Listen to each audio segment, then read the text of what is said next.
Welcome in, ladies and gentlemen, to Season 9, Episode 9. We've got this year and next year, and then we're going to a new team.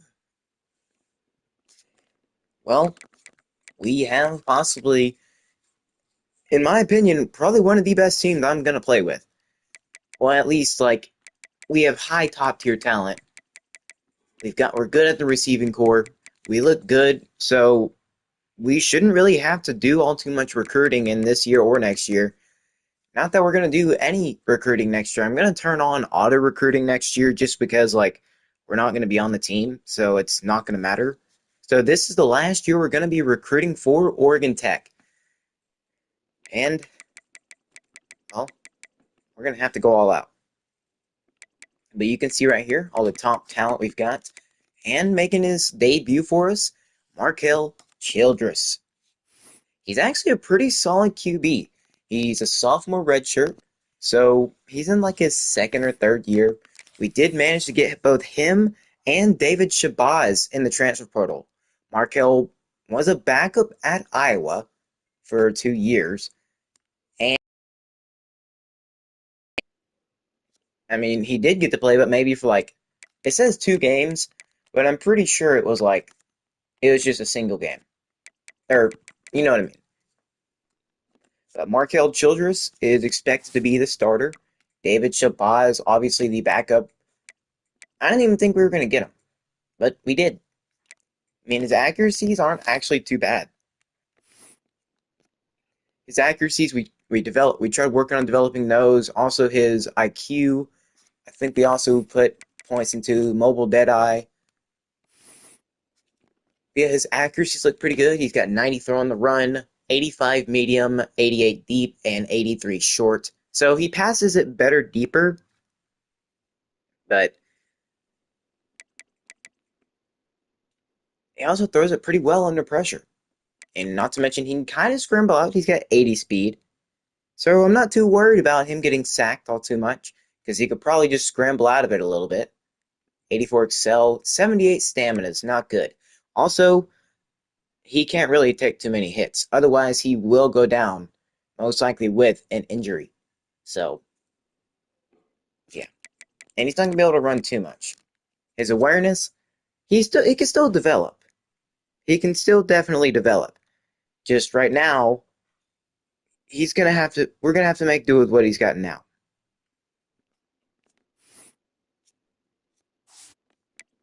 And as you saw, we have a 99 overall linebacker by the name of Damian Boone. His IQ is actually pretty high, 93 awareness, 89 play rec. He's got 83 speed and 88 excel, so he's not slow. Well, not your typical slow. He's got great his run stopping, which is tackle, pursuit, and block shedding. They're actually pretty good. They're pretty solid. Pursuit is what he's best at. He's definitely going to be able to take the best possible angles he can.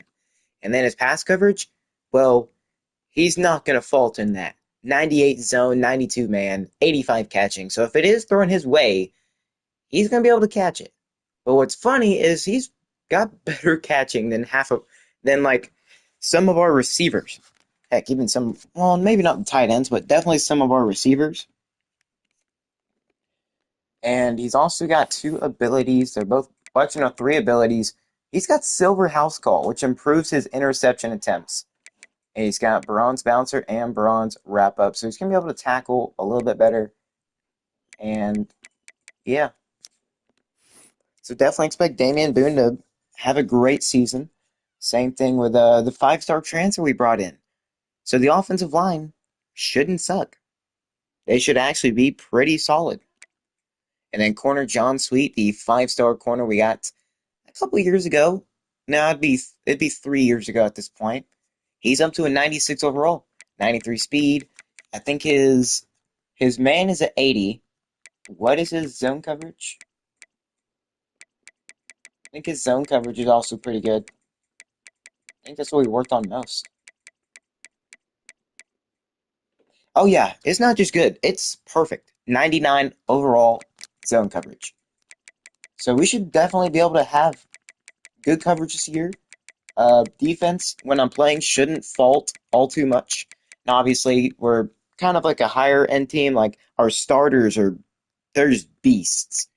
But our backups, that's where it starts to get a little worse. I mean, we're still a really good team. We've got some depth on the team, but it's not too much depth. But I do believe this team can go all the way. It's just a matter of, are we going to perform terribly or perform how we're always expecting ourselves to? And for the conference, there was some teams that took step downs, like Vermont State and Dallas Tech both went below 60 overall. Last year, every team was above 60. Now, it's back down to these two. But Santa Cruz, Metro Atlanta, and CTEU are still above 60. Santa Cruz is the second best team in the conference at a 63. Their offense is actually pretty solid. And they do run a pistol offense. But it seems a new coach that they got in, he switched it up. So no more air raid offense for them. Because I do know Dallas Tech at one point had an air raid offense. It's just now, since they hired new coaches and everything, their schemes and stuff have changed up. So do expect Santa Cruz to potentially have one of the better seasons in the conference. And I don't believe we have anybody on the Heisman watch. Yeah, that's a no. But these are the preseason rankings for Heisman. Also check preseason All-Americans just to see if we have any national. Okay, not first team. How about second team? Do we have any there? Wow, I am honestly surprised Damian Boone isn't on here. He's straight up a 99 overall. So, no luck there. But of course, you can already see it right here. We still control the Pac-12, even on second team. Santa Cruz and Vermont State have a guy there, Dallas Tech, and then the kicker and punter. But let's check out the recruits. Like I said, this is the last year we're going to be recruiting anybody. So, what does that mean? Why not go all out? And by all out, I mean put a ton of 5 stars on the board. Now, we might not be able to put points into every single one of them, but we will try our best to put in as many as we can. And also, what could help us is beating Florida State in week 0. They are number 4, the defending national champions. So, a big win there would mean a lot for us. Now, it's not like we'll probably get to play with like half these guys, just because they'll be like lesser overall. So it's not like we're really gonna be able to play them too much, just because of them gonna be low overall. Now, if they are an elite dev, um, actually, yeah, I don't think we're gonna get to play them at all, unless they come in on like kick return or something. So this year's recruiting class, I mean, yeah, it still means something, but not as much as like prior years. Now we need to be on the championship run. We can't fault for not even a second. So this year, every single other year, we've got to lock in and go win the Natty. It's either this year or next year. And I don't know how much faith I have in our team next year to win it, but this year, I have confidence. I do. But what's the schedule looking like? Obviously, we need to check some things off. Like, we need to beat Oregon, obviously. We're going to try to beat the defending national champions for a third straight year. We need to go, or no, it'd be four, I think it'd be 4 straight years. Yeah, I'm pretty sure it's either 3 or 4. So for the third or fourth straight season, we need to beat the defending national champions. It was Ole Miss, Oregon, somebody else, and hopefully Florida State. And then we go. So we're going to be playing Florida State, Oregon, and Duke. That's the games I'm going to play. I'm going to sim North Carolina. They're like an 85 overall or something like that. So it should be a win. And in these other games, yeah, I don't think I want to put. Seeing as how freaking UAB made it to the playoffs a couple years ago, and they were 19th. They were ranked 19th, and they lost to some crappy schools. So even though we only lost like one game like 2 years ago, like we went 11-1. We didn't make the play, or we went 12-1 by the time playoffs were around. And the only loss we had was like I think it was Alabama. I'm pretty sure it was either number two Alabama or like Oklahoma or something like that. Basically, what I'm saying we lost to a good school, so we should have made the playoffs. So now I'm just gonna put obviously the three, well, technically four good schools. Now I don't know if North Carolina or Duke or, well, obviously Florida State will still be ranked by that point. I don't know if Duke or North Carolina will be ranked this highly by that point, or if they'll even be ranked at all. But still, we need to get our revenge on Duke. Last year we lost when we were clearly better. We need to change that. We can't let Duke beat us again. We need to change the course of our future and our present. We can't go down the path of never winning a national championship because we have had some legendary teams. Like last year, we had four 1,000 yard receivers. One of, or almost two of them had almost 2,000 yards. So, yeah, our passing game was legendary. Our quarterback had almost 6,000 yards in 2 straight years. So, hopefully, we can have the same success with Markel Childress. I'm hoping for it, and I'm imagining it's going to happen. So, I guess without further ado, let's get into the season. This is the make or break year for us. And we are an A minus prestige. Okay. Conference prestige still sucks. Somehow we aren't. Well, I can't say somehow. We only ever have like one or two teams making a bowl game. But here we go. Florida State, 91 overall. We are better than them. But when has being better than any team ever helped us? Obviously, I could go after a quarterback, but he's not the big person that we need. I'm gonna go after another corner. I'm gonna put 50 into this corner. Do we have any safeties on here? No. Corners. I mean, I guess we can put like 10 into these guys. We've only got 600 hours.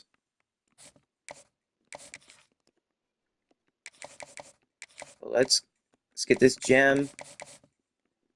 Marcus Tranquil. No, we're not going 5. I want to put 50 into as many of these guys that I absolutely want. I want to see like what our limit is. Okay, obviously I've got 2 right there.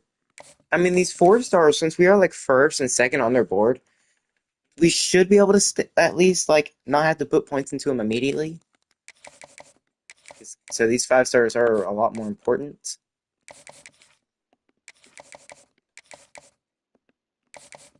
And what was the other 5-star?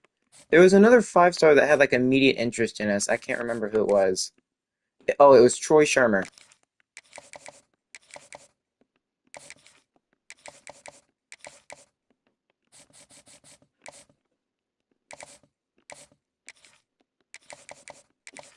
So I'm going to try to put a ton of points into all these 5-stars. The 4-stars can wait. They can wait. Some of them will probably be like, oh yeah, I'm okay with coming to the team. And then for Kolgoda, we'll put the rest of our points. And obviously, we're going to see a ton of these players just kick us off their board immediately. But like I said, recruiting is not the main focus point of this year. The focus point is winning. Winning ball games. Speaking of winning, we've got to do that. I think we're just going to try to go, let's see. Can put the gray, put the red pants. Now we're going gray pants.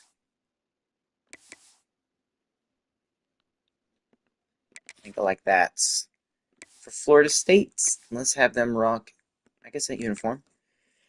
Well, let's get into the first game. Hopefully, team settings. First choice kick. Let's have it with the wind.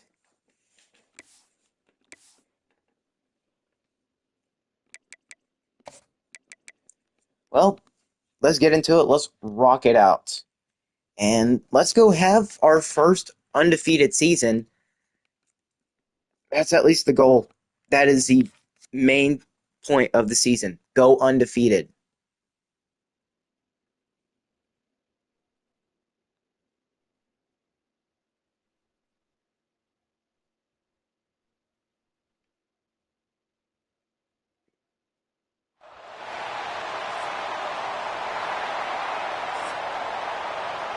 And here we go. We're going to be kicking off to Florida State. Hoping to have our best season yet. I mean, this team is actually pretty good. It's just a matter of, can we capitalize on how good our talent is?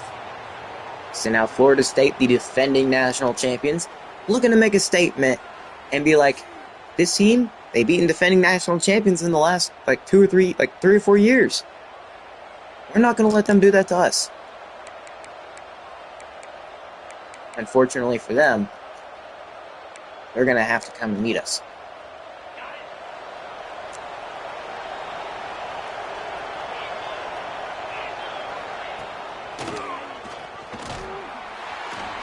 And Florida State going to start off with a handoff.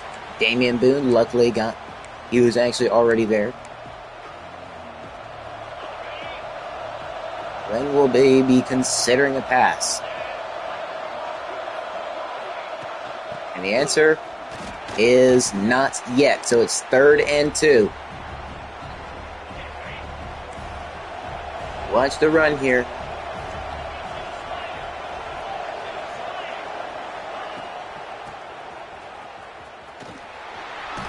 And he's going down. 4th and 6. We're going to get a stop to start the game. We got there to take him down. And now Florida State going to punt it right to us. Rocco Fanina, of course, the new starting running back. Nearly had a punt return touchdown. We're already getting fired up. And I'm loving it. This skill group of ours looks pretty freaking good. The line looks incredible.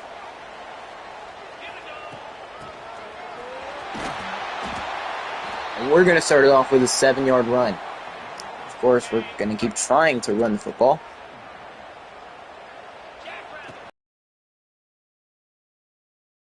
And we're going to get a first down.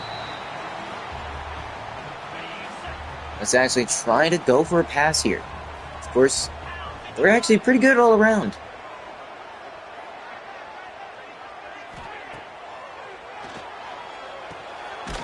And that's going to be to David Nwachukwu. I could be saying his name completely wrong.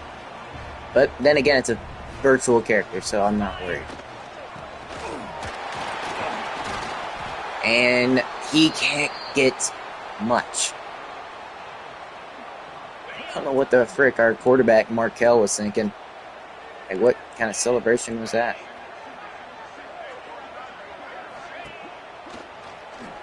But Lorenzo Shockey's going to get in the end zone, giving us the lead early on in this ball game. I really need to get a new freaking chair. The one I'm sitting in now freaking squeaks like a freaking pig on Saturday morning. I don't know. A wide open touchdown there, and Lorenzo will get us the lead, so let's keep this up. Defense can come back out here and get yet another stop. And if we do, we could be looking at a good start to the game.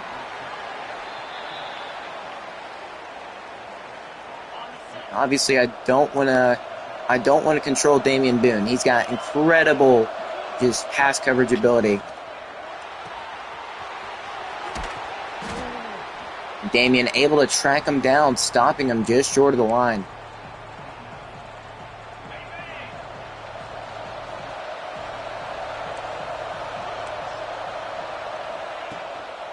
And it's going to be a run that's going to get stopped. 3rd and 1.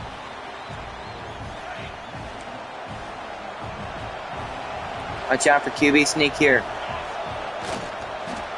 And the defensive tackle, the nose tackle, didn't even try to go for the quarterback. Instead, he's like, oh, what's the center doing? I don't know, looking like an idiot.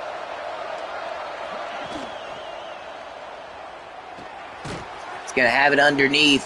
2nd and 4. We should not be getting beat in the passing game this year.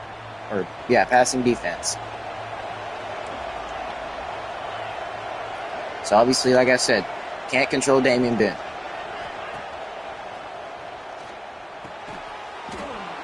Man. Where's John Sweet when we... for a second, I'm like, they better not have David out there freaking playing defense. He's not a defensive player. Like, for whatever reason, well, I think I know why it happened a couple years ago. So we just didn't have the players on the team. And they're not really going anywhere. I mean, maybe a couple yards, but no real big gain right there. Oh, and Bobby Dennis. I believe he was the 95 speed. We can't get to him quick enough. Let's send some pressure. John Sweet is over there on the right. Going underneath. He's gonna have him. They are really trying to play away from that beast of a linebacker that is Damian Boone.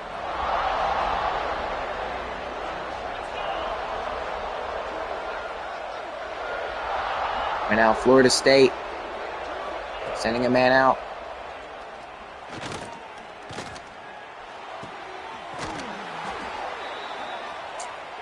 And there's an injury. John Bridges. Oh, that is not good. Not good. I mean, we knew where he was going. He still got it to him. It's a fake. It's a play action. And they're going to get about 6 yards. John Bridges. Nah, we're keeping you in, bud. We're keeping you in. They're in the red. Well, not in the red zone. Not even close. Let's press up. And he's going to bring him down. 3rd and 4 now. Obviously, watch underneath. Let's go cover 2 invert. Watch any underneath pass. Or I guess watch out for the run. And we're going to stop them again.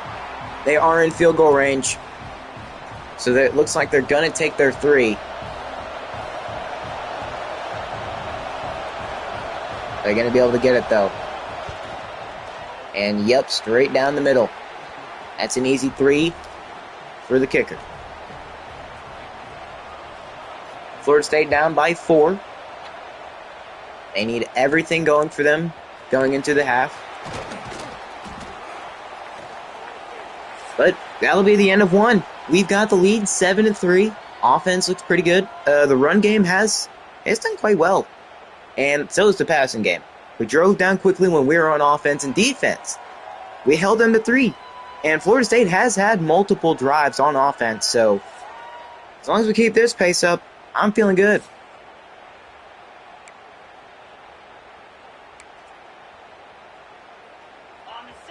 I mean, we can definitely test out the read option here. And it's going to be for 7 yards. Now, I don't know why they even try to pay attention. Like, I don't even know why they try to pay attention to the quarterback. It's not. And really, David can't hold on. He has like 90-something catching. Like 90. I think he has like 99 catch, like 99, 98 catching.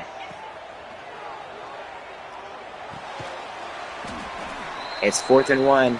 We're gonna go for it. I have confidence we can get this.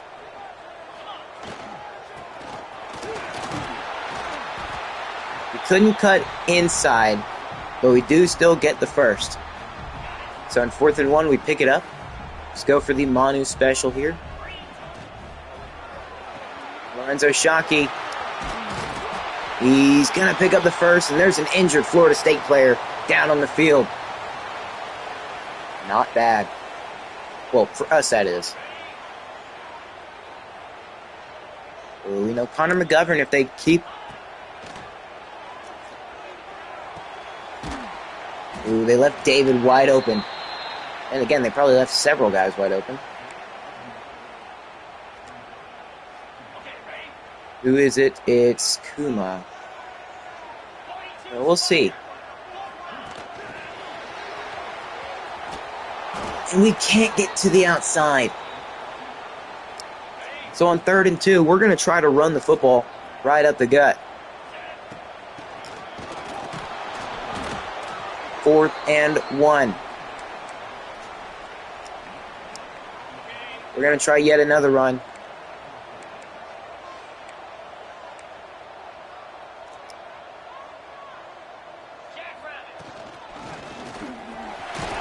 And it is a first down run. Coco Fanine splitting it up, getting the first.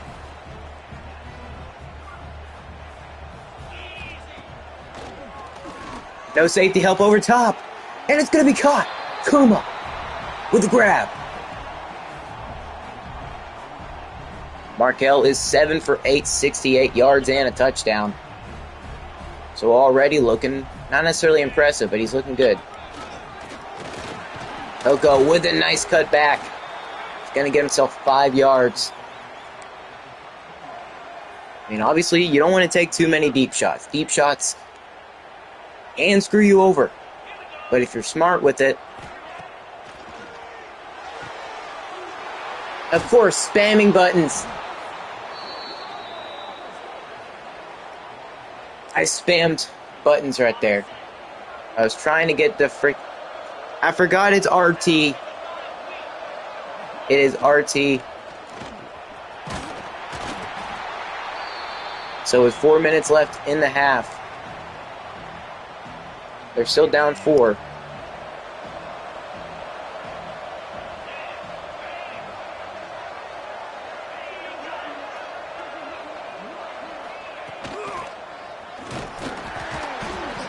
And we're going to push him over. We just refuse to not let them get past.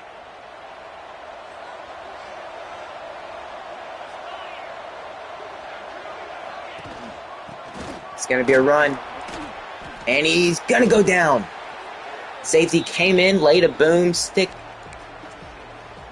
Nearly gave up a big play, but luckily we had a guy to stop him. It's going to be another run. And he's going to get the first. They are weaseling their way through this.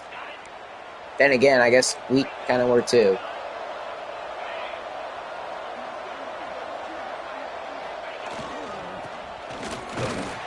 And we're going to get him. Edward Beebe goes down. Wait, that's not one of the guys we were going after, was it? No, I don't think it was. But 2nd and 10. Probably expect the pass here.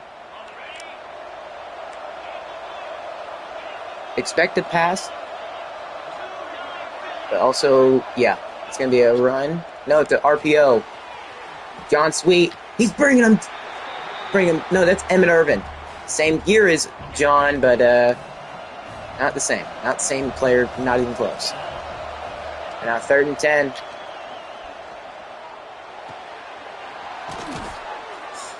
And they're splitting the defense so well. They split the defense so well there.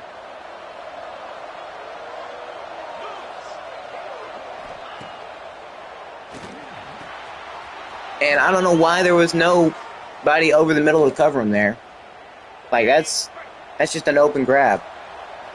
Hopefully Damian Boone being 98 zone coverage helps at all. Frick. I wasn't even trying to dive over there. 2nd and 6. They've got a minute and ticking.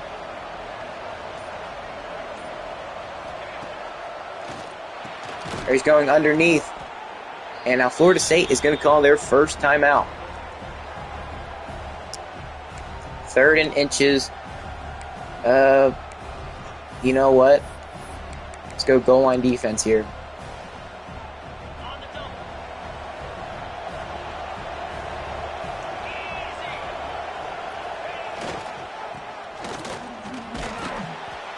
They're going to get it, even though we had guys pinching in pretty much. I mean, we're not going that now. Let's try Tampa too. Don't let them do good in the passing game. It's a screenplay, and he's gonna get tackled, and the clock will still tick. It's gonna continue to tick, and are they just gonna let it run down? Are they trying to go for a field goal, or I don't know what they're trying to do.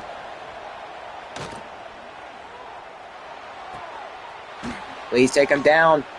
And Florida State will call their final timeout. They really don't have the luxury of doing anything other. Ooh. They catch this and they're still in bounds. Could be end of half.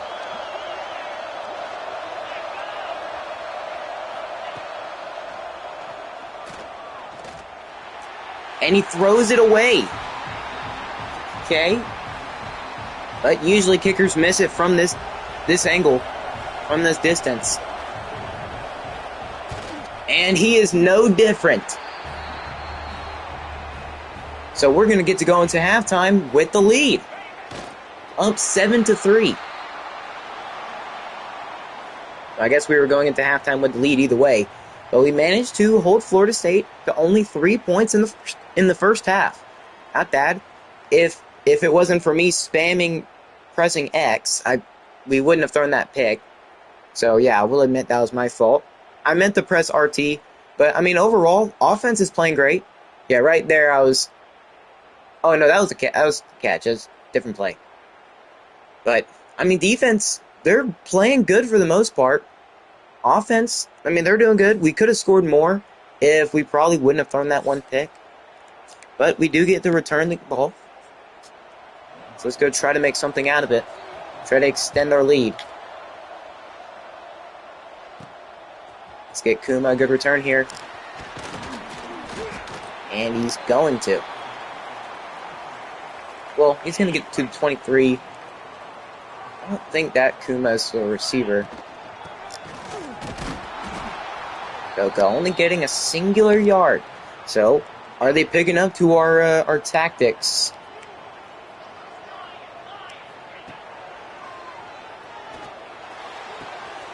And David Nchukwu, he makes the big man grab, goes up, takes it out the air, and that's a big first down. You know what? Let's actually have Connor McGovern run the crossing route. And he will hold on. Probably threw a little too late. It's A-okay. Because we're going to go back to the ground here. Is it going to work? It is Coco Fanine! He's not got the speed to outspeed that safety. I'm pretty sure that's who that was. But it is going to be a massive first down to the 13-yard line. You know what? Let's actually get Connor. Let's get him over. Have him in single coverage. They are playing so far off. And it's yet again Lorenzo Schonke moving Connor over to the right. Kind of opened up that safety so where he wasn't playing on Lorenzo. And Lorenzo doing Lorenzo things. He had a great route. I mean, look at this. The safety on the right side was brought down because of Connor. And Lorenzo just had to make the grab, hold on, and follow through with the tackle. So now we're extending our lead up to 11.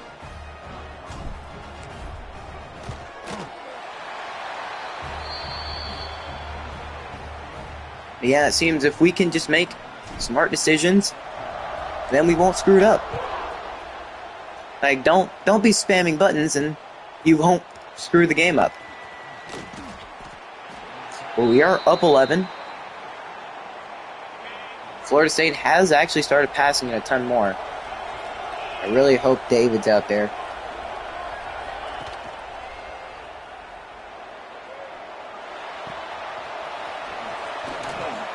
And we can't tackle him. We can't tackle him, and for whatever reason, the corner just can't keep up with him. That's a Florida State touchdown.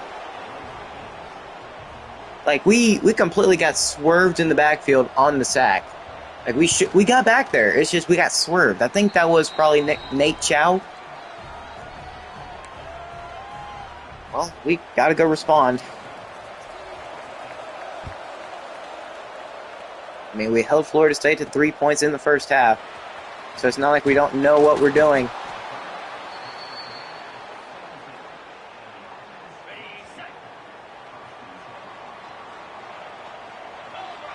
Don't hate what I see here. Probably get David, I believe. Never mind. Let it be a pick.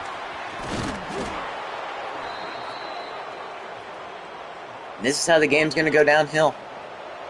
Well, it's not downhill yet. We're not even out of the third quarter. But that's usually how it goes bad. Because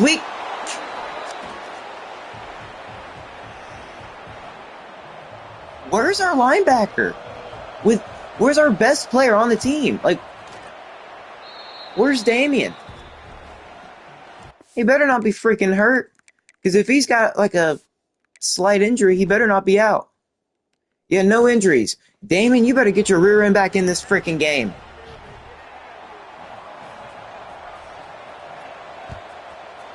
So I am not freaking allowing this to happen.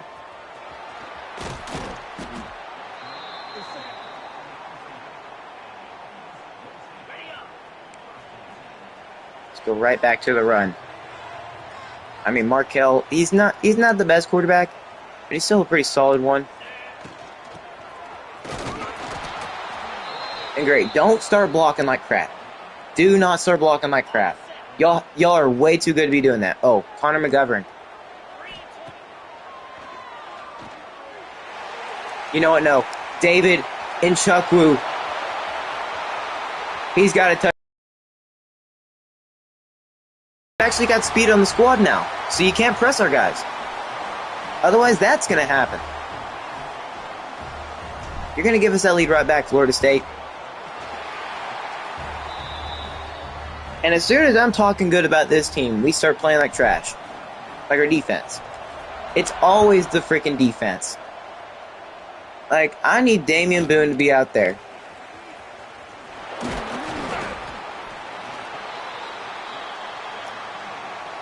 I mean, apparently he is. I'm going to turn off aggressive, trying to hit stick, you know?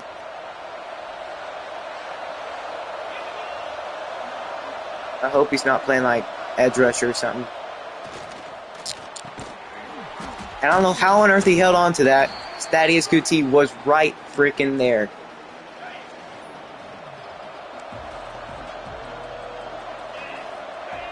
They're going to go another run here. Sending a man in motion to the left. It's probably going to be a pass. And it's incomplete. The guy just straight up dropped it. 3rd and 3. Fully expect pass here.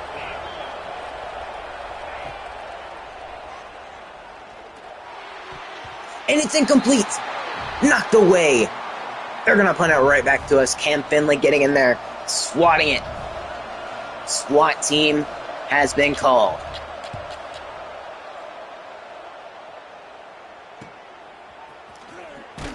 Oh, bro, why does that defensive... no, that's an offensive lineman. Why does he look so fast? I mean, let's go that. Let's send David. Let's send him over to the slot. Let's have him run a deep cross. Snap the ball, please. Give Kevin wide open underneath. And now is where we really start to pop off. You either got Connor deep,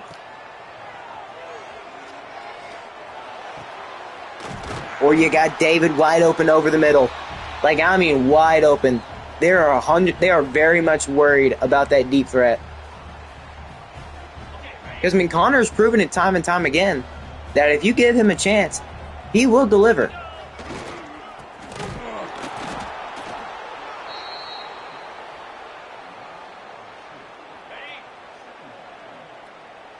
Let's see, can we get David to come in? He's got the speed, so having him run his routes. Can he run a short cross?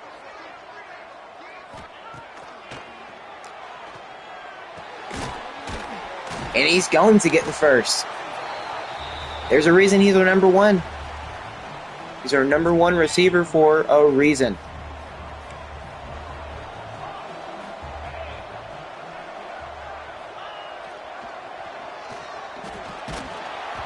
And we can't get that one off. What is up with the pressure? Like, we have some good linemen. If it's coming from the right side, I'm going to be upset. Oh, well, I guess that makes sense. Well,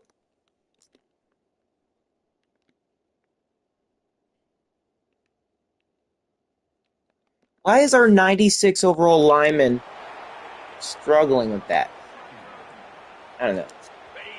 Well, I know that was obviously... ooh, they are...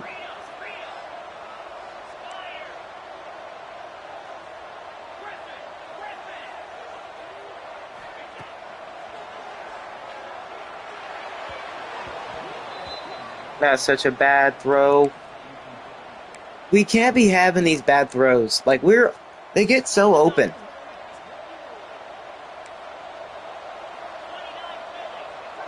And we can't move them around.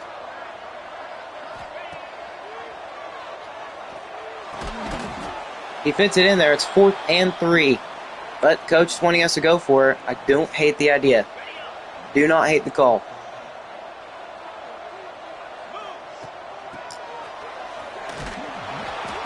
And he will get the first. Great job on the run. You know what?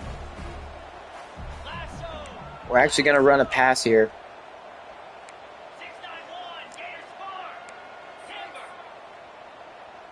We're leaving the middle of the field wide open. And it's going to be a touchdown. David gets in the end zone, extending the lead. See, us being able to roll out there actually kind of helped. Because it looked like they were sending a ton of pressure. They did back up for it, but they were leaving the middle of the field wide open, and we had to find some kind of passing play that would take advantage of it. And Markel, he just got it in there. And David caught it, secured it, touchdown. Second one of the day for him.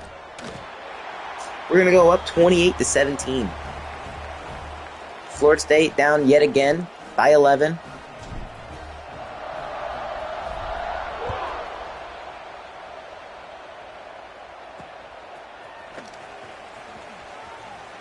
And he's juking a player out of his boots. I guess out of his shoes. Where on earth is Damien? He better not just be out with, like, I don't know, but we're taking him down. TFL. Trayvon Ahmad gets back there. They're going tight right. Oh, it's an RPO, but that's going nowhere. 3rd and 10. We're reading them so well right now. Let's not change that. They're going 5 wide. We need 10 yards here to get the first. Crowd being loud.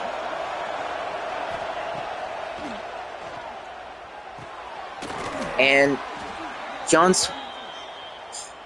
Man. What we needed to do was we didn't need 2 DBs playing so far off, you know.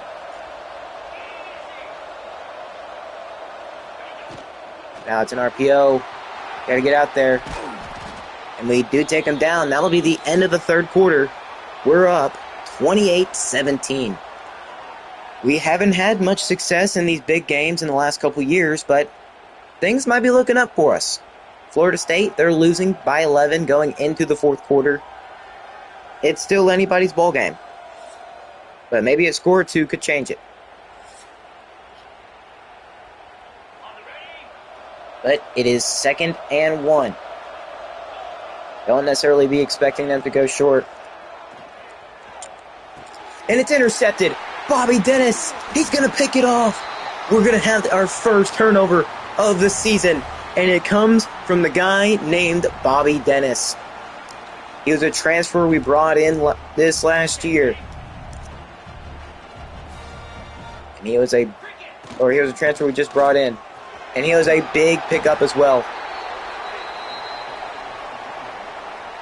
But I mean, Coco Finitin, he's not really injured right now. He's actually pretty healthy for the most part. He gets brought down by a guy laying on the ground. You got to pancake that fella. We're not going to try passing it. I want to see if an RPO will finally work. Tries to cut it upfield and only gets a singular yard. So, no success there. Maybe we can get Kuma to run it deep. And Lorenzo with a first down grab. And about 6.5 minutes left in the game.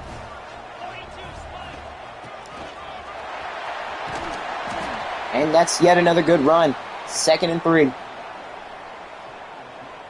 Let's see, can we hit the tight end on this one? Either the tight end or hit Kuma. We're going to get Lorenzo barely breaking out of that block. We're going to try this PA crossers, but if I don't like anything, I am not forcing it. We're going to get it. It's a touchdown. Kuma with the hold on to the ball. Invisible, but it's okay. We're going to extend the lead. Up to, 18 now?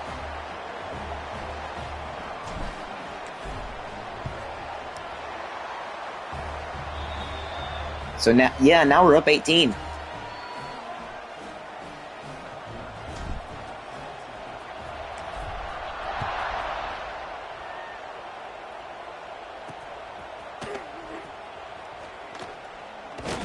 And they're juking us out several times in the return, but they're not getting much. We will not let them.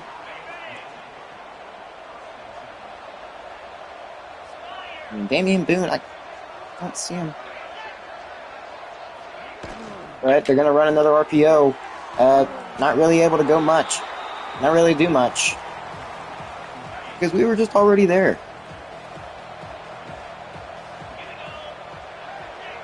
It's going to have a guy in motion.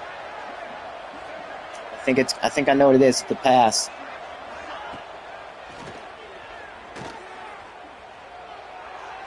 And it's overthrown. Off target with his teammate. It's going to be 3rd and 7. Just needs 7 yards on this play to pick up the first. And he makes the grab, and he's going to get more than 7. We had several guys there, but for whatever reason, we didn't hop in front of it. I mean, we tried with Kuti, but one player can only do so much. And it's yet another man in motion. It's an RPO. John Sweet's there, and the safety. No, that's not a safety. That's a linebacker. I think that was a mod. Damien, I better see you back out here, bud. 2nd and 5. The crowd getting loud. And he's going underneath. Good thing we had a guy there. Otherwise, it could have been not so good things. Now they're going 5 wide. And it's overthrown, intended for his tight end. And they are going to go for it on 4th and 5. Down 18. They got to get this.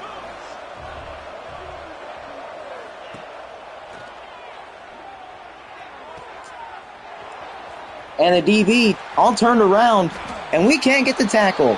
Florida State is going to have to probably get, I wouldn't say an onside, but they can't let us score. Because even though they did score a touchdown, they're still down 11. And yeah, they're going onside. 3.5 minutes left in the game. You're down at 11 points. Are you... Bro, why does it always happen to us? This crap always happens. They just recovered the freaking onside.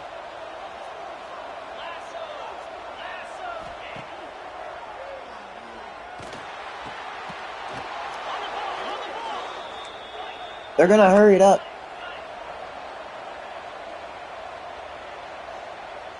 So there's Bobby Dennis.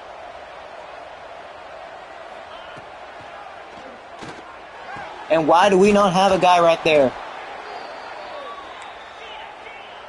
Yeah, we're calling a timeout. We're not letting them get a drive. Why? How the frick did we not get that onside kick? Like, can we please sub in?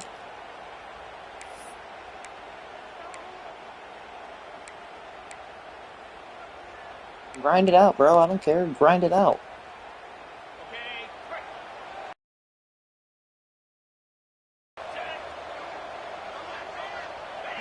They're going to pass it yet again. We'll see. It's an RPO. They ran the Manu, well, not the Manu special, but you know what I mean.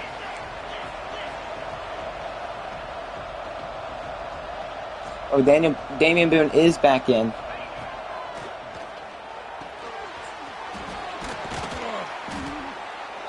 You just gotta hold him here.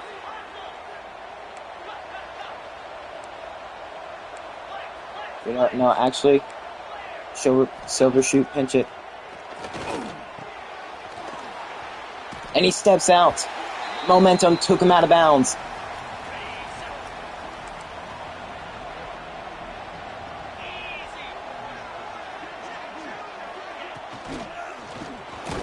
And we're back there. 3rd and goal. 3rd and goal for Florida State.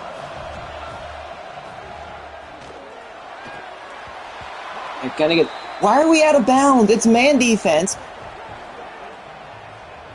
They need another onside, and who knows? They've already gotten one this game because it bounced off our freaking feet. It bounced right out of our hands. They're down 4. They're actually going kickoff here, so they really trust their defense.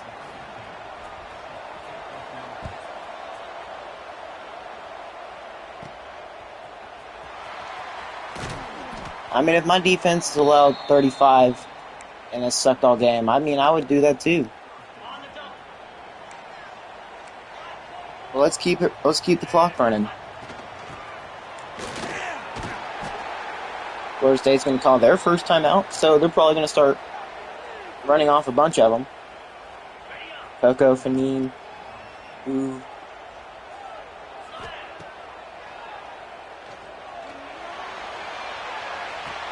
To David, who's going to have a touchdown. You can't press David. You press him, he's just going to impress. Touchdown. We're getting the lead right back up to 11. He's got 254 yards. I mean, to be expected. They pressed him a ton this game. You got to pay the consequence of pressing our receivers. Whether it's Connor McGovern with his 85 speed, he's just going to go over top you and catch it either way. And David, man, I'm so glad we were able to get him back. Now they're starting from their own 19. They're going to need a ton of yards, so there's Damian Boone.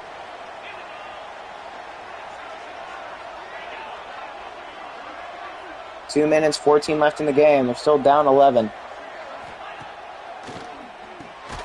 And Damian Boone's going to knock it out. Right there to get the stop. We need Damian Boone to just grind this game out.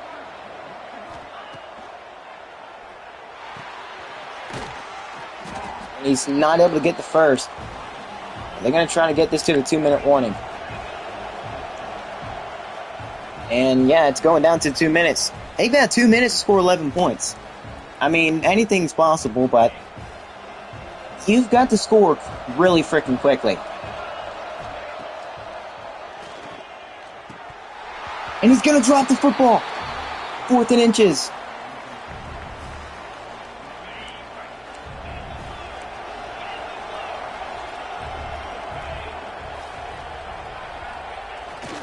We're going to hand this one off. And we're going to get back there. It's a turnover on downs. They couldn't get it. They went backwards. They didn't give them forward progress. And all we've got to do is run this one out. And Coco Fanine is just got to make them waste more timeouts.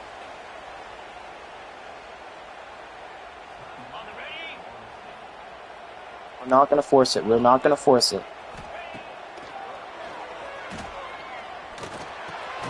And Connor McGovern, you already know him, 99 spec catch. He ain't dropping that. And that's Florida State's last time out, which means only one thing. We're going to finally walk away with another big win. We're starting off the year with a win against the number 4 team in the nation and the defending national champions. Poll voters, respect us. Better be ranked after this week. David Nwachukwu, 254 yards, 3 touchdowns, 9 grabs, player of the game, very much deservingly. They were pressing him, and he's just fast enough to be able to outspeed everybody. You can't keep up with him. And he's tall, so he can go up and grab it. So, great game for him. And also, our quarterback, Markel Childress, given the talent, and he's using it. I mean, I think I know where who our thumbnail guy is going to be. Of course, if everything goes well. I mean, just look at that. Look at how so the safety doesn't even try to help him much. And he goes like, boom, beats him off the press. He does really good at that. And then he's just fast to the point to where the safety has to catch up. He catches it in stride. And he's got an easy path to the end zone.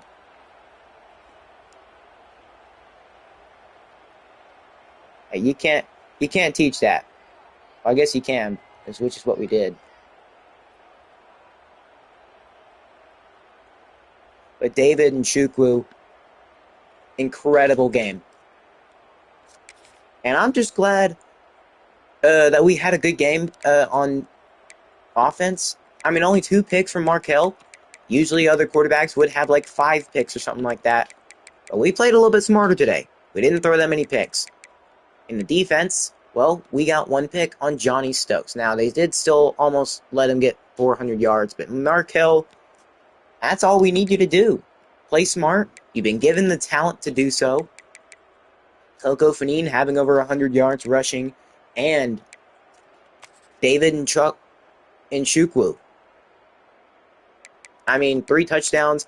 Lorenzo had 2. Tyrus Kumar had 1. So, I mean, the only guy to drop a football today was David.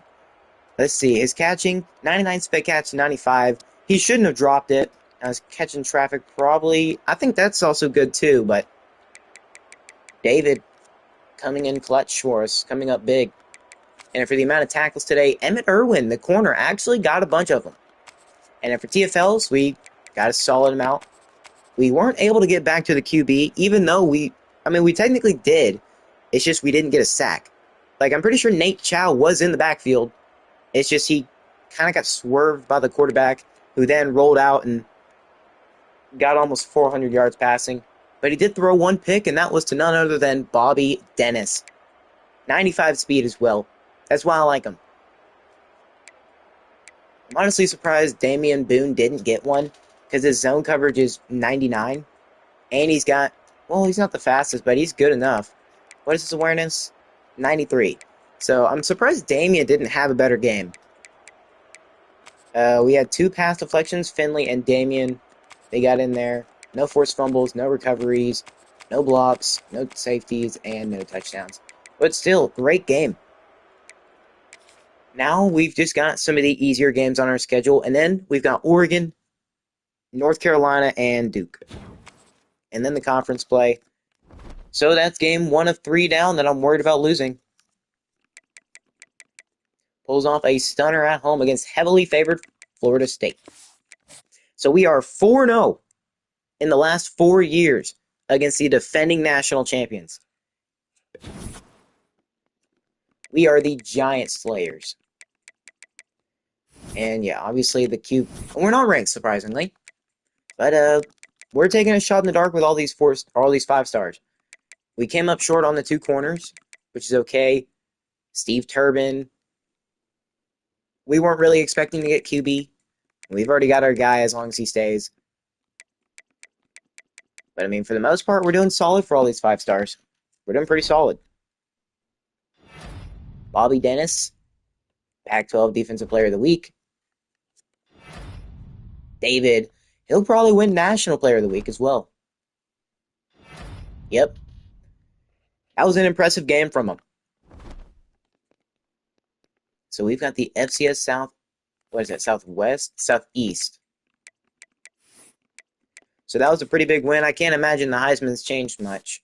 Yeah, because we haven't played week 1 yet. But I mean, we're not gonna recruiting too heavy. I mean, we've got 100 hours.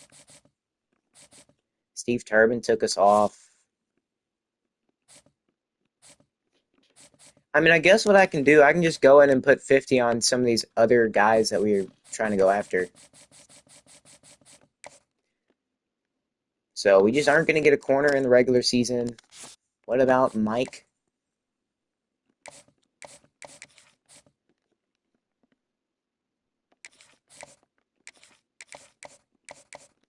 I mean, I guess it wouldn't hurt.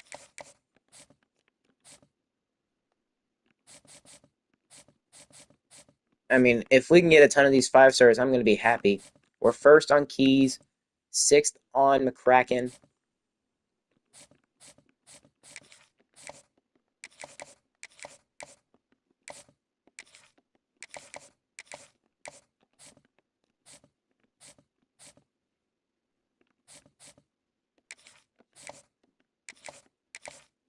I doubt we're going to be able to get on these guys' boards. You know what, we can put 40 into him. Cole Goda. Yeah, okay, obviously I'm going pretty heavy in recruiting, but I'm expecting a good year this year, so yeah.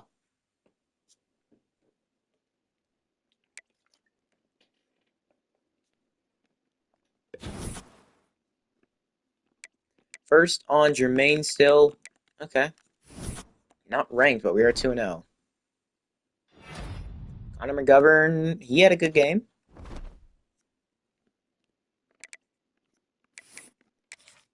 We're still not ranked, despite beating the number 4 team. Are we at least receiving votes? Yes, we are, but barely. If we go undefeated, I better see us ranked highly. Bowling Green is pretty low of an overall. They're not really much to worry about. But they're not the one we're worried about losing to. We're worried we beat them. First on Mofat, Tranquil, and Shermer. Third on McCracken. I mean, if we can get a ton of these 5 stars, I think the new strategy is unlocked. Now, obviously, you don't want to do that unless you're in the situation we are. We're still not ranked. How have we been looking so far this year? Have we been destroying these teams? 34-3, 48-6. Surprisingly, the FCS school put up more than Bowling Green. But we need to beat Oregon, North Carolina, and Duke.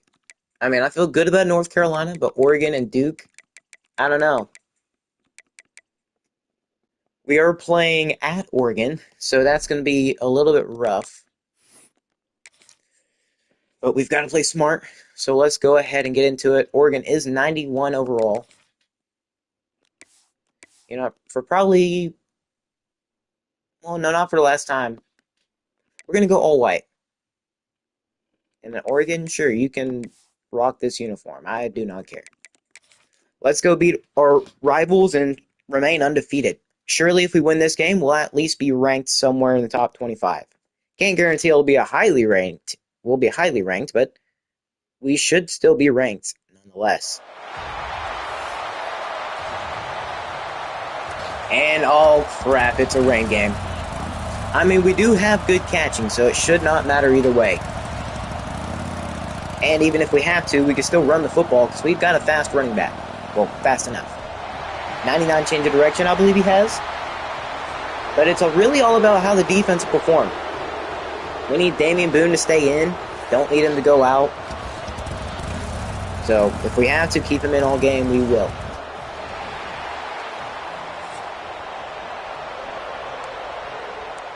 And we are going to be kicking it off, which is good.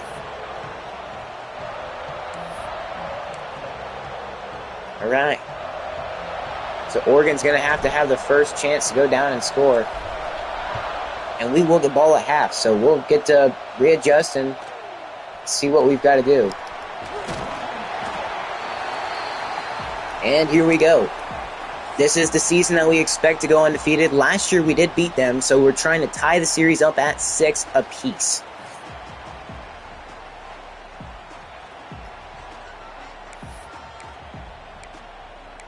Can try to grind it out there. Have the conservative. Focus on QB on the options. And I think we're okay outside of that.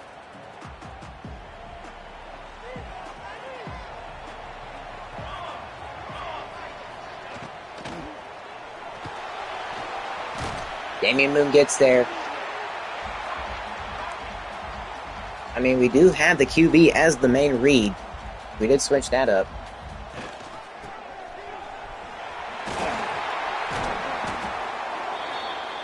John Sweet having to break that one.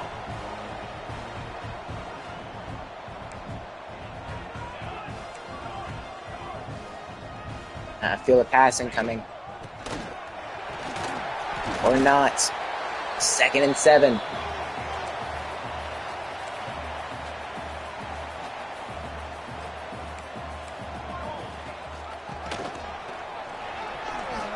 And we're going to take him down. 3rd and 3. 3rd and short. Kind of messed up going cover 4 drop there.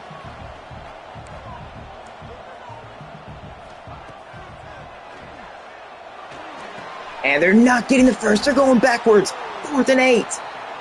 They're pushing themselves right outside of field goal range. Well, not right outside of it. They're on our side or their own side of the field. So Oregon not having much luck on offense their first go. Let's see if we can have more success, or if we'll just have the same result as they do. This offense has played pretty good. David and Chukwu, we know how good he can be. If you press him, might as well call it wraps.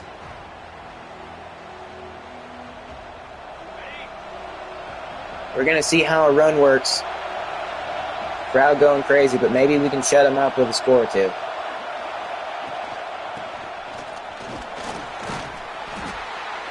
And the blocking pushes him right into us. So now it's 2nd and 8.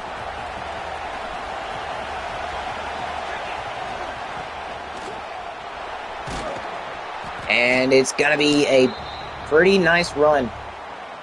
It's 3rd and short.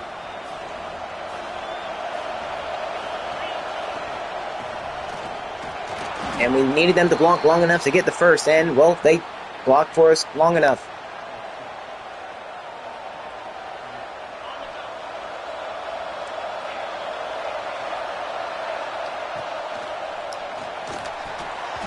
Lorenzo can't hold on. That was a heavily congested area.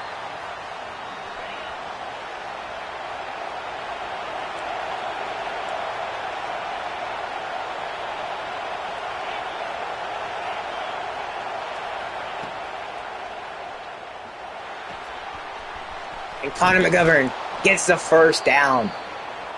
They're not worried about his speed for whatever reason. I mean, he's not the fastest, but he's still got enough speed to outrun you, get to the edge. And now Morgenstern is in.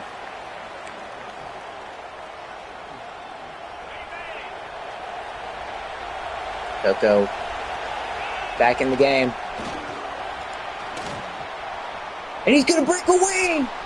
He's going to have a touchdown. Coco Fanid gets in for 6. You can already hear the Oregon fans starting to boo. They know how much this game means. Neither team is ranked, but they are both so freaking close to it.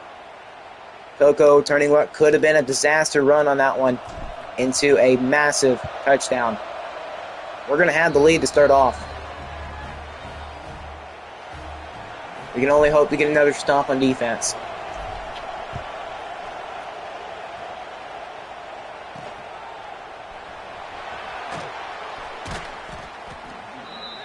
So they will start from their own 17. These need to play great coverage here. And he's getting sacked. Trayvon Ahmad brings him down. First sack of the game. We need another. And he's not going to get the first, but he's 3rd and short.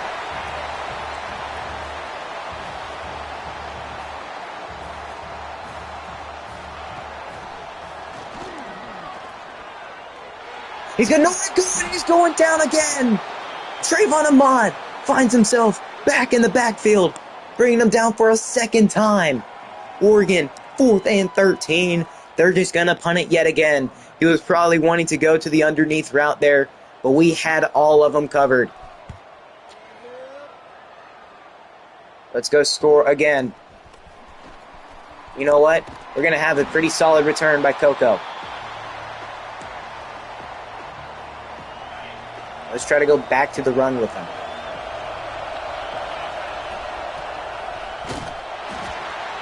Well, no good blocking there. Well, there was a ton of people wide open, like defense-wise.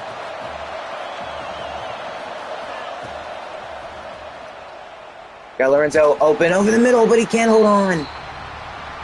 Probably not the guy you want to go to.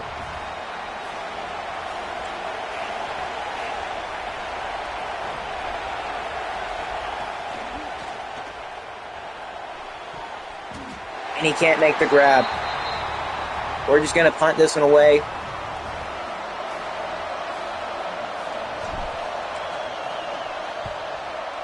It's going to go, not a good punt. But, it is inside the 20, so it's not completely terrible.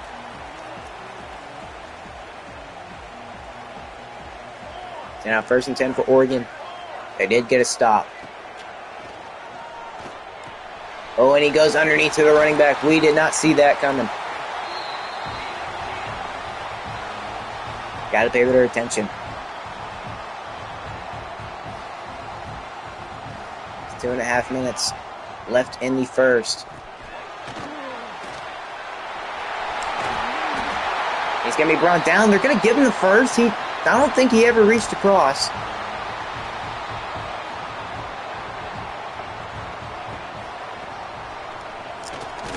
He's going to be brought down. No gain. Well, I guess gain of 2.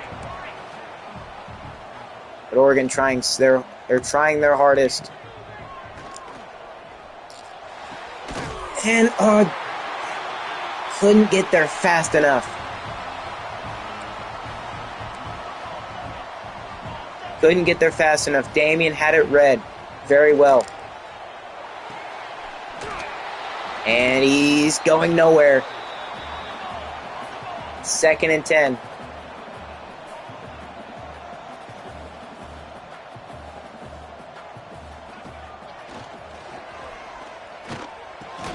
And it's knocked away. It's going to be 3rd down and 10 to go. Here in the rain, Oregon seems to be struggling.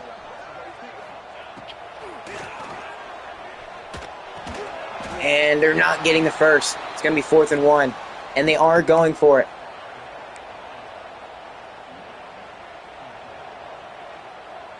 Let's definitely try to get a blitz here.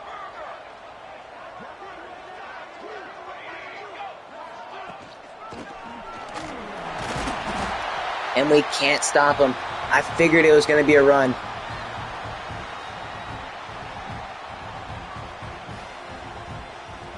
So watch out for the run here. And we sent the blitz, and they get the touchdown because we don't try to tackle the guy. So Oregon will tie the game up. And it's now 7-7. 39 seconds left in the first. Mike Dewey is going to be the return man. Probably giving Coco a little bit of resting time.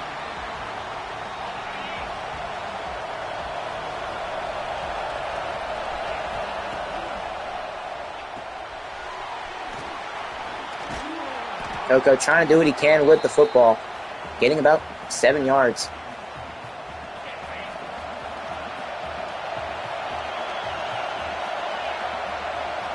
Trying to send a man in motion. Should have took the open hole, but there's never a guarantee you can get it.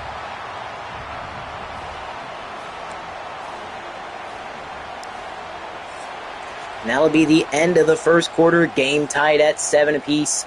We're on 3rd and short. I mean, it's a ball game for sure. It's a ball game. Both teams fighting so hard. They've been held to third. Both teams have been held to third down a bunch. Oregon has done just as good as us in it.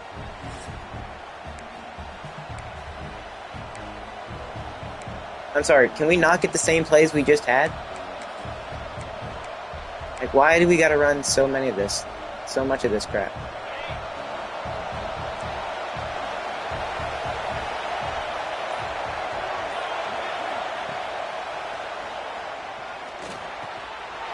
Why do you gotta jump for it? So instead of trying to secure the grab, he decides, hey, I'm gonna jump for it. Whenever I've got guys in coverage.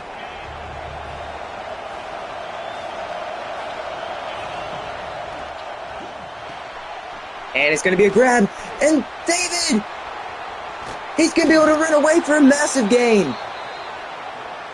We found him open early, and he's going to give us a big first down.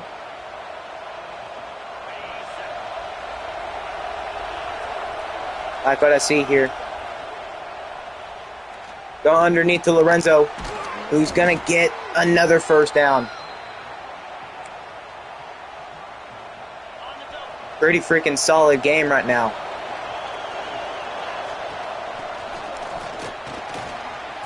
We're doing very good whenever we can get it on 4th down. Let's see, can we get them with motion, stick, and nod? They're going to actually fall for it.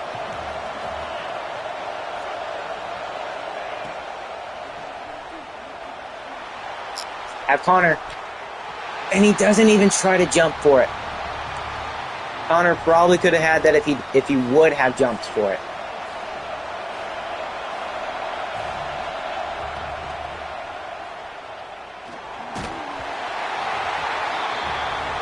We'll just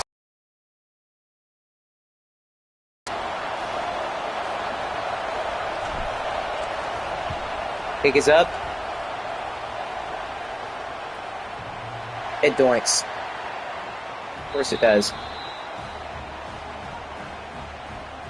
The kicking is so inconsistent in this game. Sometimes you have good kicking. You can't aim far right enough, and then you can't aim far left enough. I mean, I thought we aimed pretty right there, but 3rd and 6. They could be closing in on being stopped yet again. But they're going 5 wide, so anything is possible.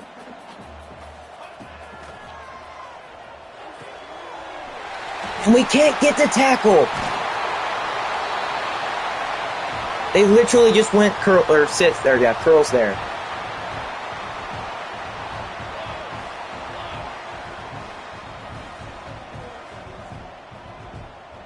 They are trying to play the opposite side of Damien.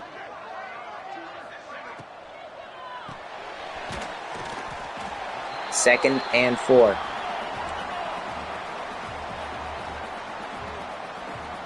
Why did he just flip our entire defense? Like, I don't understand. Like, come on, can we knock it out, Damian? You're right there. He's got 99 zone coverage, 93 or 93 awareness. Like, how does he not recognize this defense? Stop pushing him forward. That's just what we tend to do way too much. Now it's 2nd and 4. They're going to try running it yet again. We've got several guys there, but we're just trying so hard to push them forward. It's 3rd and 3 right now. Let's try to send the blitz, see if we can get much.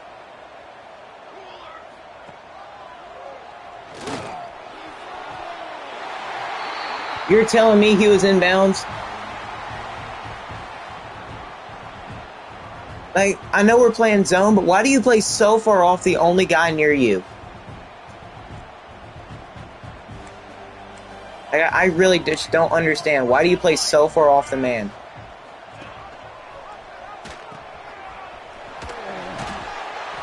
I am so glad Bobby Dennis is so freaking fast.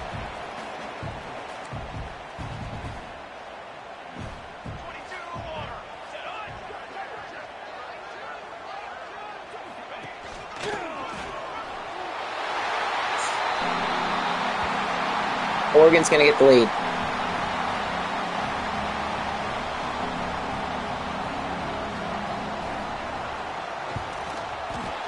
This is ridiculous. This is so ridiculous. They got it on the curl route, and then they proceeded to drive down and get a touchdown. And why can't we block on the freaking kick return? And can we stop running the same plays? Like, I don't want to be predictable. Even though I probably am very.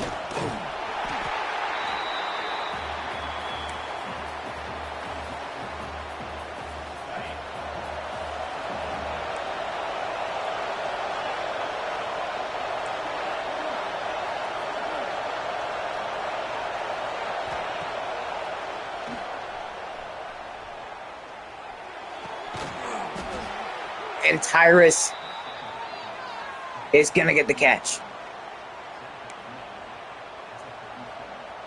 I mean, we run inside zone a bunch, but still. It's one of the best run plays in the game. Coco getting about 6.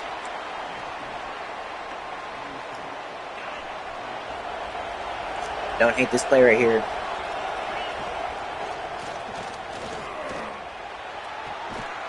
And Kuma gets it. Holds on for the first. Okay, so they stopped the... Well, I guess they didn't stop the clock there, but...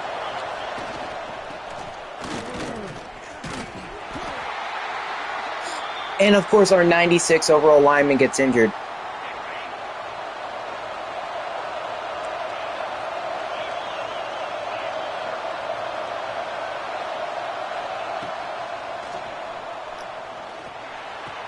Lorenzo is going to get it, and he's going to have a massive first. 2.5 minutes left in the half.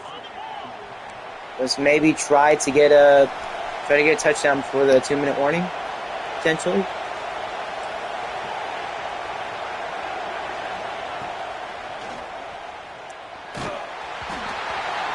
I'm actually glad Markel has a pretty faster releasing throwing motion, so he can actually get it out pretty quickly.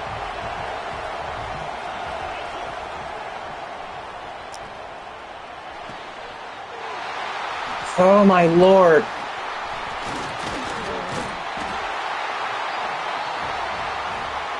He's so open too.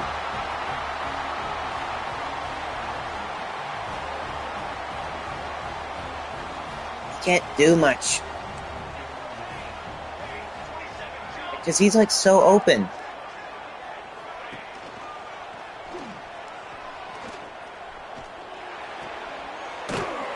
Please bring him down.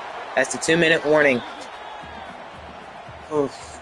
We can't find ourselves down by a lot. Because if we want to go into the game, if we want to win this game, we can't be down by a lot of points. Right now we're down 1 score.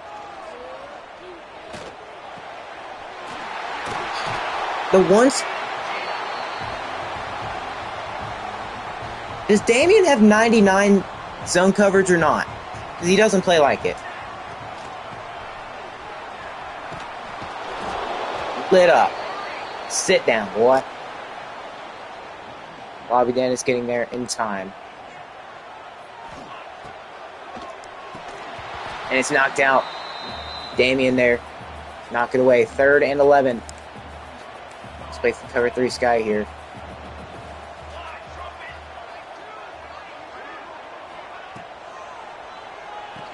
It's a halfback screen. And he's going to go down. 4th down. We're calling timeout. Got a minute left.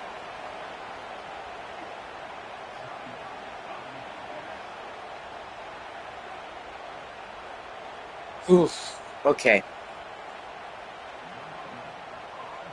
We can score. I think we can.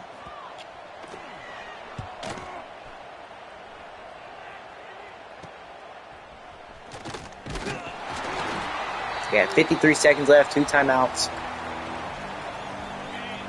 This crowd is definitely going to let us hear it.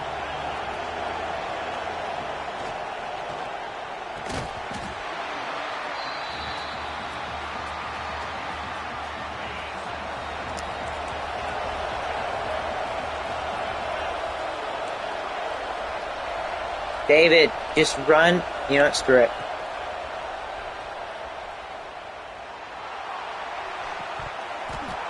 The DB somehow almost got to that, even though David's got much, much better speed.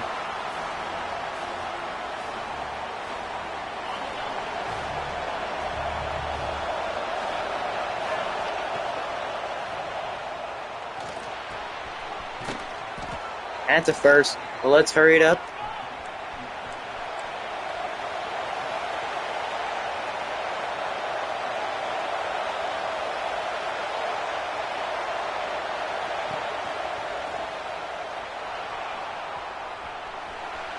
Yeah, throw it away. Nobody open. Not risking it.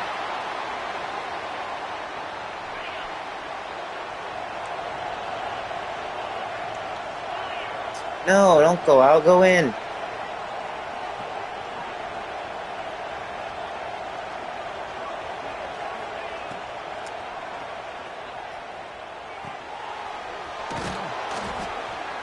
Hurry it up. We've got several timeouts. Just hurry it up, please.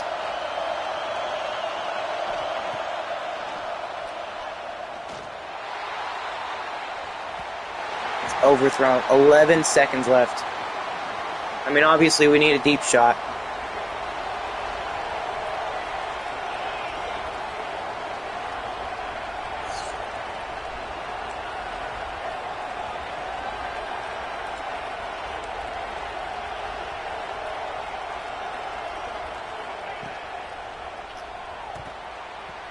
And of course, it's going to get deflected at the line. When is it ever not?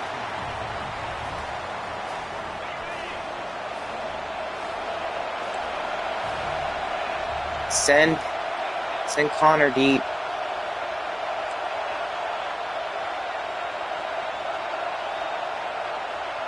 Connor, go deep. You heard that, didn't you?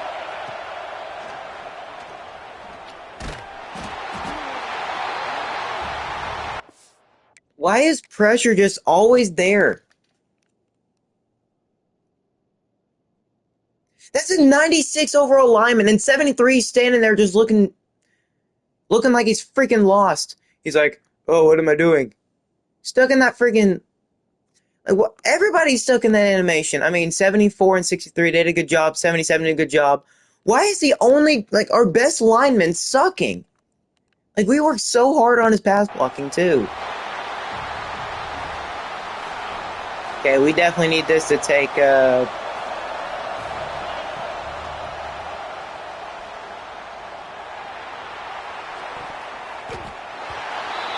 that took 4 seconds. But we're down, going into halftime, 7-14. I mean, 7-point game is very much overcomable. We were trying so much at the very end that We got lucky that didn't get picked off. But it is what it is. I mean, offense, they played pretty solid. It's just we haven't gotten the end zone. And we need to. We need to utilize David more, maybe run it a little bit better, and not make as many mistakes as we have been making. Defense, they were doing good at moments, and then whenever we got to the goal line, we could not stop them. But let's try to get a score, open the half. Defense has shown several times that they can get stops. It's just a matter of us actually getting one. And Mike Dewey saw the green grass. It just closed on him quickly.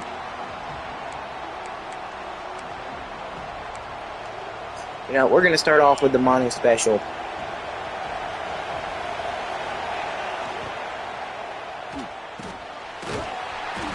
He tackled us with his back.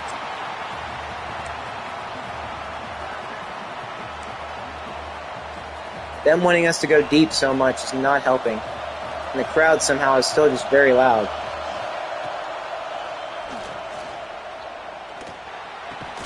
And David holds on. And Markel, he's not had the worst game, but he's not had the best. He can 100% do better.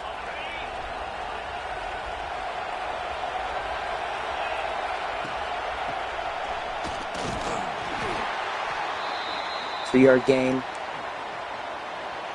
I mean, we're seeing a bunch more different plays being called.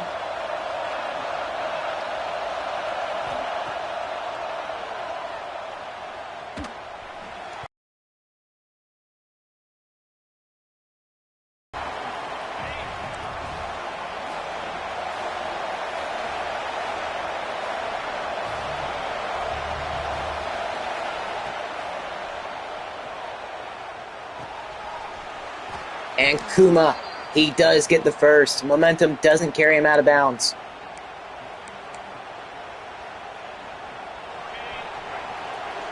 Maybe see if Kevin Lasco.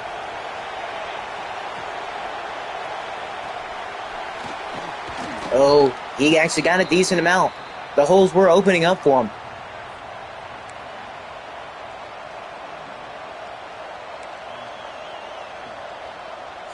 I don't know if this will be open, but we'll try. Oh. Come on, it's your favorite route. Connor, it is your favorite route.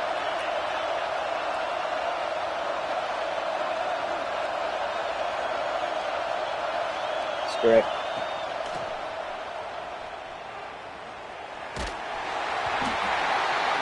It's 3rd and 2. Let's run the football here.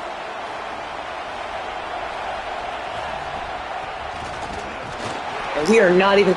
Bro, what is up with the blocking?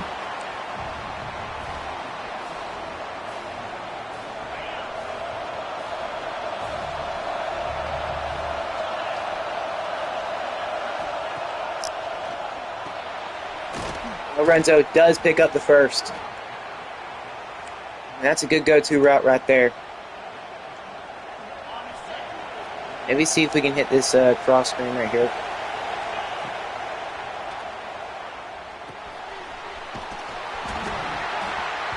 I'm sorry, what? No, he was down. Don't pull that crap on me. Do not pull that crap on me. He was down. Yeah, his knee and his elbow hit the ground. So don't even try that crap on me. Yep, there's his knee. Yeah, his knee well hit the ground. His knee was way on the ground. And yeah, give us that ball right back.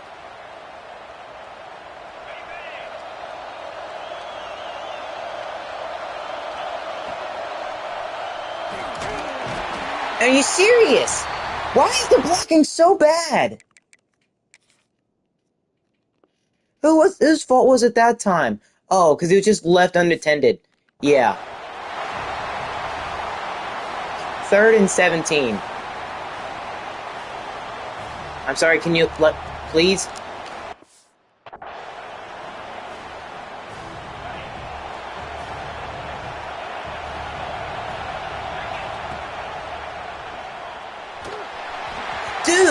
Are we freaking serious?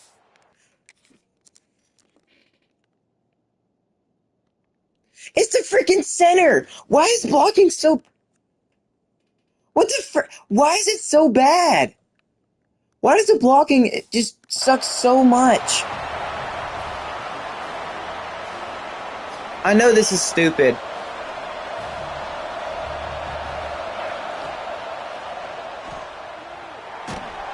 Oh my god! Why does it suck so freaking much? We don't have terrible linemen.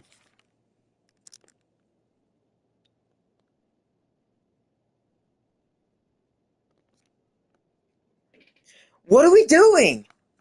Our linemen don't suck. 43 better not have good freaking, like, block shedding or anything. Because this is ridiculous. Because our left tackle, 91 overall. And what's his pass blocking?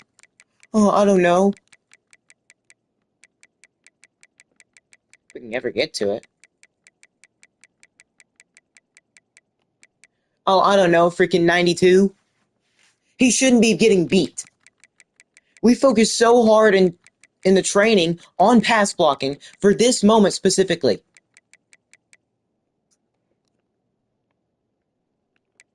That number 43, he better not be freaking 90 block shed. This game's testing my freaking patience.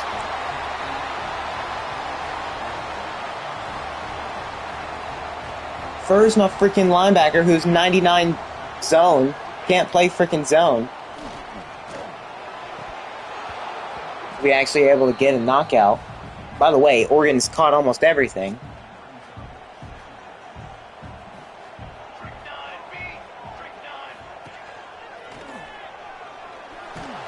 And he's getting sacked. 3rd and 16.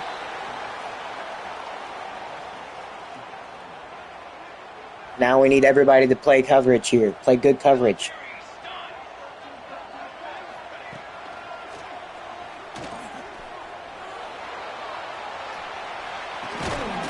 And he caught that! Are you freaking kidding me? No way he caught that! Like, we're all over him. Like, are we serious? How on earth does he make that grab? I'm almost impressed.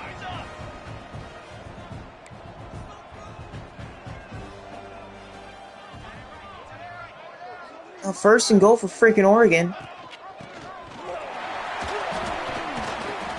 And we can't learn to freaking tackle even though we work on it a ton.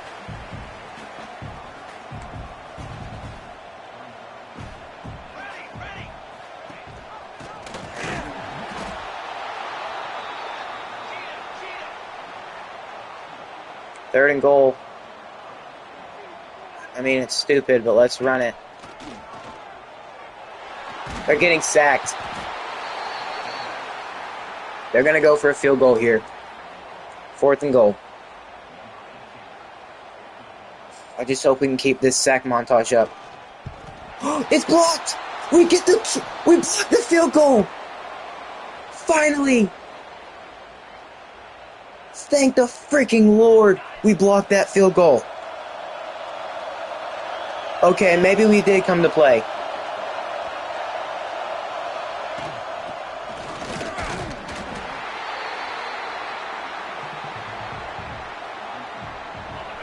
Okay, yeah, it's probably time to take him out. But Lorenzo, he's going to have a 1st down.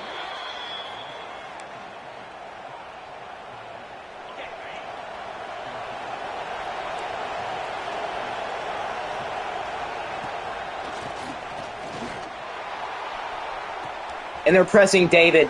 You already know how big of a mistake that is. He's going to have a big grab.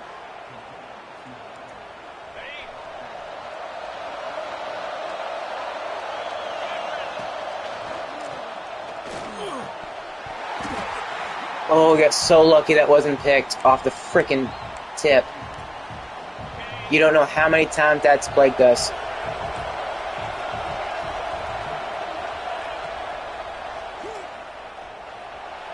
Lorenzo, he's going to hold on. We're going to tie the ball game. Right back up, getting a Mountain Dew ad in the background. Luckily blocked that kick, and we actually did something with it. We didn't just waste that opportunity.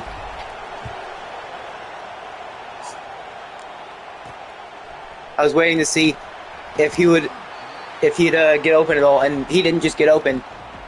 He got a touchdown.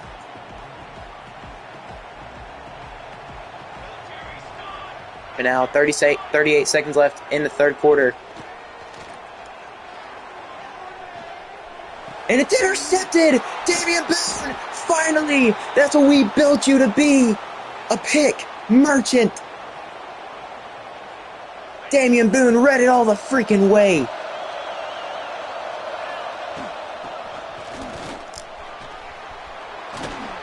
And great run, Morgan Stern. Great freaking run.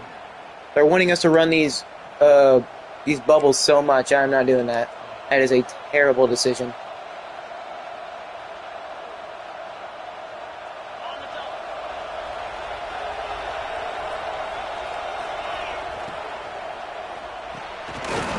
And David cannot hold on, so that's going to stop the clock. Ooh, they're pressing David on that side.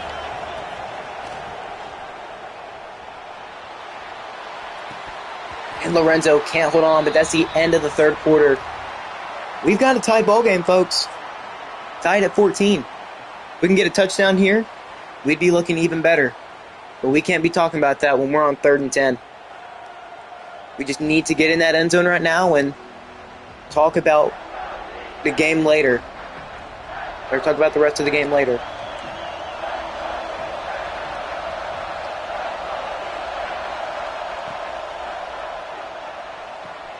Dude, I didn't tell you to throw it there.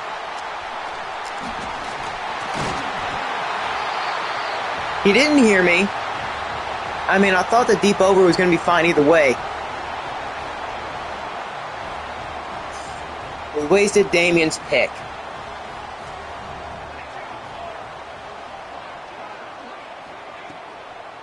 And it's an RPO. John Sweet's there to tackle him. But Oregon going to try to do Oregon things and hurry this one up.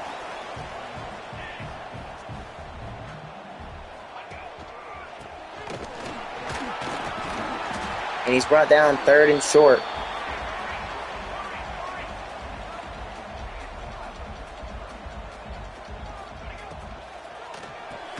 And it's knocked out, 4th and inches. We're going to make them punt it right back. So even on the pick, we still made up for it on defense. That's what I love to see. Oregon is going to punt it out at the 18.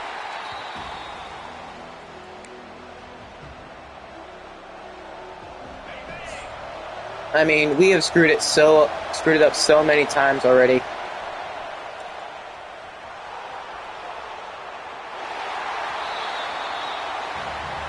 We've got to find something open.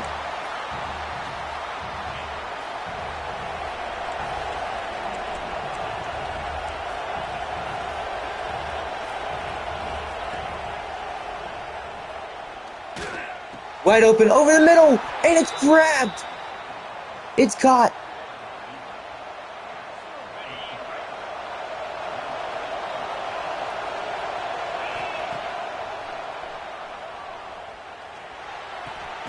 And David, luckily for us, the linebacker did follow the running back. So it's 2nd and 2. There was an injury on Oregon's team.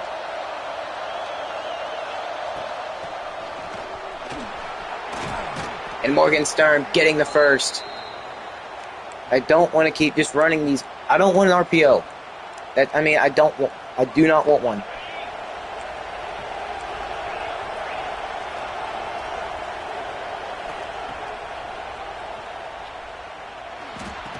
And Lorenzo, he's going to hold on. Wide open on that one. I mean, we do run a ton of the same plays.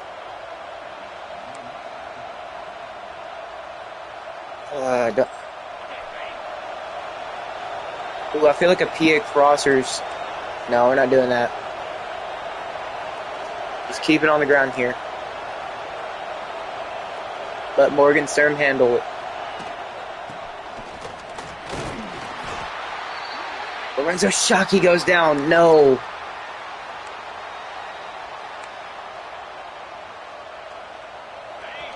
Second and 6.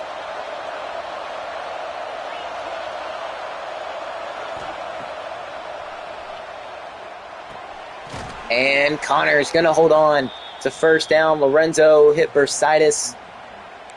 I mean, I'm not worried about it. I mean, they're pressing David, but I imagine safety's going to fall back.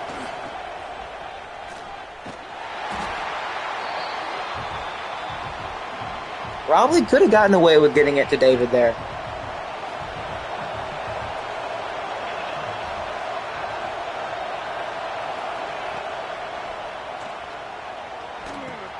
Connor, why did you stop? You had the drag open. He had the drag wide open, and yet he just decided not to continue it.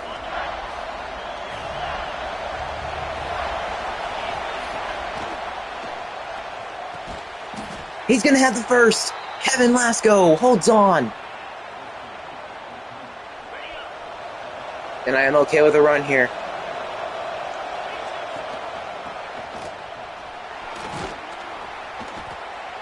Morgan Sturm, good run. No deep passes at the moment. No deep passes. Ooh, Connor being this is... There's a flag. It's going to be offsides on Oregon. We're going to have a free first down.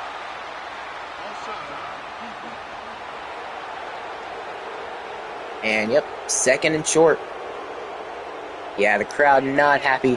Ooh, okay. Please block. Morgan Sturm is going to reach over.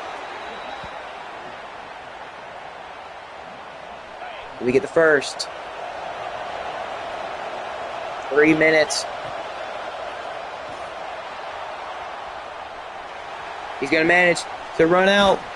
And he's going to get a couple yards. That's the good thing about having a fast quarterback. Well, he's not even fast. He's got 80 speed.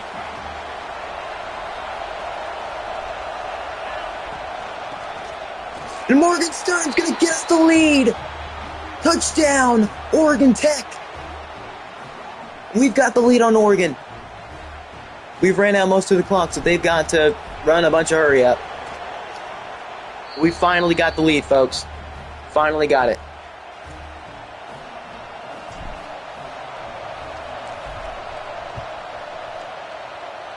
Let's force a return. Not that they haven't been doing it this entire time, but it's pretty important for us now to get a stop. Like, very, very important. I just hope Damian Boone or somebody can get a pick. And they're going to make the tackle inbound, so Oregon will just continue to hurry this one up. That was a Z spot.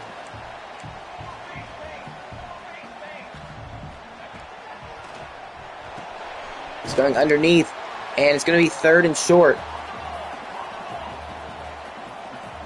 Obviously, run cover 3 Sky. Force him to get a bad pass.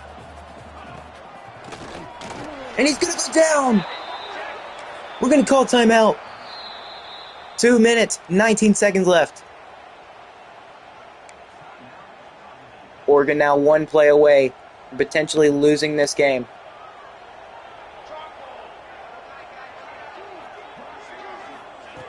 They're going to hold their season on pass.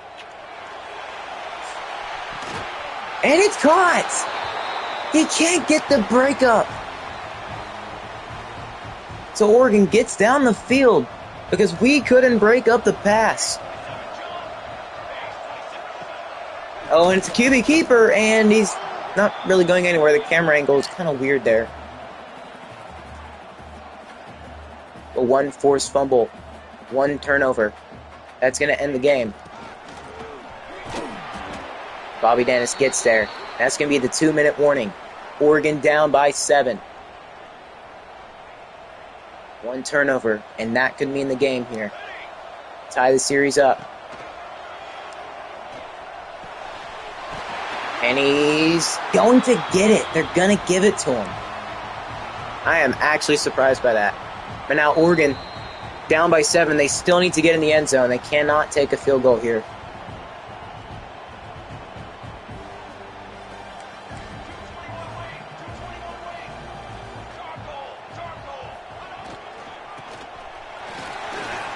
And why is nobody trying to go for the ball? Oregon's going to tie the ball game up. Nobody even trying to go for the football. But now we know what we need. We need a field goal. We need a good return, get a field goal, or a touchdown. Touchdown will send us right back up.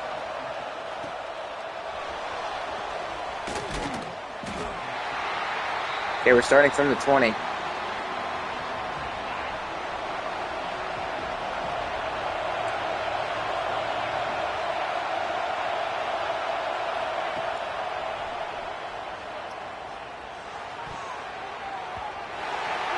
And it's tipped.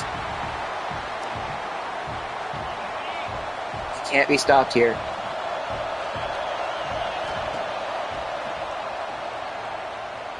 And it's over the middle. It's Kuma. He's going to make the grab, but we've got to hurry it up. Obviously, keep the clock running. We've got to hurry it up to get down the field. And how is it overthrown? Oh my God! Why is it always an overthrow? Why are these guys always so great at catching? They catch it better than our freaking receivers.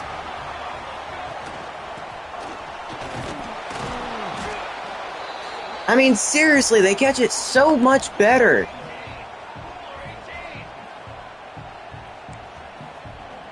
And now Oregon, they're going to probably look to pass here. He gets out of bounds, but it's 3rd and 6. Going to have to press up here.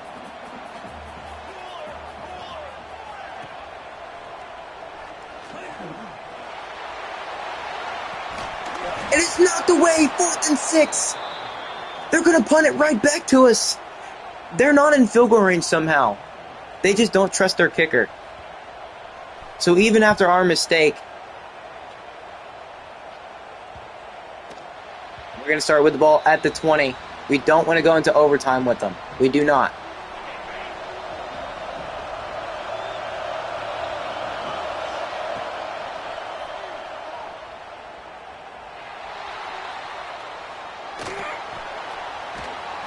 It's going to be a grab. He did get out of bounds. We're just going to flip the play now.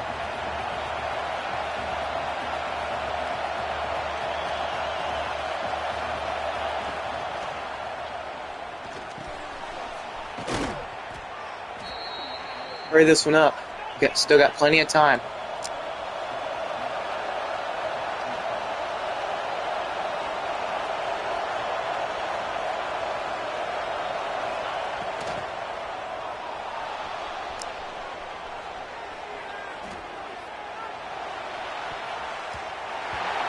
"27 seconds. We need a deep shot. We need a deep shot to at least get us in good field range.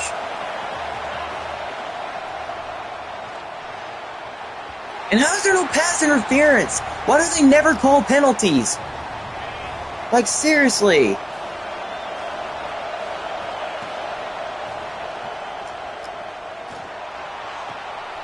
And he's going to make the grab. We're very close to field goal range. And there's pass interference on the defense. We are at Oregon's 38. And that penalty did stop the clock. Morgan Stern's going to drop the ball. We just got to get a little bit closer.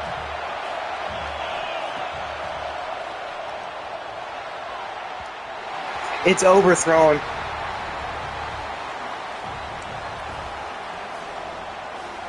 Pass was overthrown.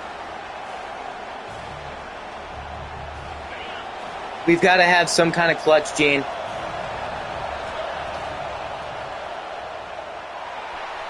And why is he just overthrowing everything?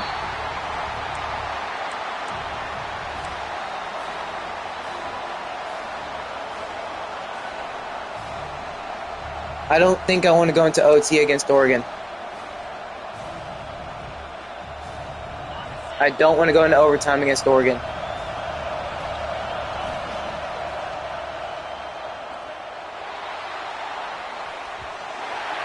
There's 1 second on the clock. And for whatever reason, Mark Hill is just constantly just overthrowing it so much.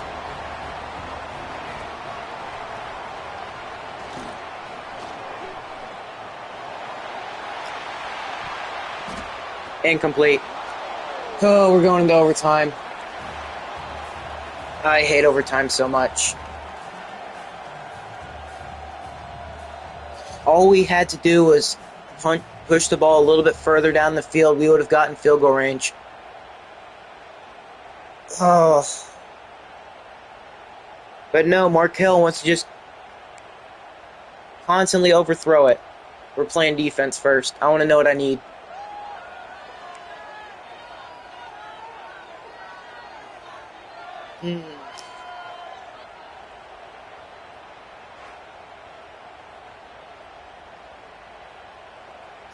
Do not play as Damien in this.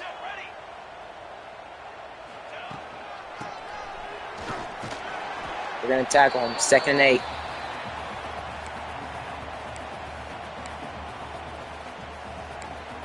No, I'm going cover 3 match again. I'm not risking it.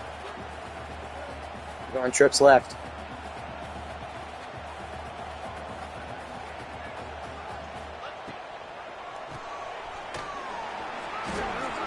Tackle him. 3rd and 1.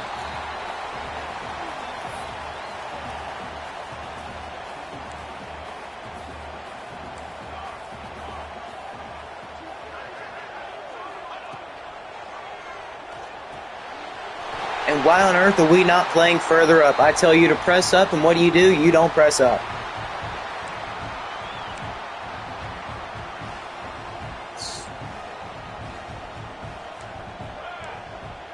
Doing Tampa 2.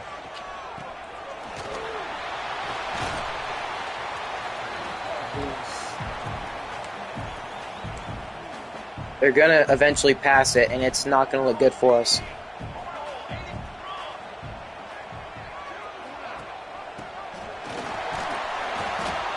Third and goal.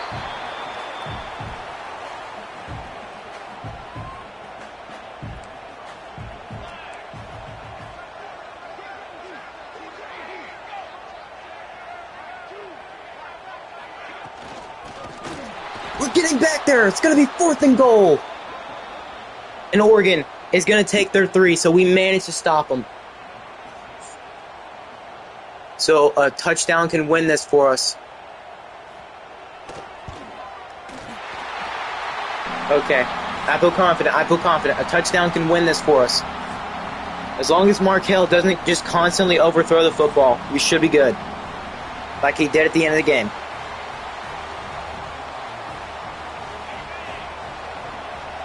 If you can't get it there, don't force it.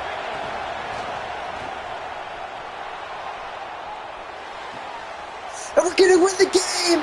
Kuma in the end zone! Ball game! Oh my lord! He was screwing up all game, but Markel Childress with a massive throw. We're going to win and tie this series up at 6. The undefeated season might actually happen, folks. It might actually freaking happen. Oh my lord, do I hate overtime. It can get you so stressful. But we managed to hold Oregon to just a field goal, and that was their undoing. Holy crap. 3 picks. I mean, Mark Hill, 60 throws.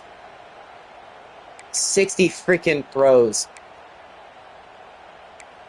Wait, when the frick did David Baca throw a football? What the frick? When did he complete a pass? I don't recall ever seeing that.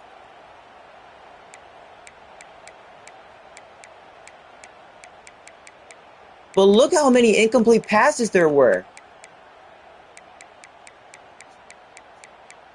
When the frick did he get a pass? Because I don't remember him being the QB at all. Unknown penalty will be... I don't know.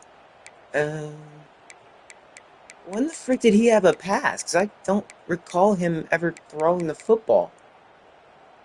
But yeah, look at this. This is what I expected him to do. Whoa, we are way too close. But this is exactly why I like Damian Boone so much. It's because when we needed it, he got a pick. He was right here, right time. Where were they trying to go to? I think they were trying to go here, but Damian, he got there. He's got 85 catching as well. Better than some of the receivers on the team. Heck, even some of the tight ends. But if he didn't pick that off, we might as well have lost this game because Oregon would have just kept driving. We wouldn't have even gone to OT, but luckily we got it to OT, but not past the first one. But we didn't allow their quarterback to pass for a touchdown, which I'm actually kind of proud of. The running back only had 81 yards, but both running backs actually ran for he ran for 2, he ran for 1. Receivers, DeMarcus Holiday was cooking us. Only 88 speed, 92, 93. So they shouldn't have been able to beat us in the passing game. Like, they shouldn't have been able to outspeed us. And for us, like I said, 60 pass attempts. Our quarterbacks have to do that a ton, especially around the end of the game. He did throw 3 picks, but he threw 2 touchdowns, so I guess it's okay. David Baca, I don't know when the frick he got that stat. Like, I can't tell you when, but apparently it was a complete pass. I really don't know, but I don't know why the former 5-star edge or the 5-star edge rusher, I don't know why he's throwing footballs. I don't know when he did. Oh well. Run game, we did pretty solid. Morgan Sturm and Coco Fanine. They both got touchdowns. Coco had a pretty solid game. He was making some good runs. And in receiving, Tyrus Kuma, the man who got the game-winning touchdown in overtime. It doesn't get better than that. But David Nchukwu, he had a 100-yard game as well. Lorenzo almost had one, but I think he went down with an injury and then came back. Lorenzo had 3 freaking drops. But, ooh, there's something else. I'm going to show it. I'm going to mention in a second anyways. Tackles. I mean, a decent amount of tackles. That's good. TFLs, we got a ton. And we actually managed to get back to the QB a whole lot more than I was thinking. A whole lot more it's a whole lot more than we have been doing. But I don't know how that works. 3 half sacks. How does one person get in? Unless he got like a half sack, and he had like 3. Nate Varner had like 3 half sacks, I bet. And Damian, the only man to get a pick. You expect it coming from a guy who has 99 zone coverage. We had a bunch of pass deflections, more than we have been getting. No forced fumbles. Thaddeus Kuti did. And he's also the man who blocked the field goal. So Oregon was going to go up, I think like, 24-21? But we blocked the field goal. And we sent the OT. Man, that's a clutch play. Whenever we needed it most, we came up big and got a field goal block. No safeties and no defensive touchdowns, but I'm going to show it. I'm going to try to find it. Because I want to look back at that. Because that was a big play. Please tell me I can go look back at the blocked field goal. Why is there a 0-yard run?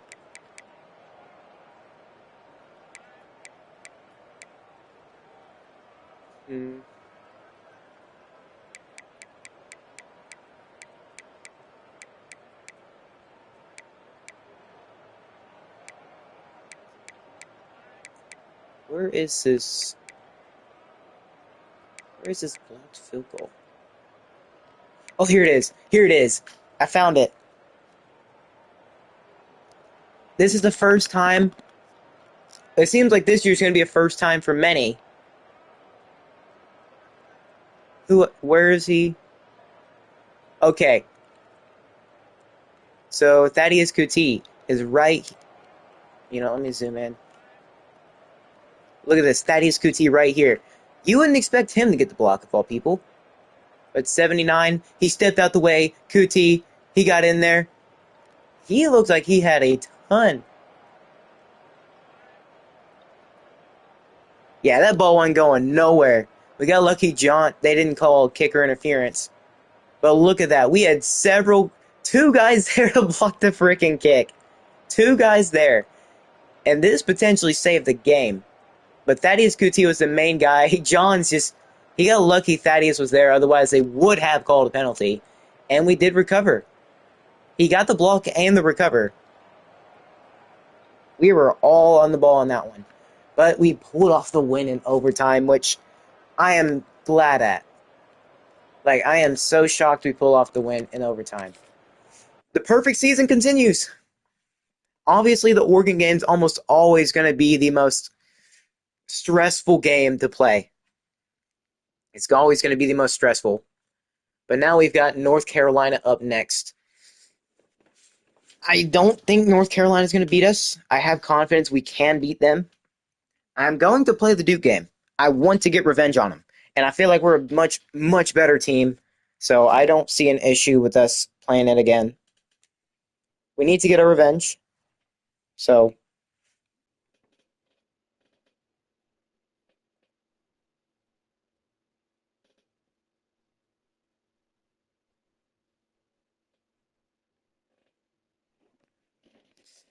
but yeah, what a win. It is not easy to win stuff like that.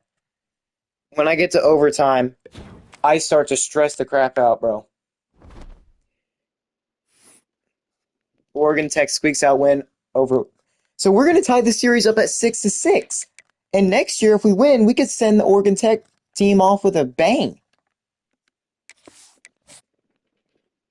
Surely the 5 stars love that one. And hopefully they respect us in the rankings. And still we're not ranked. At the second on Awuzie. Of course, Bello takes us off. I don't think we really had many. Yeah, we didn't have any hours into him. Second on Ferreira. And first on Brown. How's the conference looking so far? I almost also forgot to check. When is the first conference game? Let's actually check out the conference's season so far. So we were the only team that faced off, or that played in the first week 0. And then we all played.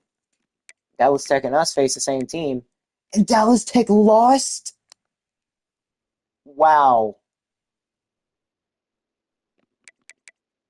CTU actually won. They're 1-2. Metro Atlanta's 0-3. Vermont State's 0-3. Dallas Tech 0-3. And Santa Cruz 1-2. Ooh, yet again, another season that doesn't look so good for teams. But Dallas Tech losing. Vermont State almost beat Boise State, which I'm kind of surprised. Central Texas Engineering put 20 up on LSU, which I'm very shocked that even happened. Santa Cruz almost beat Rice. Vermont State lost. Oh, yeah. Yeah, they had to face Ohio State, and that was never going well. And Dallas Tech gets smashed by Penn State. Week 3, week 3, which we just played, we beat Oregon. Santa Cruz barely beat out Akron, 38-33. Metro Atlanta had to face off against North Carolina, North Kakalaka. And, okay. And here in week 4, we still don't have a conference game. What about week 5? In week 5, no. Is it going to be week 6? And the answer is yes. Metro Atlanta and CTU, I think they always play week 6. They're always the first team that plays. But Duke is 3-0. They're up to number 4. Yeah, that's a big game to play. Are we receiving Heisman votes at all? David is up to... Wait, he was first? David was first on the Heisman. Holy crap. And this is a bunch of weird Heisman contenders. But I mean, let's roll. Next week we got North Carolina, and I think we can win because we are a better team than they are. Dang, we fall to 4th for Terrell McCracken. We're up to 25 in the country. Those wins aged very well. But North Carolina is an 84 overall. They're an 84 overall. Should be a win. We cannot have our first and only loss of the year so far beaten North Carolina. It cannot. I don't know why. Oh, because I didn't have enough hours for anybody else. But JD Samaya, I'm going to put 50 into you, buddy. If we can go undefeated, we could probably get a ton of great players to commit.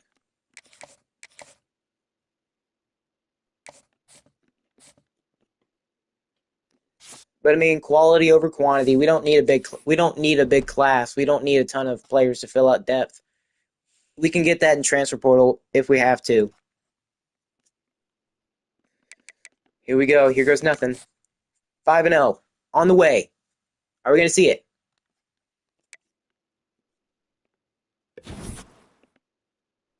Yes, we will. We're 5-0. We're first on these 3 5-stars. Bobby Dennis, he had a good week. 4 sacks. That's great. That's incredible. David having... Oh, my Lord. Okay, that should have... He was on the Heisman watch. And he's back up to 2nd. He's back up to 2nd, and we've got Duke, who's actually got a... I'm sorry to keep going back and forth, but Duke's also got a Heisman contender. Their quarterback, Leonard Neese. He's got 99 throw power. His accuracy deep sucks, so he could throw some picks if he's not careful. But we are looking to go 6-0, and Duke is number 3. Let's go try to win this game. Let's try to beat another top 5 team. They're 89 overall. Okay. You know, I don't see an issue with rocking the whites again, except let's put on your red pants. And I guess red helmet.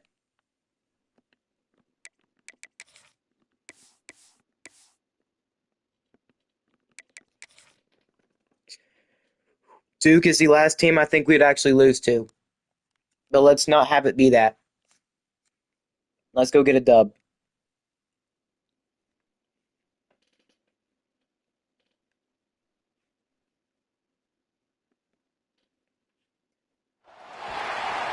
Here we go. We're having to play in Duke. We've got to overcome our demons. Last year, we failed to beat Duke, and I think the year before that as well. But if we're wanting to have a perfect season, you've got to go through not necessarily a perfect team, but they're undefeated, so I guess, yeah, perfect team. We've faced Duke before. We know they like to do a little bit of everything. They can pass it deep on us. Their quarterback has 99 throw power. We're both ranked, but we've got to come out on top if we want to get even further ranked. Number 3 versus number 24, and we are going to be kicking it. So we're going to get ball at halftime. Which means we've got to play smart. Don't pass it into stupid spots. That would get us in big trouble. And let's have the defense have another big performance. Last week, one of our guys had 4 sacks. I think it was Bobby Dennis. He had 4 sacks. I only hope to keep that up this week.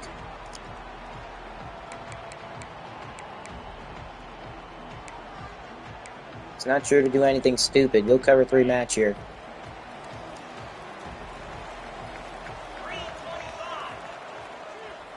Is Duke going to go to the pass? They're going with an RPO. And he's going to go down. Not really much gain there.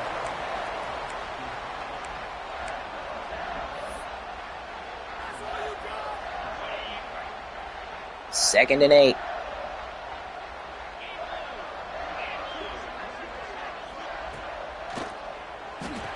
And why on earth did Damian not read that better?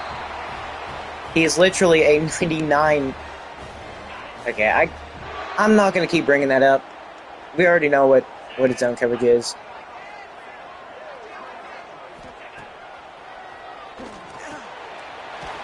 And it's going to be a gain of about 4 yards, so Duke trying to just get it underneath. They're not going to let them. Bobby Dennison. I like this group of linebackers. I really do.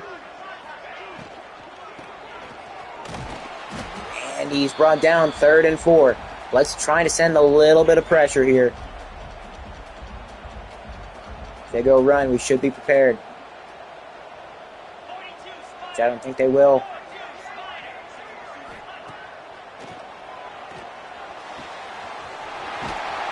And why is the coverage not there? Left them so wide open there. Duke's already. But don't underestimate this team, no matter how better we think we are. And Duke's receiver is going to be hurt. I mean, that's a good sound for us.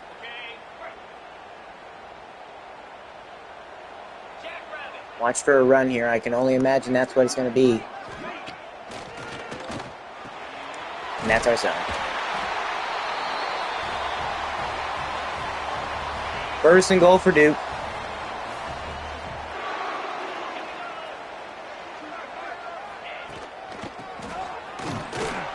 And he's going to be tackled behind the line. Ooh, they are going wide.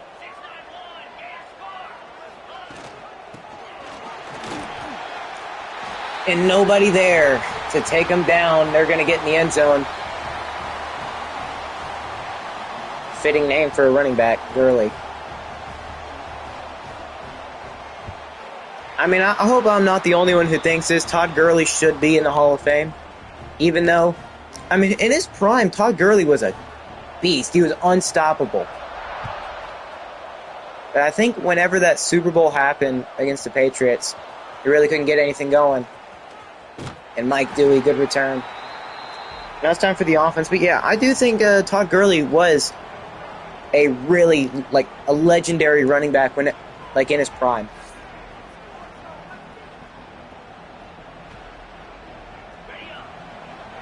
I mean, Duke isn't as bad as Oregon Stadium.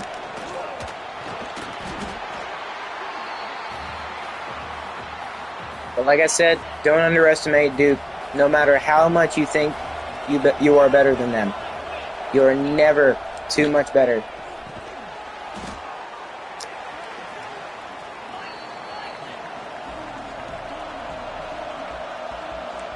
You are never oh, Kuma, just finish the cross, bro.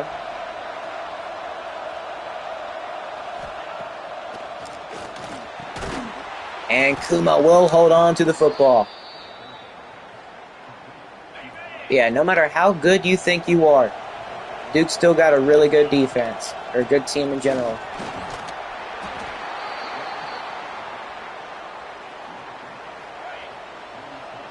But, I mean, they have a bunch of guys.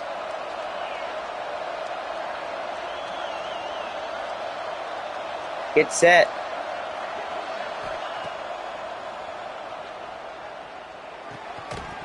And Lorenzo can't hold on. They fall to the... They float in the air. Okay, they're not pressing.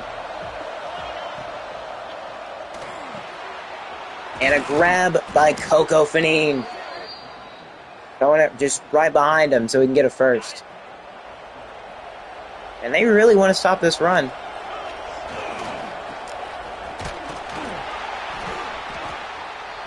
Pressure nearly got in there really quickly.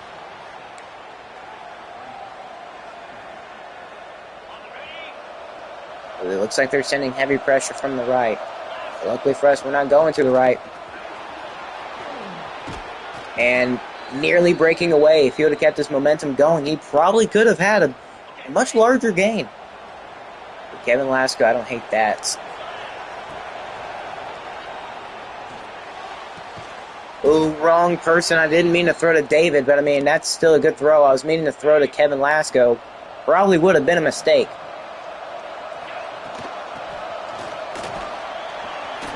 Coco not able to go anywhere. Stuck behind his lineman. Not really liking what they're giving me, so I'm going to take matters into my own hands.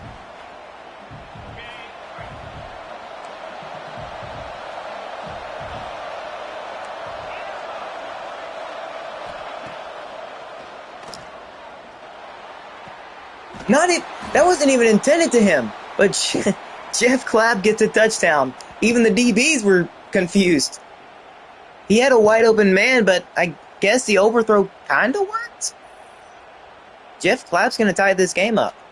Because, I mean, it wasn't even to him. It was underneath to Cahoon. But, I mean, Jeff Clapp, he's going to get a touchdown. Wasn't even intended to him. I don't know why Markell overthrows it so much. It's not he's got 83 short throw, 88 medium, I think it was. And he's better at medium and deep throws, so I don't know why he just is constantly overthrowing that. But now Duke, with a minute left in the first quarter, they're going to try to drive down and score yet again.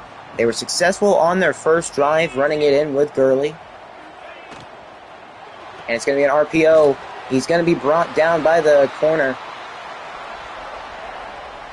He is 6 for 6, so he's perfect right now.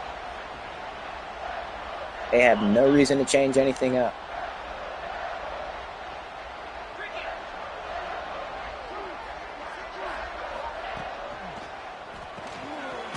And he's going to be stopped behind the line. He went backwards. Not what you want to do there. But it's going to be 3rd and 7. Oh, they're going 5 wide.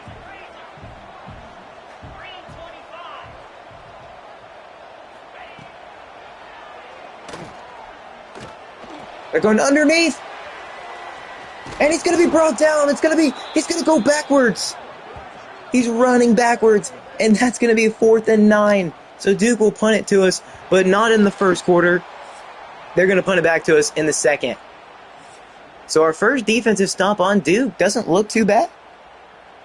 We're pushing them backwards. I honestly thought that play was going to go a lot worse, but they decided to go a bubble play, and it did not work out well for them.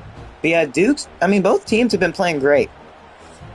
I nearly had a fit whenever Markell overthrew it, but luckily Jeff Clapp was there, so no need to panic yet.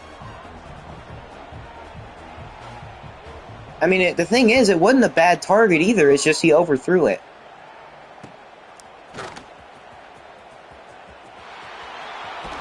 And Coco Fanine, big return. That was just an excellent return right there.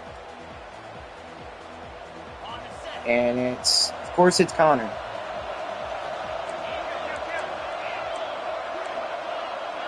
Ooh, I don't hate that play. Get David over there. You know what? No, get it underneath to Kuma. I think I called him Kuham earlier. Let's actually have David run. You know what? David, just run a streak.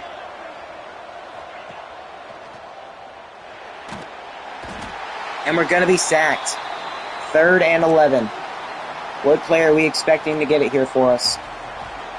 You know, let's just try slants. If we can get a little closer, then we can get a little closer.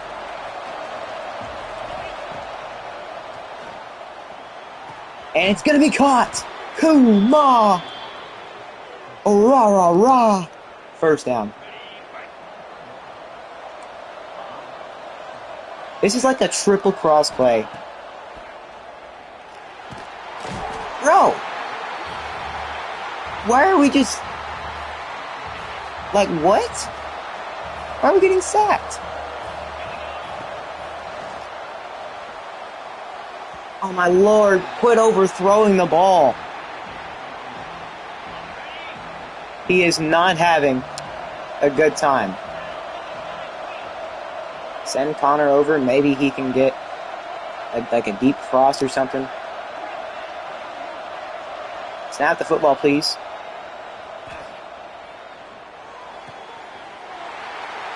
Nowhere we could have really went there, so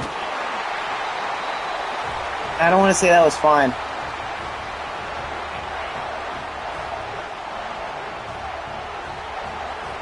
But Duke does get the ball at the 25. It's going to be an RPO. Second and 6 now.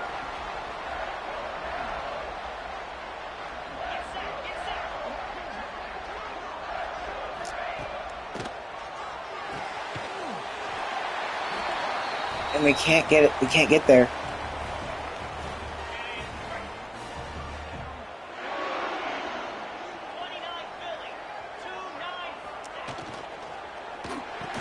And Damian, that's your zone. Damian's not playing his zone at all.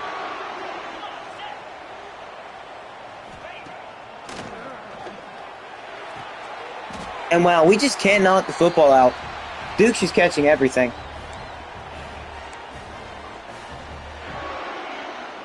We got to send some kind of pressure, see if we can maybe get something in that.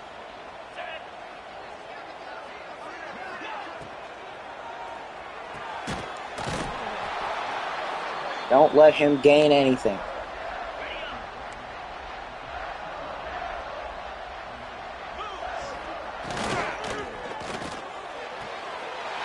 Dude, why are we not playing zone at all?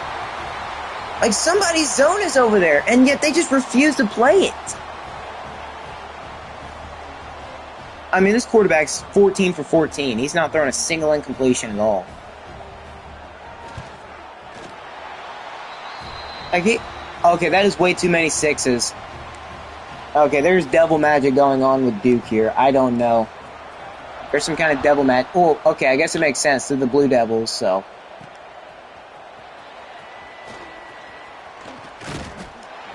Okay, good return, getting out to the 25. David is running a streak here. They're not going to be able to keep up with him. But he overthrew it! Can you stop overthrowing the dang football, Markel?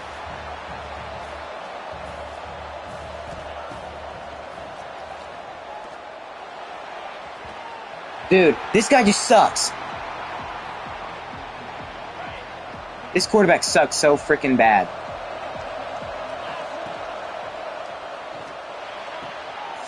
Oh my lord! What is up with this dang stupid quarterback?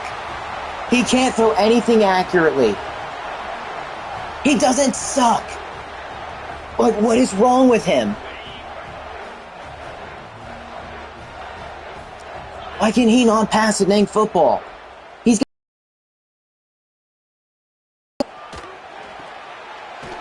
Why do we get two guys? Oh. Like, what is the freaking gameplay in this?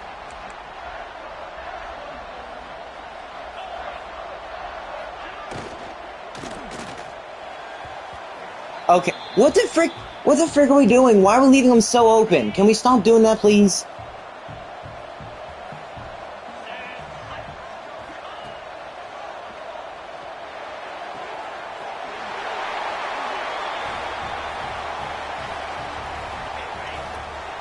Like, our guys have like 90 plus awareness, 90 plus zone coverage, and yet we all play like we suck.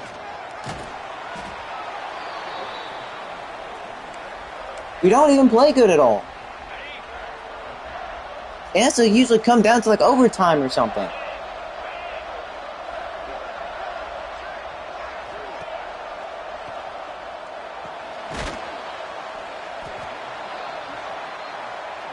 You know, hold them to a third down, or hold them to a fourth down here.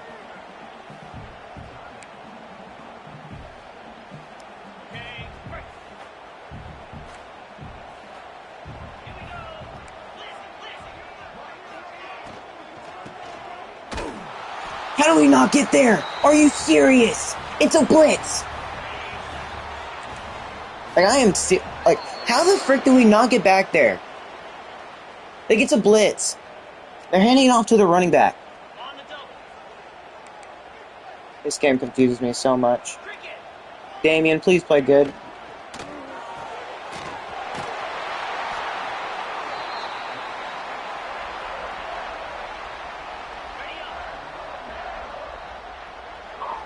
Press up, please. There's supposed to be a man in zone over there. But no, I'm going to get blocked by... I'm just going to get blocked.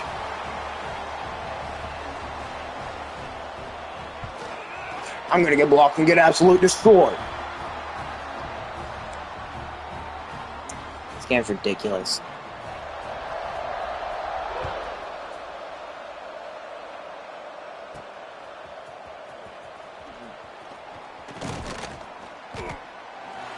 I think Mike Dewey's the last person we want out there for a return.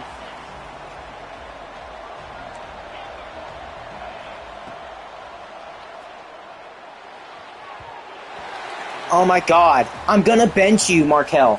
I'm gonna bench you if you can't throw an accurate pass. Like, seriously, what is up with him?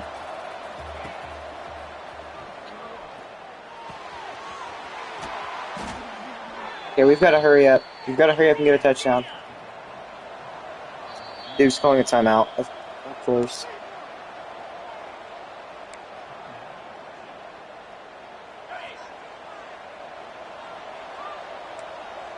They flip the play. Let David run a streak. So they're pressing up.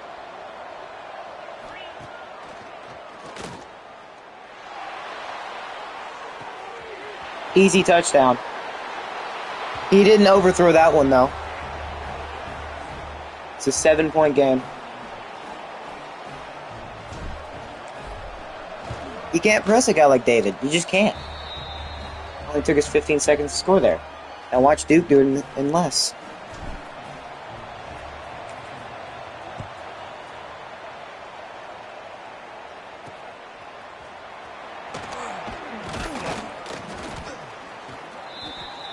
Minute 5. Let's try to get a stop. I mean, we got 2 timeouts, so they probably won't take it out to the half. I don't think they will.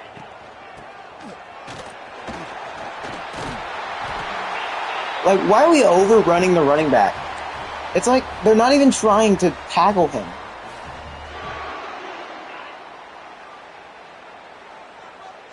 Like, seriously, nobody even tries to tackle.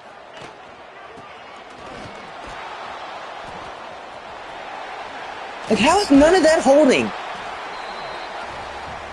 Like, what is the deal with not calling penalties?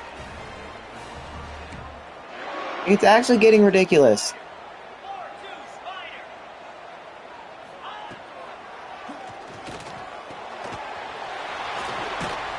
He didn't let me switch. Duke will call a timeout. 31 seconds left.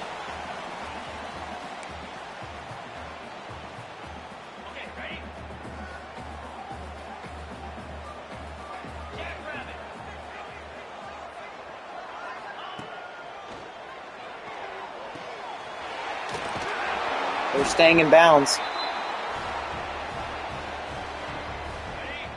Wouldn't hate it if they run the clock out here.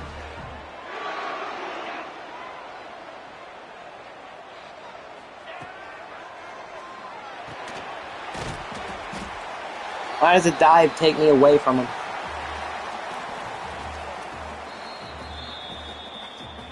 Duke with 2 seconds left in the quarter, in the half. You know, I wonder if we can ice him. Got a long kick. Are they going to be able to make it? It's up. Well, I guess there's no question. It's straight down the middle. Duke's going to extend their lead by 10. Well, we've made one too many mistakes in the first half, and defense has played like dog crap. I mean, we barely managed to hold them to a field goal at the end. Their quarterback is thrown only 1 incompletion, but he is in the Heisman list, so I guess that makes sense. I don't know. But Markel has just overthrown our guys way too much. I'm surprised he didn't overthrow that one. Like, Markel is not a bad QB. He's got pretty solid accuracy, except short. He's not really good at throwing it short. He's got 83. But John Sweet, he's 96 overall, 99 zone. I don't know why he's struggling to play defense. John Sweet has been beaten so much today.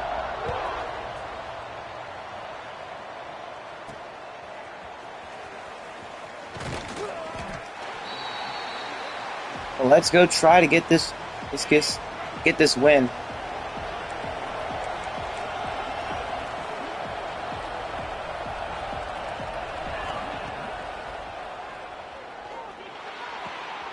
Lorenzo. Yeah, I mean, that was overthrown a little bit, but it was still fine. And they just want to keep pressing David.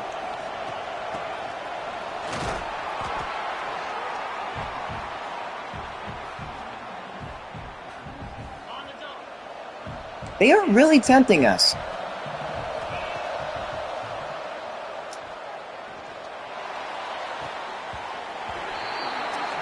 Third and 6. Can't hold on.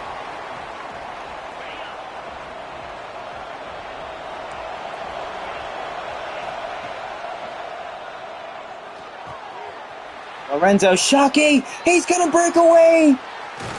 Massive gain! Yeah. You're him.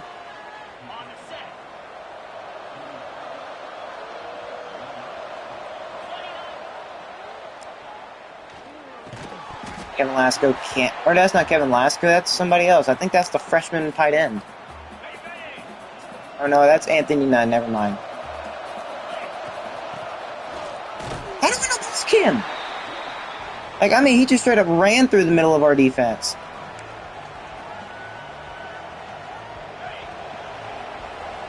Ooh, I like this.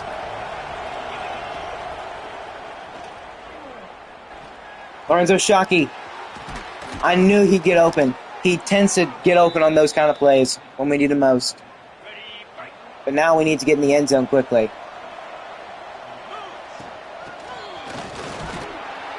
And Coco getting down to the 3, but let's hurry up, because I want to run it again.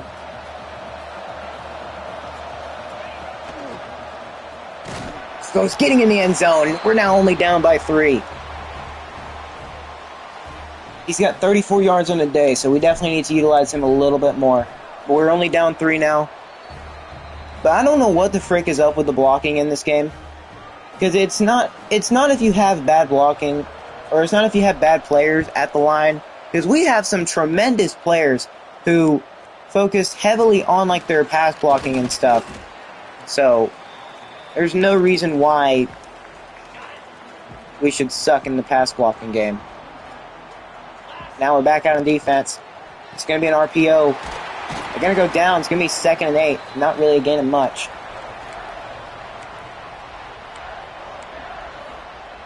Let's maybe try to send some pressure.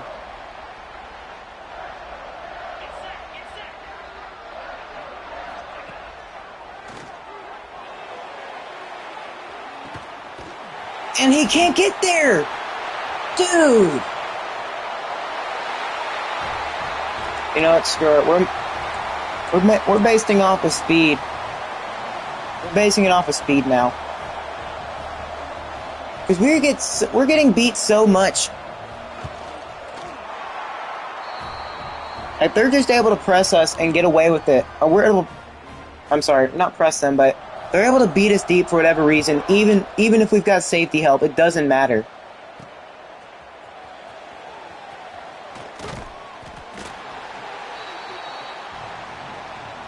So now we've got to go out and score again.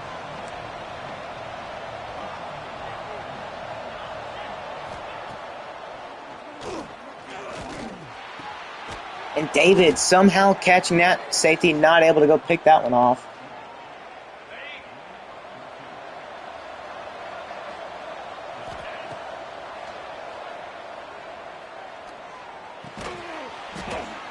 Running back holding on, but I'm going to hurry this one up. Maybe flip it. See if we can have something go that way.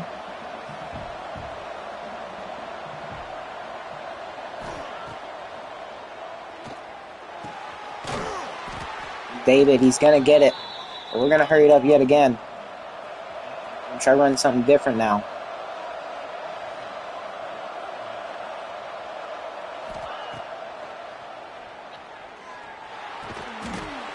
And he's able to hold on. We're going to run hurry up yet again. I believe we can get this. I mean, David could get open. Or maybe it's Kuma. Yeah, I want to leave as much time as possible. Okay, Duke's calling a timeout. So that's one less for later in the game.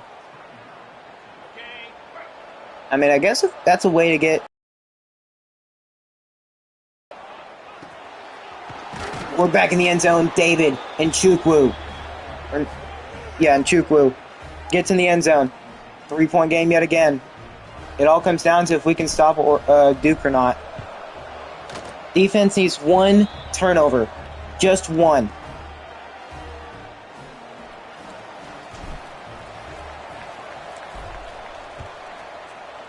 Just one. Don't let them get 38. Do not let them get 38 points. John Sweet, please. Screenplay. He brought down. 2nd and 13. We were there.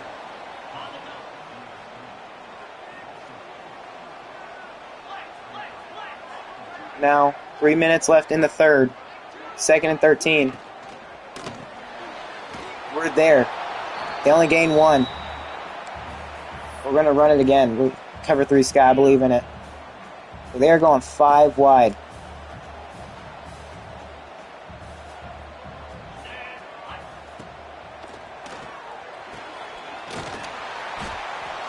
No way he got the first. All we had to do was cover 3 sky. That's all we had to do.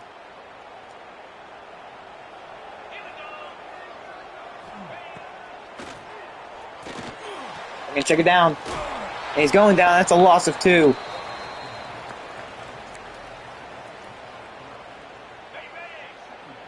We're going 5 wide yet again.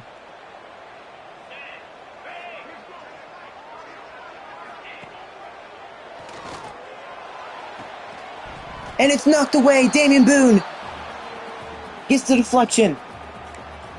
3rd and 12. 3rd and 12.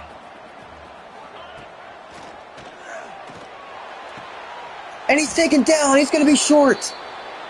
But Nate Varner goes down, but we're okay with that. We get a stop. They tried to spread us out wide, but it did not work.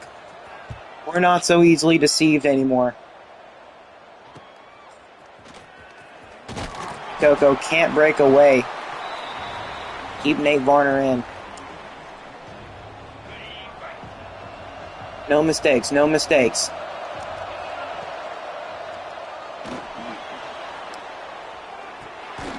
David holds on.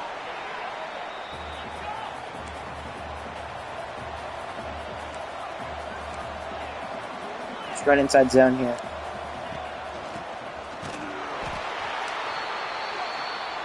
For inside zone, I mean, that didn't look good.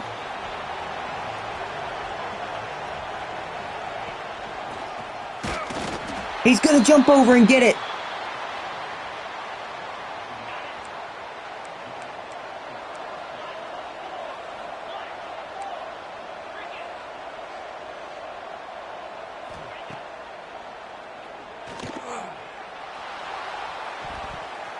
Nearly picked.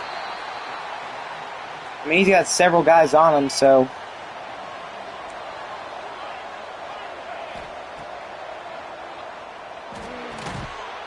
David's going to make the catch, but there's a flag on the play. It's going to be freaking holding.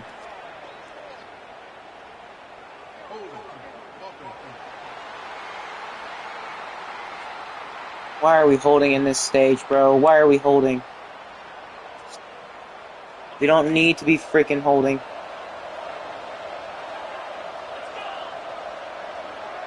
Our best hope is to get it to like McGovern or Kuma.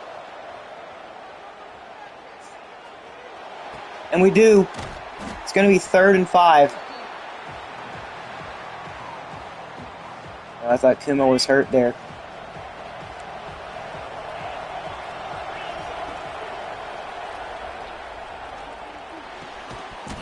Connor, no.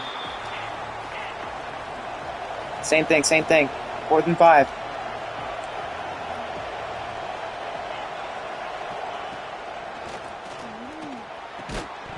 Why can we not hold on? Oh my god! Like, bro, what are we supposed to do if we can't hold on to a football? I don't care, we're going into the 4th quarter down 3. We can't freaking stop, well, we can barely stop them, so we need every score we can get. And you're freaking...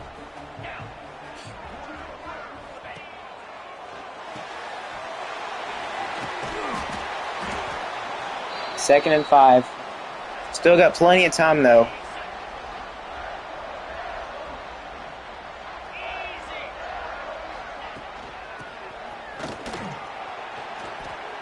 How did you almost just let him get that?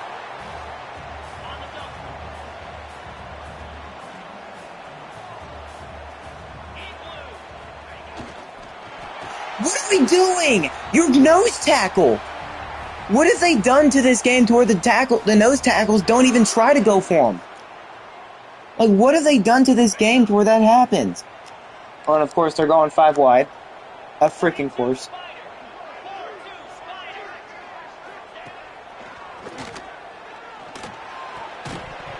Incomplete pass. 2nd and 10. John Sweet, you better not let him torch you.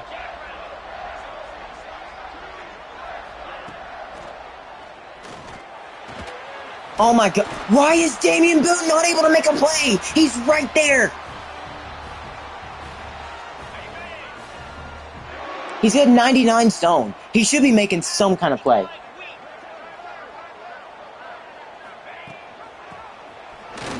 And the Red Sea parts wide open for the blue. Oh my lord. How are they having so much success? I don't understand it. How the heck are they having so much success in this game?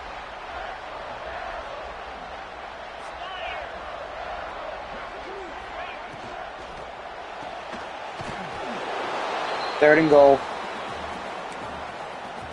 Same thing. Press up, please.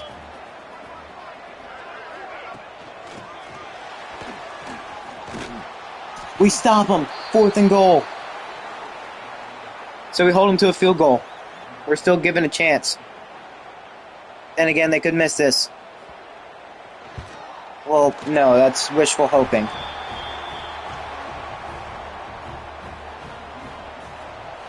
So we're only down 6. Touchdown will get us a lead.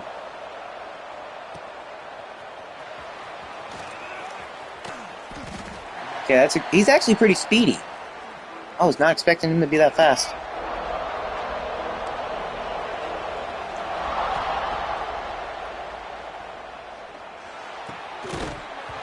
Bro, nobody touched him. Please don't let this happen.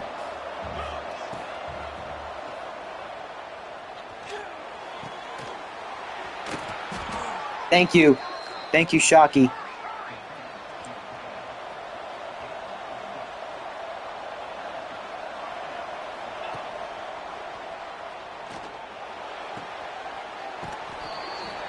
That's a gain of 7.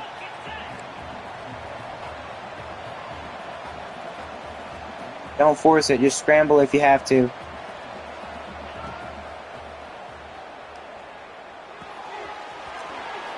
We're going to Connor McGovern, who's going to have a massive play. Let the clock run down some.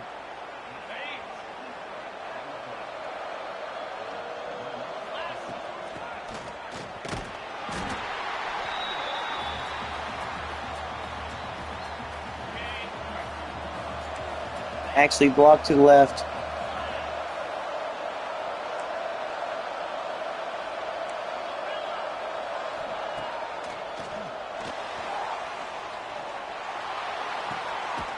David, he's going to get down. Spit on shoe clock. We're probably going to regret this. But if we can run shoe clock down, get it down to 2 minutes, score a touchdown.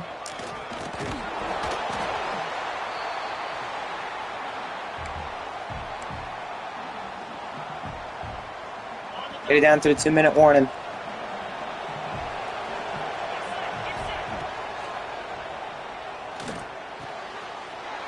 We're going to tie the ball game right back up.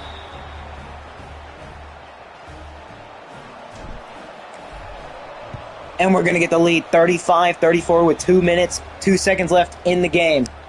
We just got to get a stop on Duke now. One turnover will end the game. One turnover.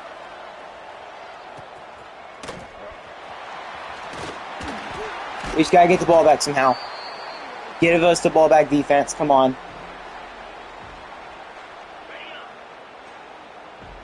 Stupid game. Better not cheat me out now.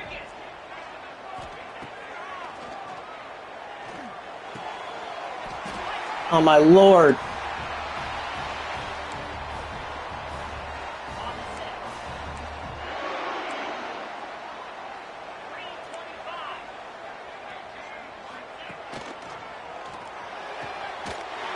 Like, what are we supposed to do? We don't have a defense for that.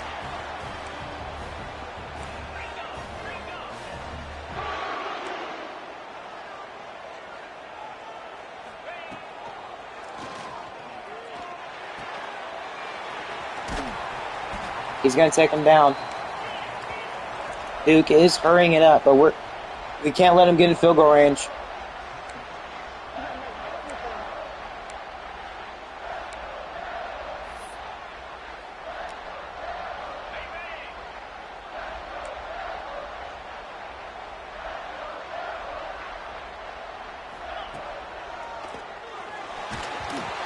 So close to getting a sack. It's 3rd and 8.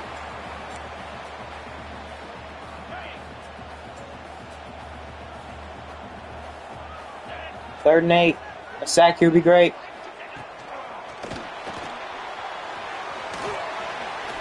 And he's going to go down. We're calling a timeout.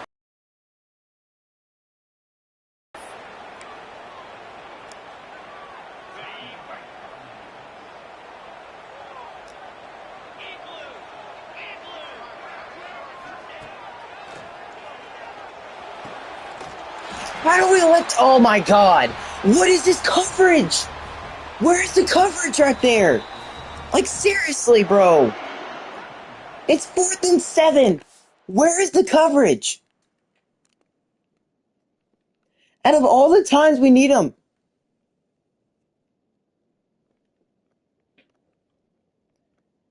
Where's the freaking coverage? Like, are we serious right now? And we can't knock it out either because they catch everything. And we've got one timeout. So we've got to force a fumble, get a pick, something.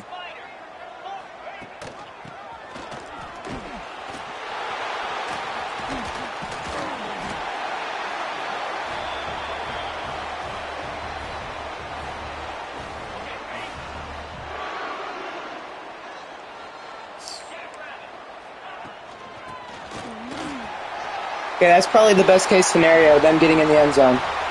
That is the best case scenario for us.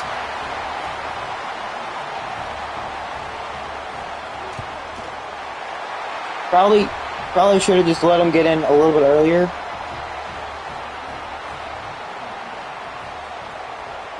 I mean, I don't know how this game's gotten to where it's at. We need a good return.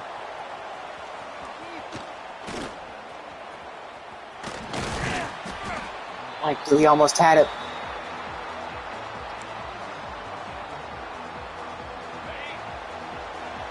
If only David.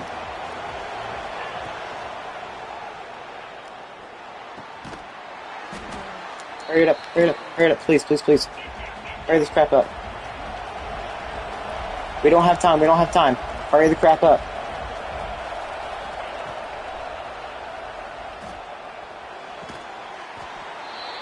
Timeout. We've only got one shot. One opportunity.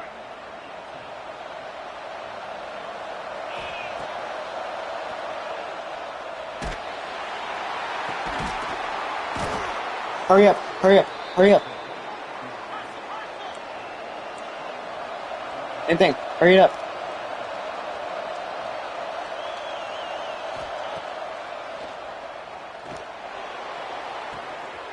We got a touchdown! Connor McGovern! Touchdown! 3 seconds left in the game! How did we just get that? Oh my god! Mostum, thank you. I hope I win too. Oh my lord. We had to defeat the Devil Magic somehow. The kick is up. It's good! We got a 1-point lead. How the frick did we pull this crap off? It's not over yet though. Squib kick it. How the frick did we get that? Took a knee. Formation. Prevent. Oh lord, how did we get that? Oh lord.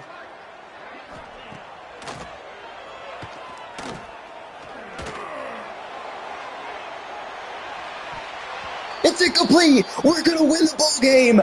Holy crap!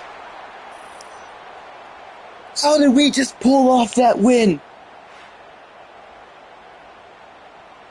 I'll tell you how. His name is Connor freaking McGovern. Oh my god. Oh, thank you. Oh my lord. Connor McGovern. You cannot put single coverage on that man. That is why. Oh my god. We had to defeat the Devil Magic. Oh my. Oh. No, I can't even go to stats right now. I cannot even go to the stats right now. We had 12 seconds. 12 freaking seconds. And what do we go do? We go score a touchdown. Duke was not expecting this. That is why you get a 6'5" receiver. Look, they didn't have any safety help, so you know what he did? You gotta think, Levine Joe, the corner, he's gonna get freaking scolded. He's like, why'd you let up a touchdown? Why'd you let that up? Tied the ball game up.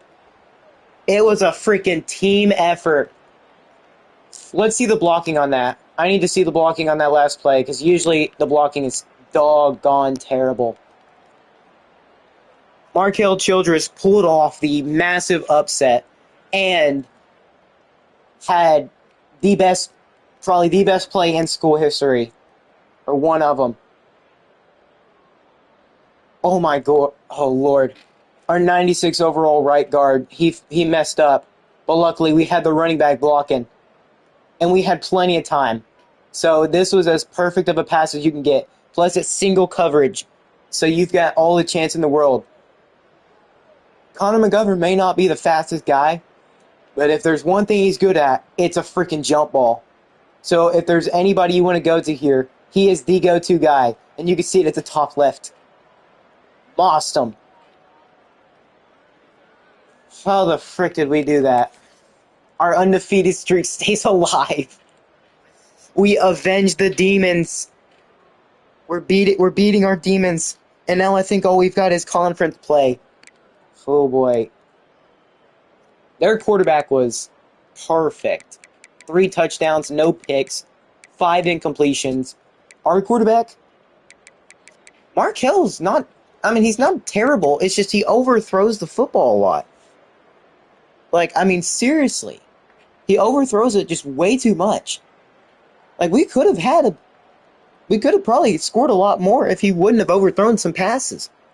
He had a bunch of guys wide open. It's just when it mattered most, it seems Markel wanted to show up. That's 2 games we shouldn't have won, but we did. And now we should be pretty much coasting all the way through to the playoffs. Oh, Lord. I mean, Coco only had 38 yards. He had a touchdown, one broken tackle. Morgan Sturm also had one. Receiving. Player of the game obviously has to go to Connor McGovern. Oof. Player of the freaking game right there. 6'5", 99 spec catch. So, like I said, if you want to go to anybody in that moment, it is him. He is the guy to go to. Tackles, I mean, we did okay. I mean, we stopped them long enough. TFLs, a bunch of them. Sacks, we didn't actually get any. Didn't get any picks. Got 3 pass deflections. I mean, Damian Boone should have got a pick or two there. Like, he should have. Didn't force any fumbles, didn't get any recoveries. Didn't get any blocks this game like we did against Oregon. No safeties and no defensive touchdowns, but man, what a freaking game. We held out to the very last second, keeping our undefeated streak alive. I can only imagine it's going to get tougher in the playoffs, too. It's only going to get freaking tougher. Surely those 5 stars that we have on the board, they all love that, hopefully. At least the ones we have points into.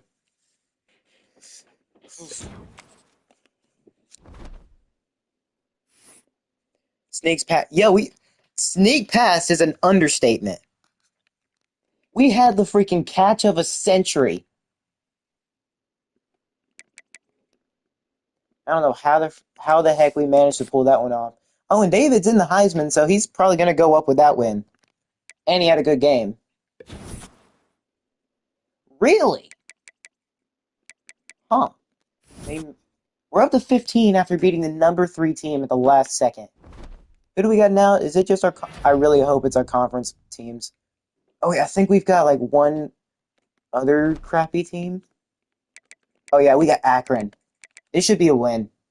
Let's see, Akron, 62 overall. I mean, we've been beat by a 62 overall, believe it or not. We have. But I guess now in the 5 stars, let's go check and see, like, their hard sells and stuff. Oh, Jesse Ferreira's a tough one to lose.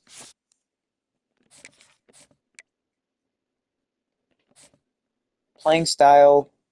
You know what? I'm going to say what I think I'm going to say. This hard sell shouldn't be hard. We already know it's going to be clocked in. It should be a good hard sell. So Ty Brown should be boosted up a ton more. Cole Goda. What do you like? You like playing time. So brand exposure, playing time. Oh, don't. It can't be program tradition. I think there's one for playing time, pro potential, and brand exposure. If that's the case, and we'll be looking good.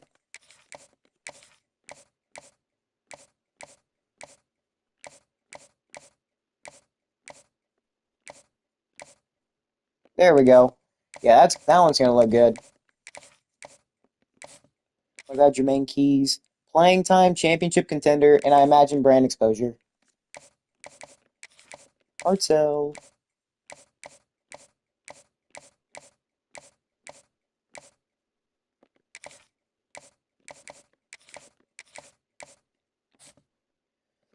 I mean, we could bring him on a visit. It wouldn't hurt. But yeah, we've got Akron and a bunch of our conference opponents. Let's see. Santa Cruz 2-4, 2-4, and 1-5. Bring him on a visit. I mean, yeah, Jermaine Keys. If we can get him to come in, I mean, this will set the team up for the future for sure. What's he like? Championship contender. Okay, we don't know his hard sell yet, but we are up to first. Jeremy Coley. Okay, this should be another good hard sell. I think it was... No, where was it?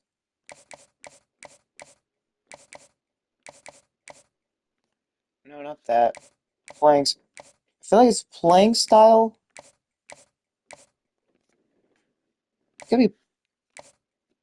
So it's not playing style. Don't tell me it's proximity to home.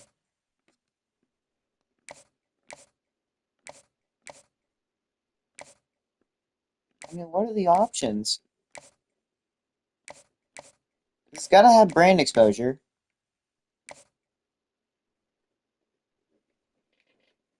What is his option?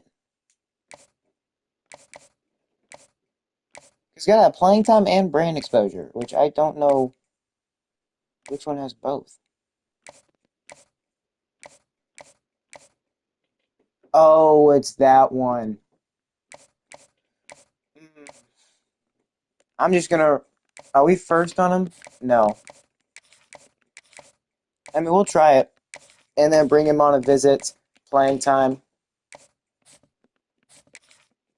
Junior Mofat. Can't bring him on a visit.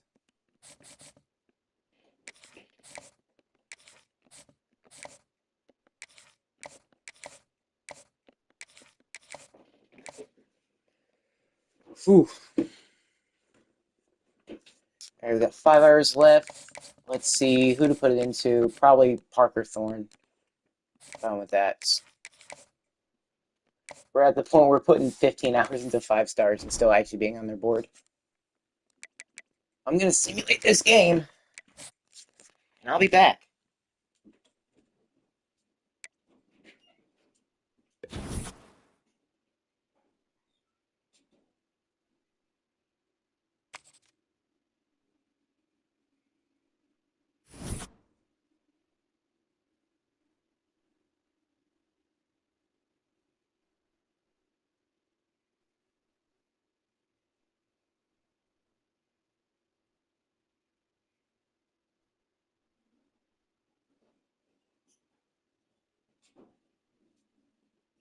Alright, I'm back. We're still undefeated. And now all the teams we've got left to play are our conference opponents. And they're all like 59, 60 overall. Whew. John Sweet, he got a pick.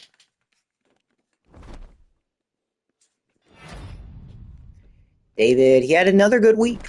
I mean, are they going to consider that a down week, or is he still atop the Heisman list? David is. David Nchukwu. Still, he just went back on top of the Heisman list.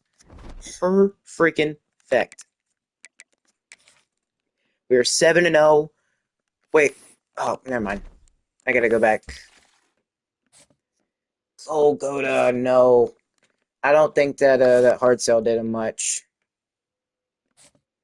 We've got 130 hours. I guess let's... No, not him.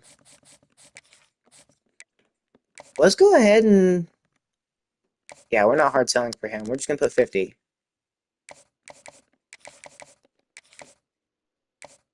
Okay, we're first on Matthew. We're third on him. So I guess let's just start putting a ton of points into these other guys. Anthrop, we're still just...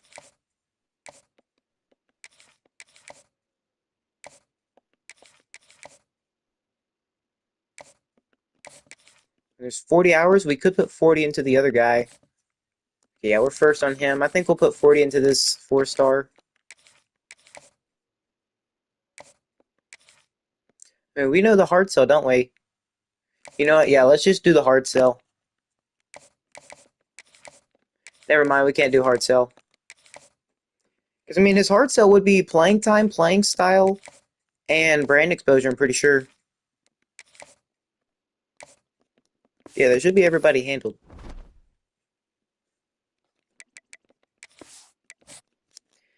We just gotta hope that those wins mean a lot.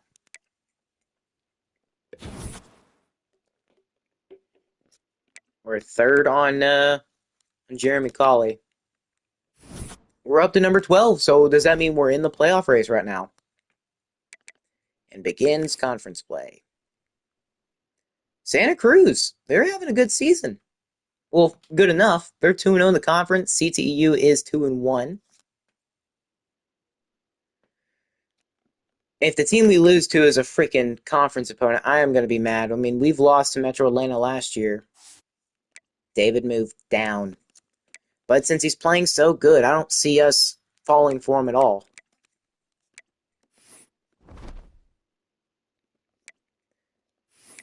And the playoffs aren't shown right now, but CTU is a 61 overall team. Let's try to beat them.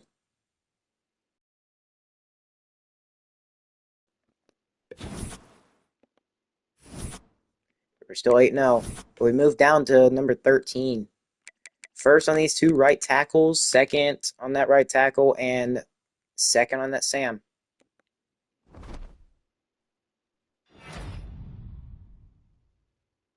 David had another good week. Now we've got the team, the best team, or the second best team in the conference. Or are they going to say they're the best? No, we're the best, but they are 3-0 in the conference. So I mean, I'm a little bit worried, but I have no fear. And we're not in the playoffs, even though we're undefeated. We beat Duke. Well, Florida State's not in there, bro. If they don't put us in ahead of freaking East Carolina, I can't do nothing about it. I'm gonna be upset. But did that game move David back up? No, he's still the same. Playing style, buddy, you're getting almost 200 yards a game, and you're worried about playing style? I mean, if I was getting 200 yards a game and multiple touchdowns, I wouldn't be complaining. I would shut my mouth up and just take it. Pause. And we can't bring him on visits. Tranquil, we can.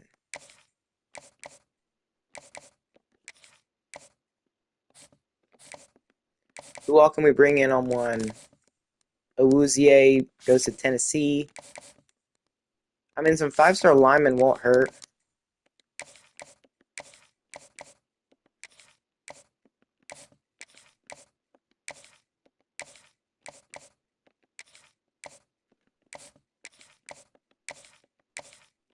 Oh, we should be looking good. What is it, Vermont State? Oh, no, it's Metro Atlanta.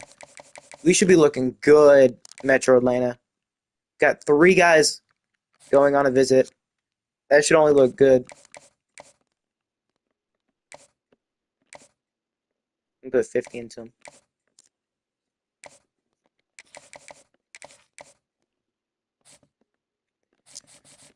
I mean, we're falling on those 5 stars, but we can't really do nothing about them. I mean, we brought them on visits. Mofat, we can't bring on one. There's nothing that we'd really want to. So we just have to continue to go undefeated. Santa Cruz they do have a good offense, or a solid okay, they've got a 66 offense. That's not good. Still 9-0. Okay, the one team I was worried about. Oh, we lose out on Marcus Tranquil. To the team that we beat.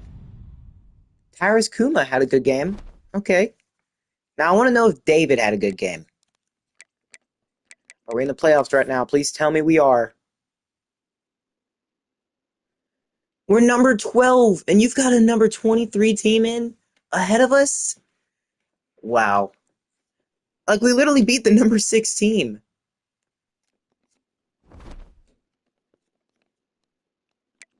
Okay, where's Florida State at? Oh, they're no longer, of course they're not ranked. Oregon isn't ranked either.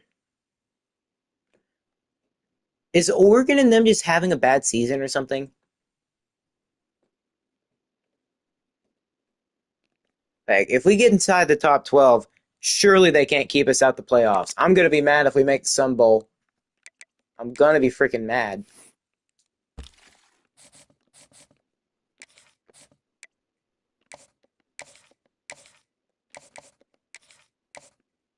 I doubt he's lasting that long, but that's such a good hard sell. It is such a great hard sell. But if Ty Brown can last till Vermont State, we could get our first 5-star of the year. Jermaine Keys. I mean, that's a good hard sell. Fernando Di Napoli. Actually, what's that 5-star receiver, Mo Fats? Oh, we couldn't bring him on one anyways.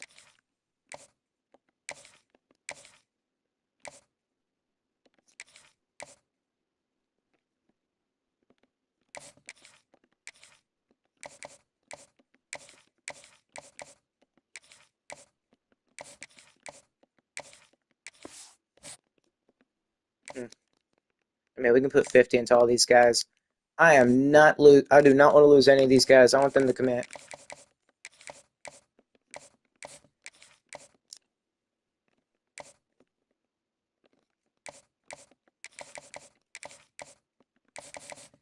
Like, Marcus, you saw that we just beat them. Why are you wanting to go there? You saw that we beat them, bro.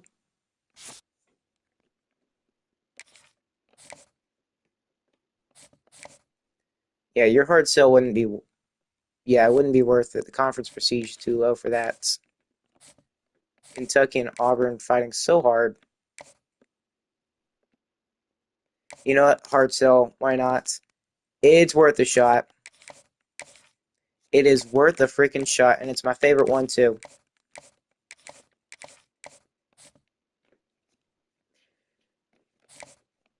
And we've already brought him on a visit.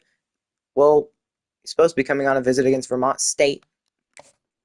We're going to need a lot of guys to be able to come in against Vermont State, because we've got so many visiting.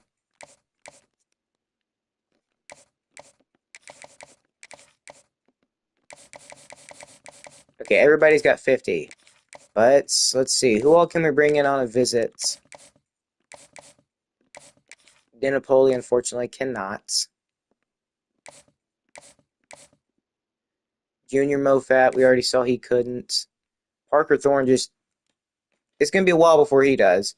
Even though we're heavily recruiting him, he's still got a long way to go. But we are actually doing pretty solid for him right now, I think. Yeah, we're doing pretty good. I had to sit up and look at that. Let's see. Who's all able to come in for visits? Well, I think we know... Oh, no. We know Cameron Anthorp's. Oh, we know it, but I don't think it's worth it. Why did I say Anthrop? That's Anthrop.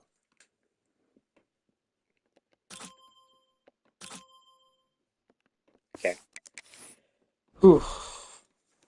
It should be like an easy win. But we lost to Metro Atlanta last year. Are we going to lose to them again? Surely the massive upset doesn't happen again. Oh, dang. Kevin Uche, okay. We win again. We're 10-0.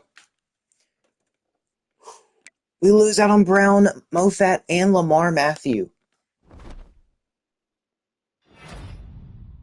David had another good week.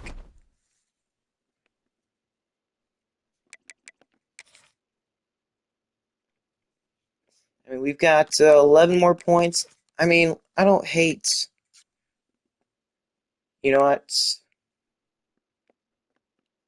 Only got 11 points. We can't do that.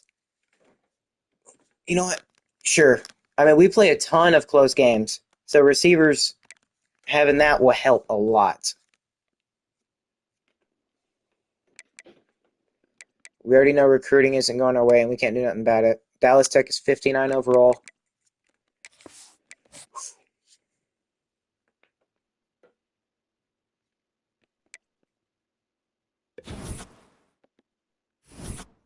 We're 11-0. One game away, Vermont State. If we can beat Vermont State, we're going 12-0 for the first time in Oregon Tech history. And we're 13th.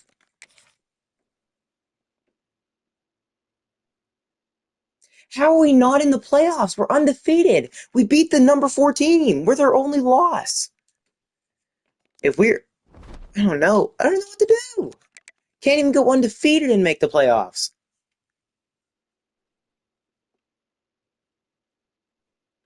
Like, what?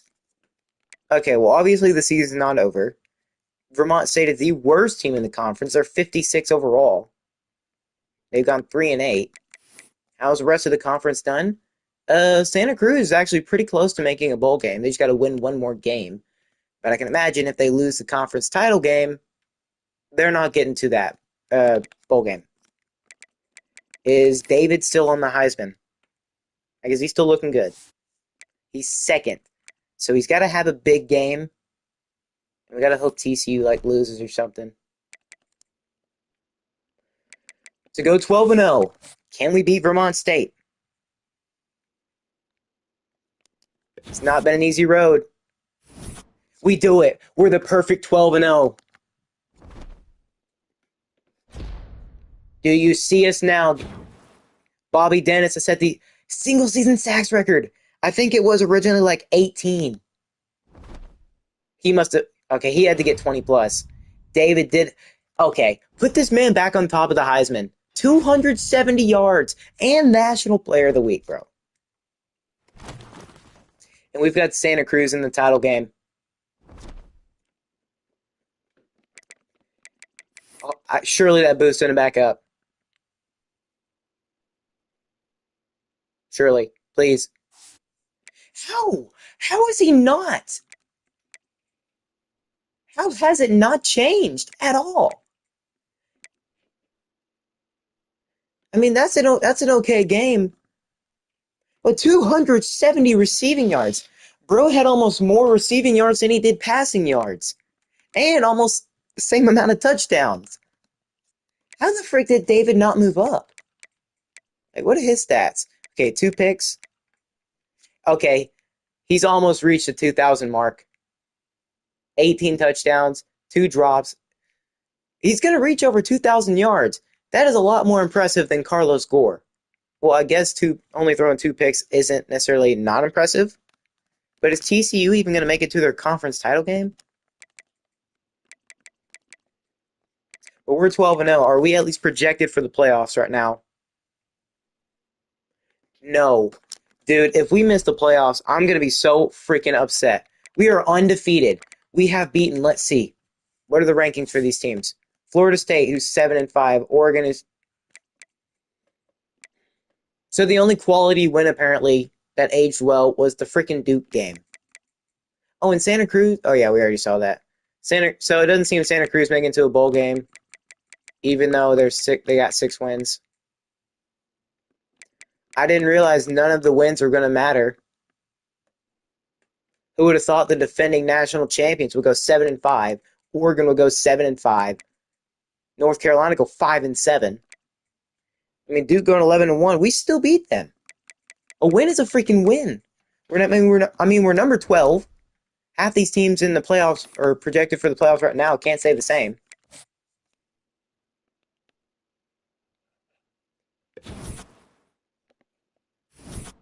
We're still number 12.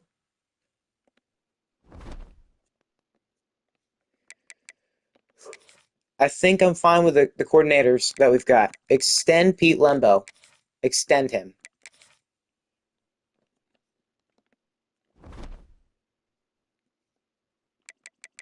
Our contract was extended, but we already know Coach Cuban's retiring after next year. Santa Cruz is like a 65 overall. What was the score last time we played them? It was 52-10. Okay. Dallas Tech and Metro Atlanta played as close, but to go 13-0 and potentially make the playoffs. We are 13-0, but we're number 13. Don't you dare tell me. Don't you dare freaking kick us out of the playoffs. David has set the single season receiving yards record for the school.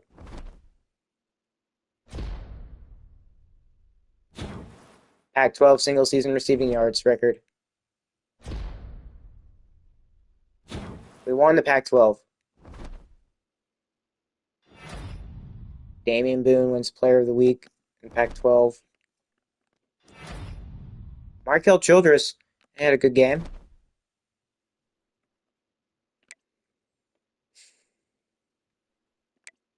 Here's a moment of truth. I'm going to rage if we don't make the conference title, or if we don't make the playoffs. I'm going to be so mad. We're 13-0.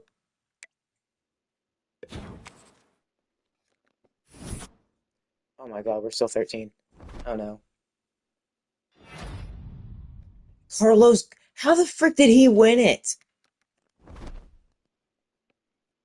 Please. He won the Fred Biletnikoff. He had over 2,000 yards. The best receiver in school history was a guy who left us, went somewhere else, and then came back. Kofi Chikaziam.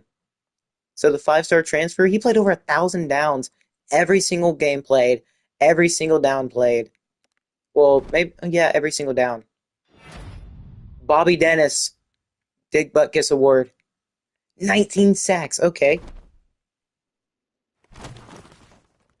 Are you kidding me? We can't even go undefeated. What is their issue with us? We're 13-0. Can we stop playing in the Sun Bowl, please?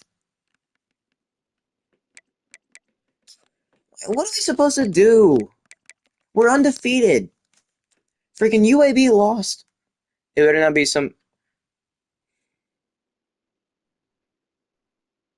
What do we do? We can't go to the playoffs even if we're undefeated.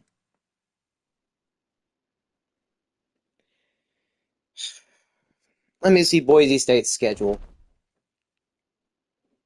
Show me their freaking schedule and tell me they had better wins than us. Like, it's supposed to be the best G6 school. We're better than them. But we're 13th.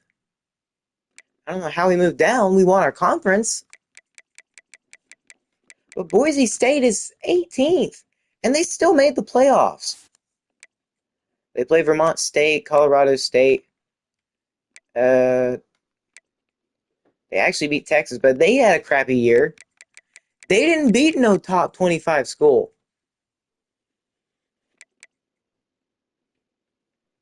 They didn't beat no top 25 school. Are you serious?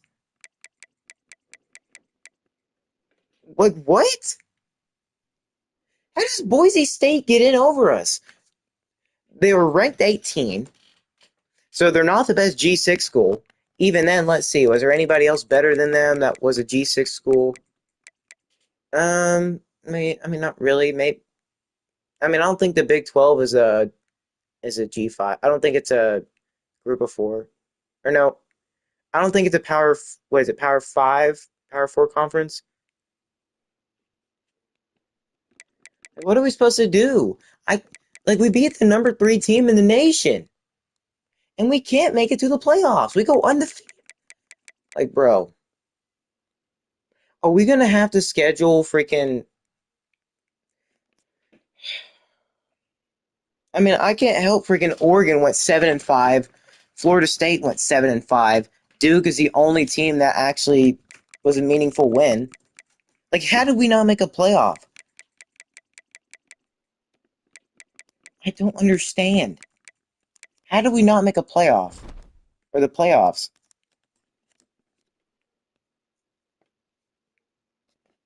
That is so freaking disrespectful. We're 13-0.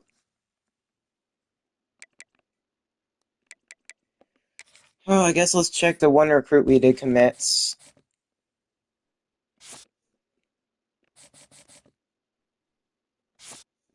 Let's check to see how good Uche is.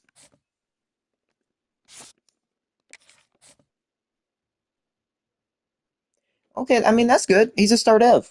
So the one guy we did get is a star dev. We're first, second, first, and first. So we're first on 3 4 stars, or 3 5 stars, and second on 1 4 star, and first on 1 4 star as well. So not bad. Is anybody in our conference actually having a good year recruiting? No. No, they're not. Nobody's even reached the top 100. Let's check the job offers, even though I didn't check it last year. Uh, they're saying being the OC at Michigan would be a step up. In reality, I don't think it would because we're 13-0. So no, we're not doing that. Staff moves. Is anybody in the conference looking at moving their staff? No, surprisingly not. Was there any big time coaches that moved around?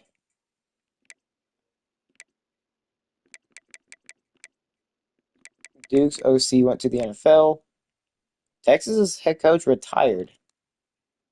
Terrence Hightower.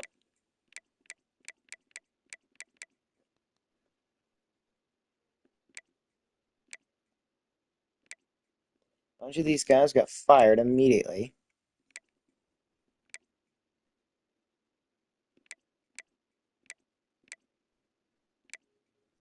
Let's see if any of our former coaches are here.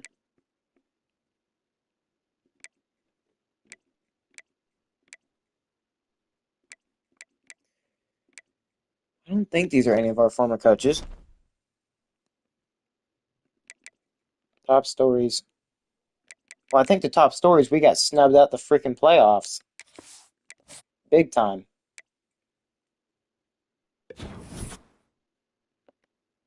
I mean, we're 13-0. What more do you want us to do? We beat the number 3 team in the nation, who's currently in top of the playoffs.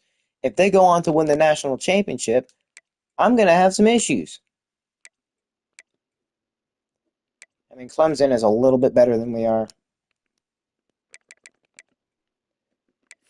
How the playoffs looking right now? Oh, wow. Surprise, surprise. Boise State got beat 24-31. Surprise, surprise.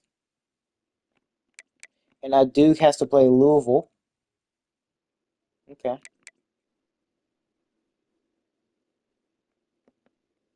To be honest, if we were in Boise State's seat, I don't think we would have lost. Clemson, that's a big game. Let's see if we can beat them in sim. It's gonna be really close. No, we lost. 13-1. Bobby Dennis set. Oh, he got even more sacks. Okay.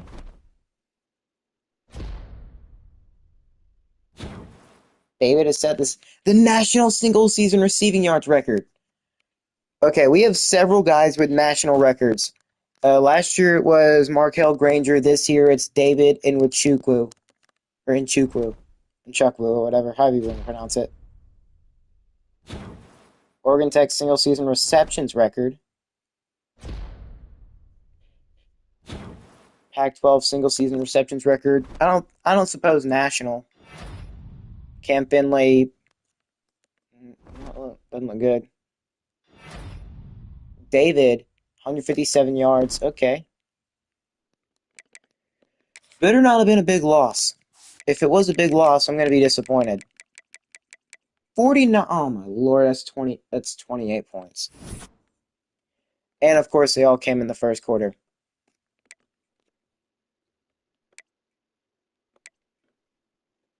Mm-mm-mm.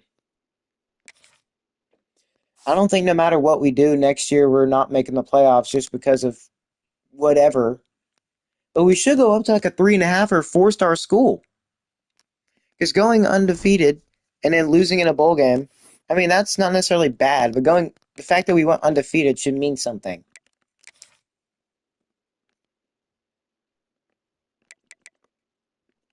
Central Texas Engineering, they hire a new head coach. Dallas Tech gets Iowa State's former head coach, Scotty Walden.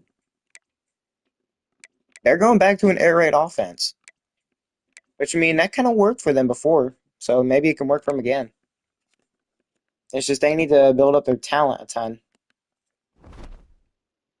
Okay, let me actually check, see like if any big schools. LSU's head coach Kenny Dillingham goes to Texas to be their head coach. Casey Woods goes from FIU to Duke's. I'm sorry, FIU to LSU to be their head coach.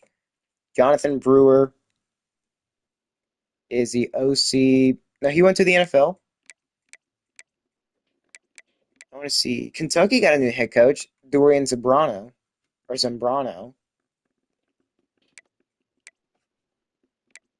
Utah got a new head coach, Leo Otis. I think Utah is probably going to have a little bit better of a tenure now. They've got a high level coach. Wyoming's got a new head coach. They're Florida FIU's DC goes to Wyoming to be their head coach. Let's see. I don't suppose any of our former coaches are going to be struggling at all. Charlotte got a new head coach. Let's see. Okay. Paul Inger. So Colorado State's got a new head coach. Kansas State, Buffalo. All these teams. Yeah, we saw CTU had a new head coach. His name is Corey Doss, level 17 tactician. Not bad. Next year, we're going to have a freaking gauntlet. We're going to need a gauntlet.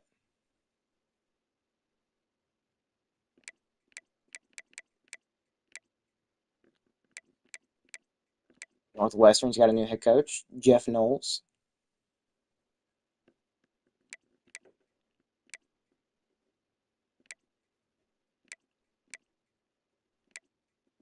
Let's see. Arizona got a new head coach. Really? So CTU's former head coach, Brent Arizona, or he gets hired by Arizona. And Dallas Tech's OC, or no, their former head coach, he gets hired by Air Force. Okay. So Air Force poached their head coach, and now Dallas Tech, they went out and got a guy who basically runs air raid a lot. Or his main playbook offensively is air raid. They run a 3-3-5 defense. Scotty Walden, I don't think he's going to be all that bad for him. Because Dallas Tech used to run an air raid. Now they're going back to a coach who actually likes to run it. And they were actually pretty successful. I think they won a conference title game with it before. So,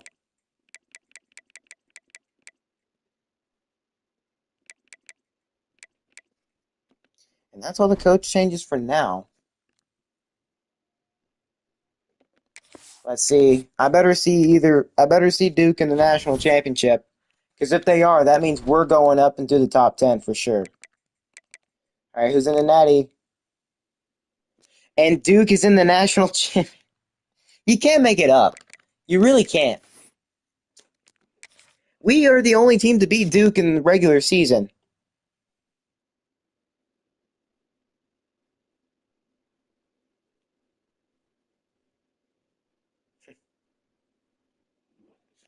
Unbelievable.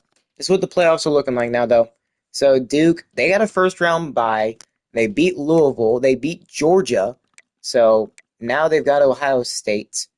Ohio State 35-12 against Notre Dame. 27-25. You know what? I'm going to take Duke in this. Just because if Duke wins, that means we're going to do good. We should be ranked inside the top 10. Is year 10 going to be the first and only year we are going to be ranked inside the top 10 with Oregon Tech? Just ranked in general to start the season. Well, here goes nothing. Can Duke win the national championship and prove to everybody that we should have been in the playoffs? We went up to number 11, so I can only imagine Duke did win. No, they lost by 14. Wow. I'm surprised they lost. But hey, we beat the number 2 team. Oh, crap. That means we've got to face Ohio State. That is never good. I don't know if I can beat Ohio State. That might be a stretch.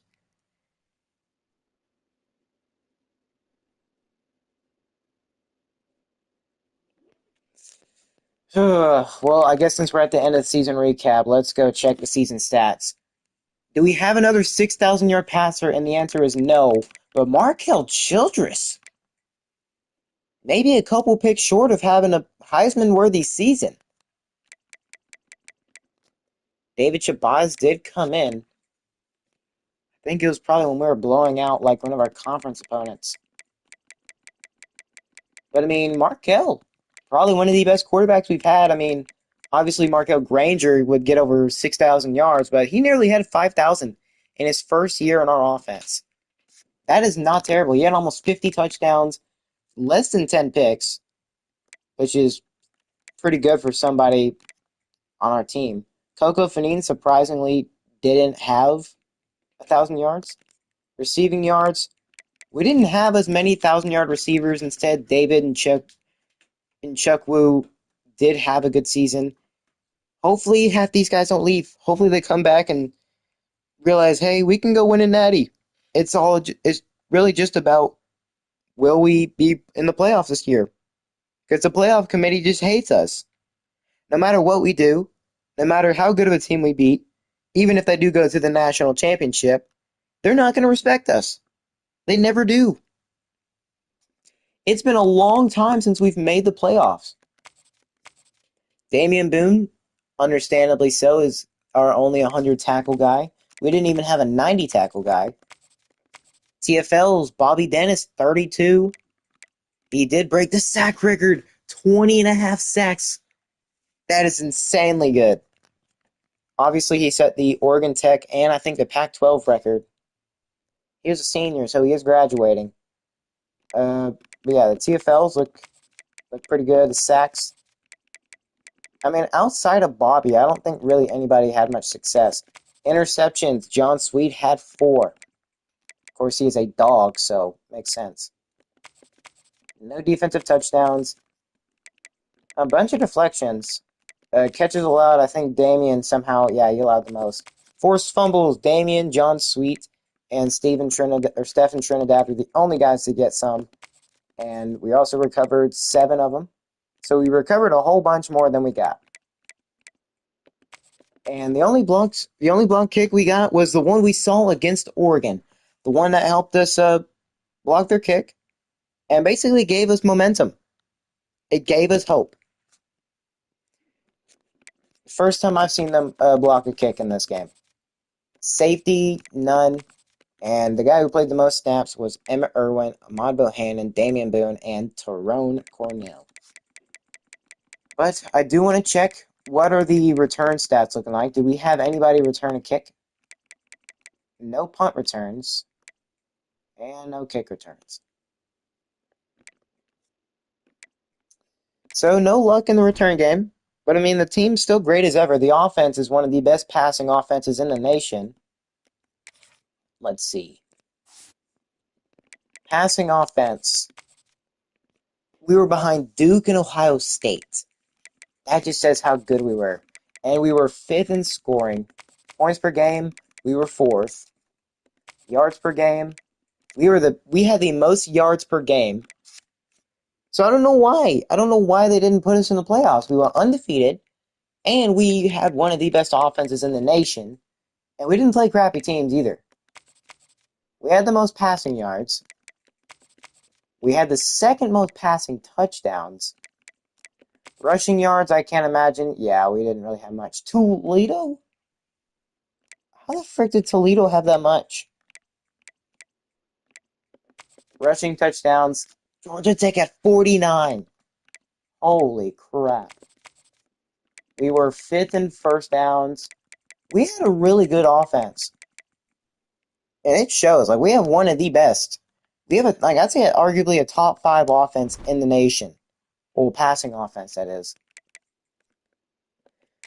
We did break some records.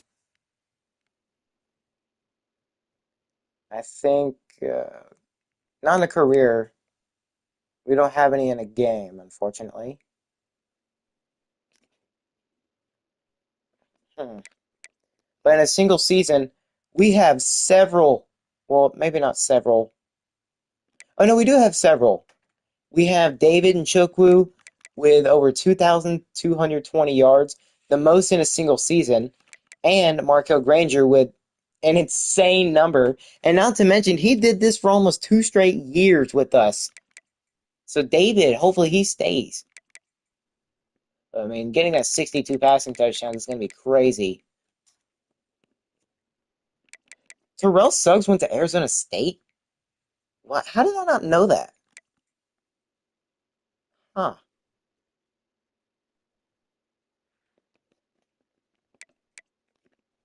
Yeah, we don't have any record there. We don't have any records there. I mean, that is just crazy. We have 2 national records. I mean, let's take another look at the conference here in year 9. We go 13-1. Hopefully our star rating goes up because we went 13-1. Like, we went undefeated in regular season. We beat the runner-up national champions. I mean, it's not like we play a tough conference. We just don't. I mean, yet again, Metro Atlanta finds themselves at the bottom. But yeah, this is what the conference looking like in year 9. One more year with Coach a Cuban. But he does have upgrade points. Let's put him in the Master Motivator.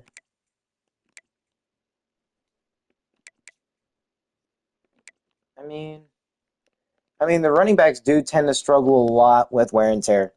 Like, if I can keep my running back in a whole lot more, I want to do that. Like, I I don't want to have them out the majority of the time. I think at this point we're not necessarily worried about having like recruiting or well, I guess we are worried about development upgrades. The team we beat in the regular season, by the way, on that last second, with 3 seconds left in the game, we beat them on a four verts jump ball, caught by Connor McGovern.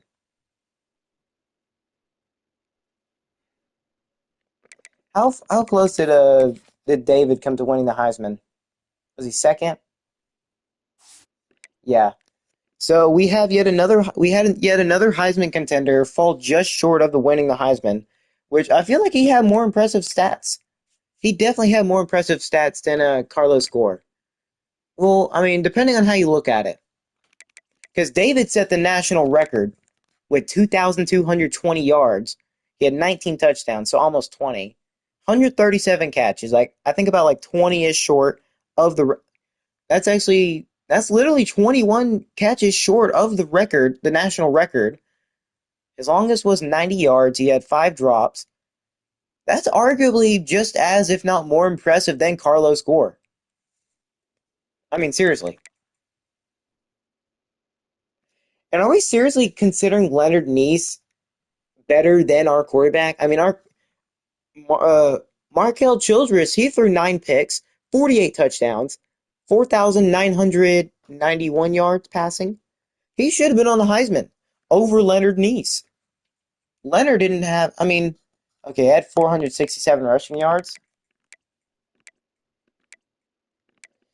but hopefully we can retain a bunch of these guys. Because if we can bring them back for one more year, we're winning. We should go to the playoffs next year. Okay, I don't think there's anything else I can do. I'm gonna show everything else. We finished as the number 11 team in the nation, 13-1, arguably better than over half these teams.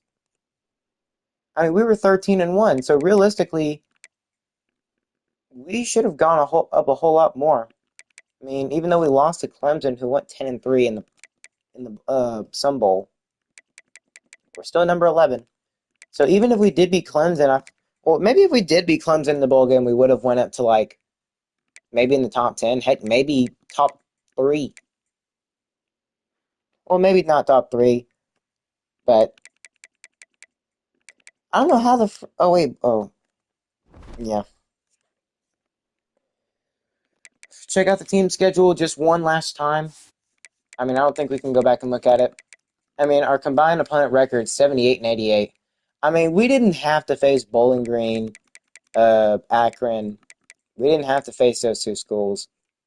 I mean, we could have put somebody else there, but when I saw that UAB, East Carolina, they lost to these crappy schools. They had like 2 or 3 losses, and they got in over us. Like, I don't know what we're supposed to do. We went undefeated. We won the conference title game, and we didn't make the playoffs. I mean, then again, Boise State went undefeated, but they played a bunch of crappy opponents. We actually beat a top 3 team in the nation, and they finished as the number 2. So I don't see why we couldn't make the playoffs. And not to mention, they got a round 1 bye. We got snubbed. We got snubbed, and that's the only way to put it. 3 8-5 schools, a 14-2, 6-7. I don't know, man. What are we supposed to do? I mean, obviously the conference wins aren't going to help us get to the playoffs, but it's the wins outside of that. I mean, Florida State was number 4. We beat them, and it was a good look at the time. But now, I guess it's time to get into the offseason going into year 10. Are we going to look terrible? Are we going to look good? How many players are leaving? Oh, that is not good. That is not good. There's no chance to convince David to come back. No chance to convince Kofi. I mean, we've at least got 4 first-round picks. David, you could come back and win a Heisman. I have very low faith. Wait, is that 5 people? One, two, three. Yeah, so we can try the rest of the people. Guys, you're gonna get playing time.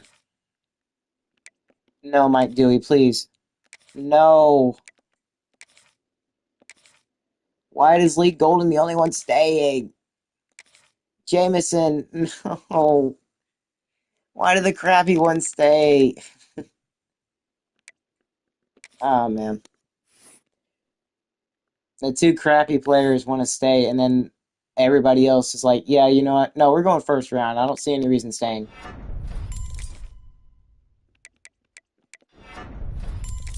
92 overall. Hopefully that helps you out a little bit more.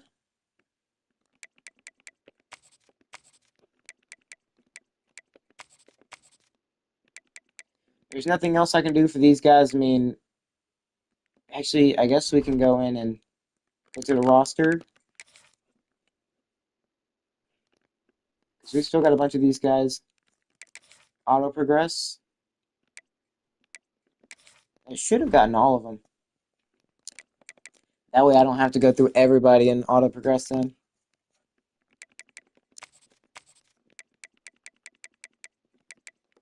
I mean, surely Tyrus Kuma.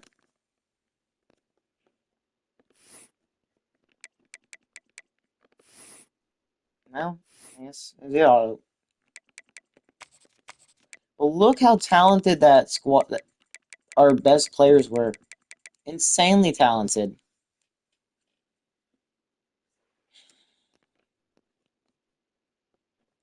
I don't know if we're going to be able to even make it through the playoffs. I mean, there wasn't more we could do this year. David Shabazz obviously graduated. I think our quarterback stayed. Mike Dewey's leaving. They're worried about playing time.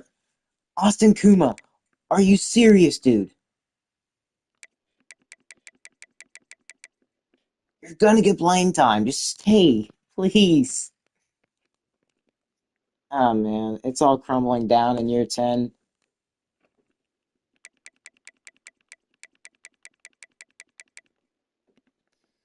Oh well, we got the people we were getting back. Let's see, are we gonna have 4 or 5 first rounders?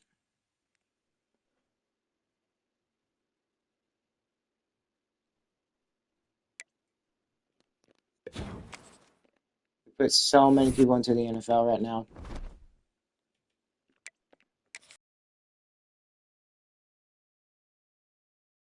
4 first rounders, a fourth, and a fifth. John Sweet, Damian Boone, Kofi Chigazium, and David Nchukwu. Those were just insanely good players. We had 4 first rounders. It doesn't get any better than that. Like, we are so good at putting guys into the NFL. We put 3 receivers, 1 in the first round, 1 in the fourth, and 1 in the fifth. But man, Connor McGovern was such a legend for winning us that game against Duke. It's going to be hard to forget that, bro. It's going to be hard to forget that. Literally 3 seconds left in the game as well. And we had to hurry it up. We had like 12 seconds. We got back to the line. We snapped it. And luckily we had long enough on the blocks that it was good. David was just, they couldn't beat him on the press. He was so unguardable when it came to press. Like they literally had to have like 2 or 3 guys on him at all times, and even then, he still had over 2,000 yards receiving. Bobby Dennis was another just really fast linebacker. He broke the sack record with I think it was him. He broke the sack record with 20 and a half in a single season. Yeah, 20 and a half sacks. What's funny is when he played with Tulsa and Arkansas, he barely even had any. Then again, he was probably, no, he wasn't barely playing. I mean, he had 100 tackles with them. But boy, oh freaking boy, he really just popped off with us. It's so sad to see all these just great freaking players go. Like he could have stayed. He could have stayed. He could have stayed. He could have stayed. We we could have had, what is that? 6. We could have 5 players stay We failed to bring back five. Then again, four. No, that's six. No, that's five. We failed to bring back five players. Four of them just decided to leave early and go in the first round of the draft. Man, we're not going to have players like this again. Damian Boone, I don't think he really had an impressive season. He got 100 tackles, four TFLs, 2 sacks, 3 interceptions. I mean, that's not really impressive, but him just being a 99 in general. He was a 3-star elite dev linebacker that we managed to bring in. It freaking sucks we're losing all these guys. Because that only means our team's going to just continuously they're going to continue to get worse and worse. And now it's time. The last time we're going into off-season recruiting.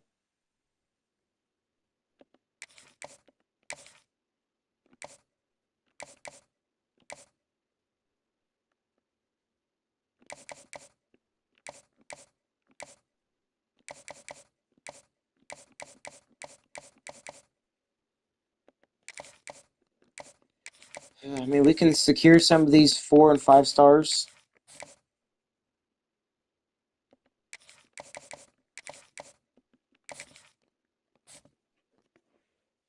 I mean, these 5-star linemen are going to help out a bunch. Just keeping that O-line good. Keeping it good. I mean, I think it's still already good. We might be able to move one of them to, like, right guard or something like that.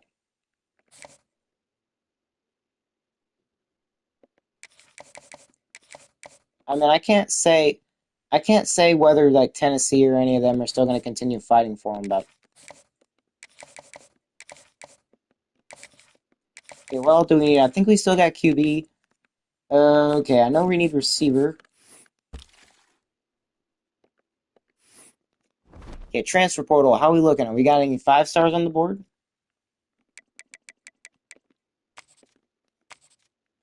Okay, not immediately interested in us.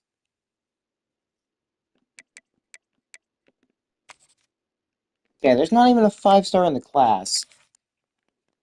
But we do need to... Tevin Abraham. Didn't we have him at one point? I mean, I guess we can bring him in. I think Kevin Valdez. No, it was not Kevin Valdez. It was Nick Stevens. I think he's still going to be on the team. Get also linebacker. Think. Okay, obviously get guards, get corners. We do need several receivers. Okay, I'm not going after him. I'd much rather go after the contested specialist. Running back, we do need.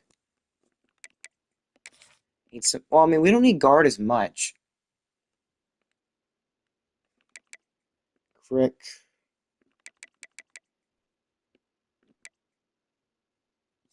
I mean, we lost 3 really good receivers. I think we had 390 overall receivers. We might have 4. I don't remember. Jalil freaking Pettis, the 5-star quarterback we tried going after. Let's guess. Sydney Viles. Sherrard Viles. Nick Cheeks. Swat Choi. See, I don't care if they're a 1-year rental, because we're only staying there at Oregon Tech for 1 more year. We just need to bring in some guys that fill out the roster a little bit more, which luckily for us, doesn't look like we're doing too bad at. We don't have to have a massive class. It's just we need to manage to bring in enough guys. Enough guys that will do the job. Mike, I mean, yes. Yes. Corner. Rulahu. Wait, we can get our boy back. Or wait, or maybe that... Oh, wait, no, that was the guy we were trying to go after. We just failed to get. Joe Settle. Because I do know we tried getting JP Hajrulahu. DeAndre Viles. I mean, we'll try to go after all them corners. I mean, a couple extra corners won't hurt. We've already got our QB, so I'm not worried about that. I mean, I might take a little peek. I might take a little peek and see. We don't need any 3 stars on the team. We want to get good, not stay average. Edge rushers, Craig Kidder, Darren. Okay, now let's go tight end. I want to get a tight end. Flanagan. You know what? Screw it. All or nothing, baby. 2 tight ends. Let's go with center. Never mind.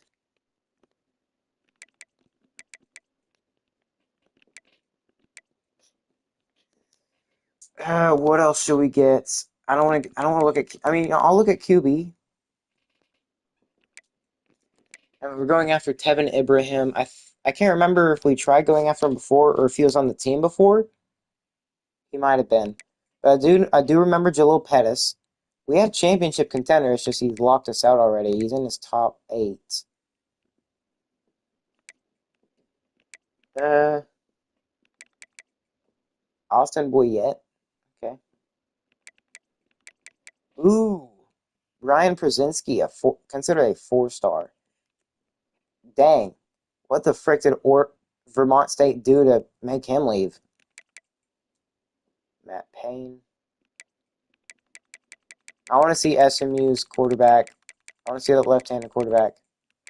I don't care if he's a 3-star. I just want to look to see if he's there. Dang! Vermont State had yet another quarterback leave. Huh. So it doesn't seem like that left-handed QB is going to be on here at all. Unless it's just that terrible.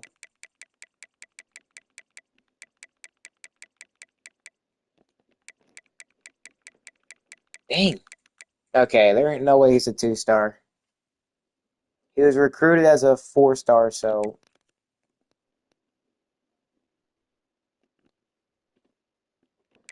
Okay, what do we want to look at? I guess we can put another QB on there. It's not going to hurt us. Well, we got Abraham on there. That'd be so funny if we can get Brian Pazinski. Don't imagine he's all that good. It doesn't say whether he's left-handed or right-handed. But I mean, I'm just glad we didn't. Well, okay, well, that's a lie. We did need a decent amount of players. But we've got 2 5-star tackles on our board. Obviously go through and give everybody scholarship. I mean, Tevin Ibrahim wouldn't be a bad pickup.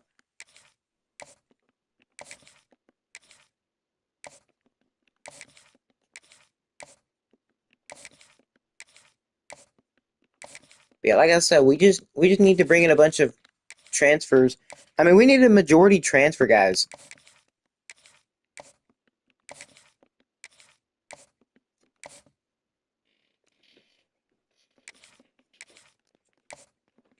So we do need to replace the great players that we lost, even if these guys are 1-year rentals. Because next year we're going to need to get to the playoffs. Because next year is the last chance we have with Oregon Tech to win a national championship. I mean, in 10 years, we've managed to get Oregon Tech up to a 3-star school. I don't know how we aren't like a 3.5, 4-star school. I really don't. Unless you have to win a national championship for that, which I don't think we're coming even close to if we can't even make a playoff game.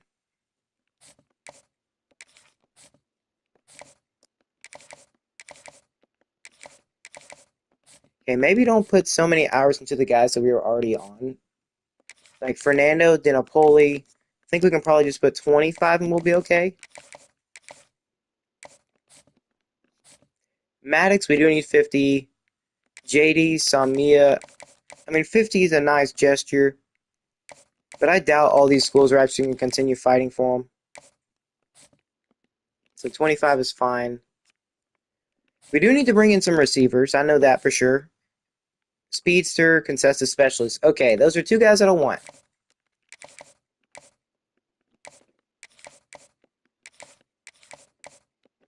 Putting 40. I don't want to put 50. How far behind? You know what? I mean, if we put... Nah, we're going 40 with him as well. Now, I do realize the points go by a lot quicker than you think. Running backs. East-West playmaker. Okay, we got two East-West playmakers. I think they've got the priority. We are first in all three of them. So I think maybe Nick Weeks we're okay with not having immediately. With these two East-West playmakers, that if you don't know this, East-West playmaker, basically, that's the fastest. If they've got that archetype, that's going to be a fast running back, or at least that's what every other person at that position or at that archetype has had. Pure blocker, they're both pure blockers. They're 4-star tight ends. I can't say much. We'll just do 25. If we don't get on their board, it's okay. We still got two tight ends, I'm pretty sure. Tackle, we're still doing pretty good for. Oh, wait, no, Samia is a 5-star. I can't take off. I almost forgot he's a 5-star. Yeah, we can't be having that. Okay, we'll just do 35 for him.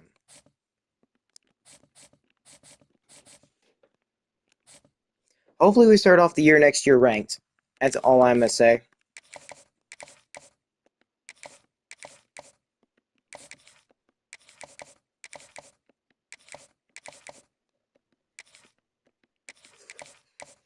You know what? What's the extra 5 going to hurt on Jimmy? I mean, we've got a 4-star edge rusher signed. 6'6", so he looks insanely tall.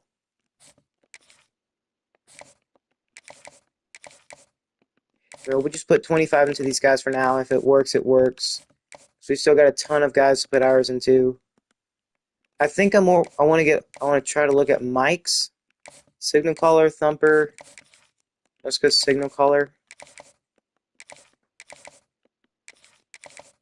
I don't think I want to put 50 until I can actually get dead ahead, very far ahead. 35 is fine. I mean, we're on some outside linebackers.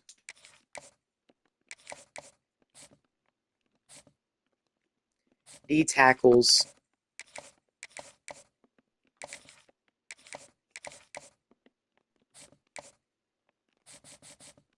I don't think we have any safeties on here. Yeah, no safeties. We've got some corners. Bump and run. I think I want DeAndre Viles a lot more right now. And JP Hajrullah. You don't know. Let's... Because I want JP Hajrullah a whole lot more. I can't believe he's already a freaking transfer junior. I cannot believe that.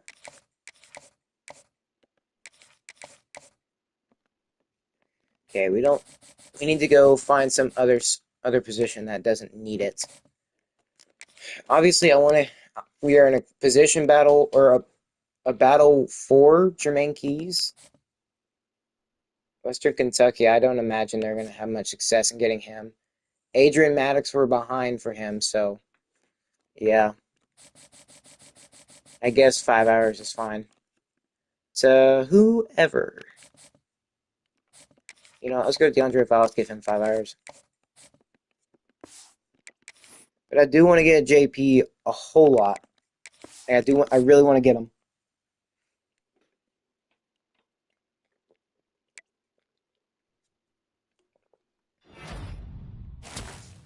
And we get Fernando DiNapoli.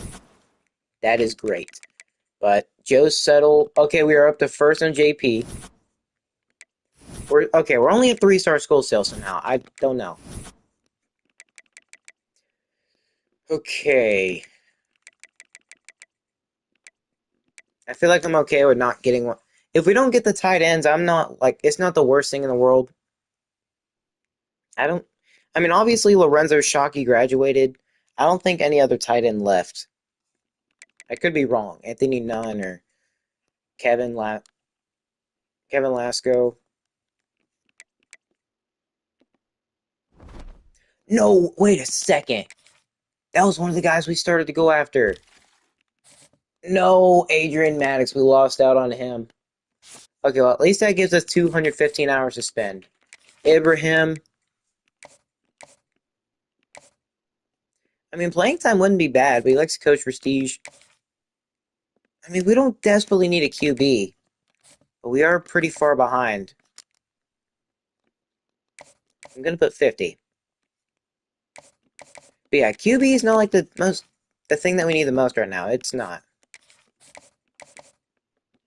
Dorian Montgomery, let's see. Let's give you 40.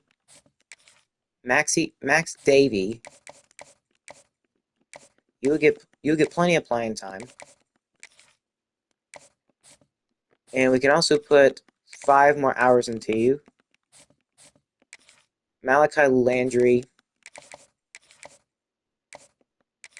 let's give you 35 hours. We're up to first. Oh, we are really far ahead for Prince Olaseni. Now, we can definitely take some points out right now. 30 points ain't bad. First on Dominic Ashmore. Probably.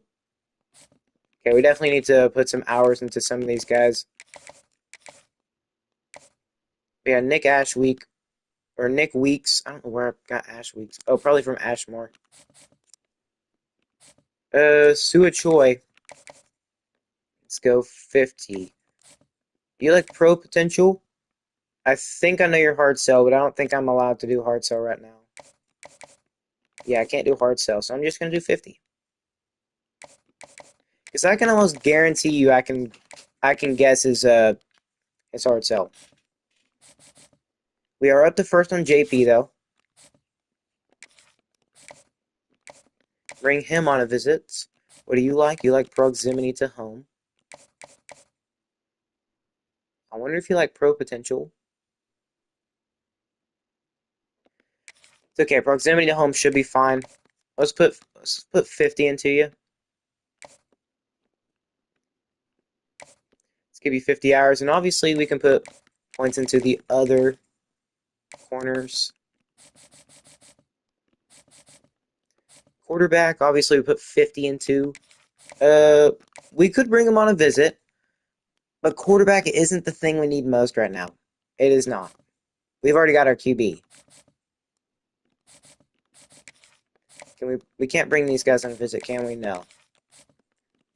Ashmore, we're still first for. I mean, we can put 10 more hours into him. It's not going to hurt.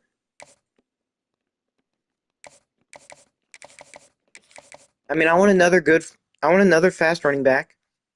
Well, I don't think, what was his name? Who's our starting running back?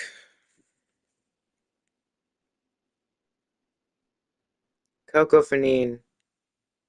Did he leave? No, I don't think no, he didn't leave, I don't think. No, Coco didn't leave. So we still got a good, I think we still got a running back. I could be wrong. Receivers. Okay, we're up to second on George. I'm not even trying to pronounce that last name. But we'll just put 10 more into him. 50 won't hurt. We can't go hard sell. So we'll just send the house. I mean, he's tall, he's fast. Prince, we are very far ahead for, so we don't have to put an overwhelming amount of hours into him. We're not even on Slay's board. I mean, I say screw it. We don't have to go after a tight end. I think we got 2 now. We still got 2 tight ends. Let's give Ibrahim a visit. What was he like? He likes Coach Prestige. Okay, we should bump up to first on a bunch of these guys' boards. Ooh, Max Davy. Oh, we already brought him on a visit. Never mind. Guard, we can't do anymore. But, you know, we can go to corner and put some points into them. How are we doing, Mike?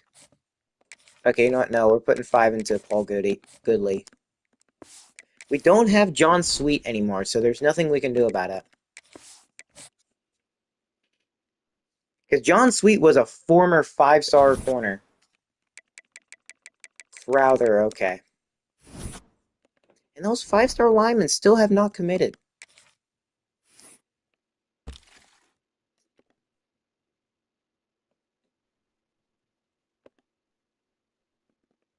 We're still first on Jermaine Keys. Louisville, I don't think they're doing anything. We should be able to get him. So the five-star D tackle, and the two five-star right. Okay, they're still going after them. Obviously, can't hard sell JD. Well, we could. How are we doing? Are we at least doing good? No. The hard sell wouldn't hurt. It probably would. But the conference prestige really brings it down.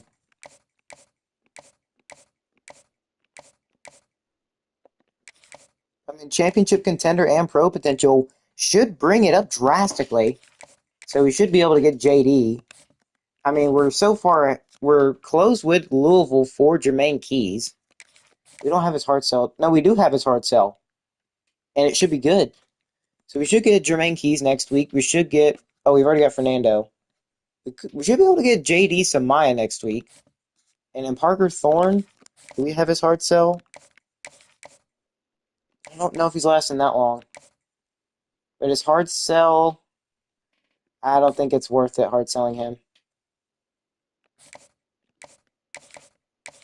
I just hope he can make it to week 4, please.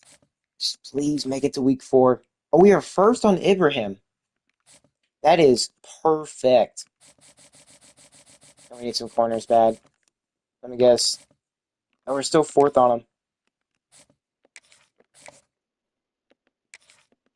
No, we need to bring some guys on visits. I want JP Hajrullahu first more than anything. You know what? Screw it. Just put 50 into him.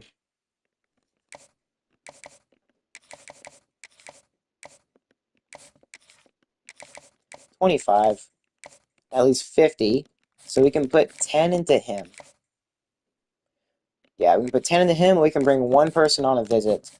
We could bring Landry on one.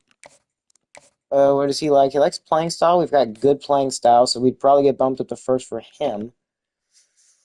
Ooh, but the thing is, do we want to go that, or we want to go something like... Who do we like more?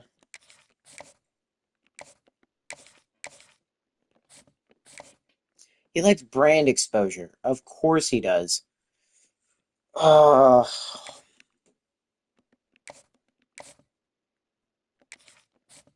He likes championship contender. Come in because of championship contender. He can come in because of championship contender. There's no guarantee we even get these guys either. Everybody else is going to probably bring them on visits. So here we go into week 4. Probably going to not be looking good. Because we're going to have to bring a ton of guys in. But yeah, that's like half of them right there.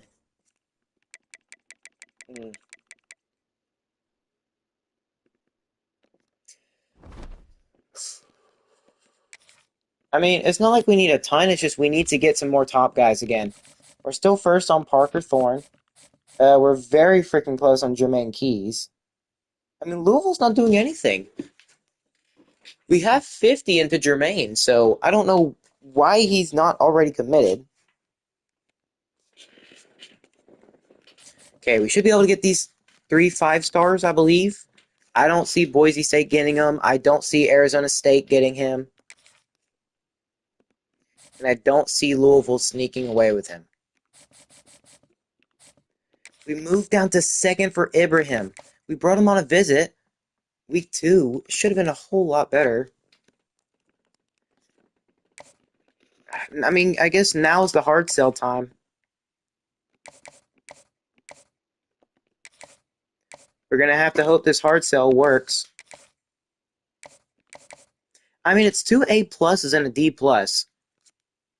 So it's not a completely terrible one. But is it enough to get us over Tennessee? I seriously doubt it, but it's worth a shot.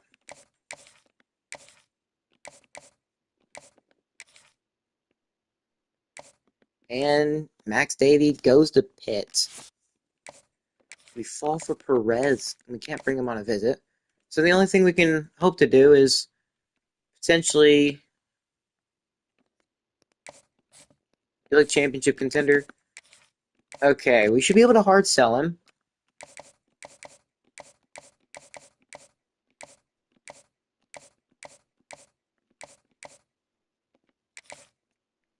So the hard sell should be good. Now it's really, can we pull out at the end?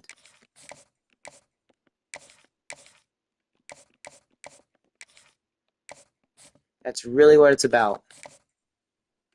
Are we going to be able to pull out at the end? Oh, I think the championship contender one was a hard sell. Oh, I don't know if he likes coach prestige.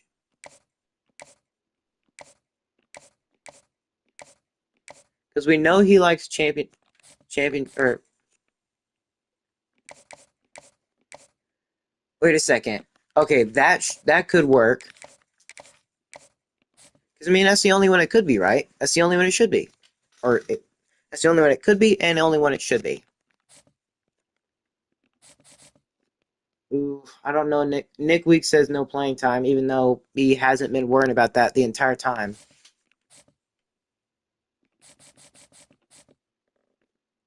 Ooh, oh, dang, that sucks. 2D tackles, so no.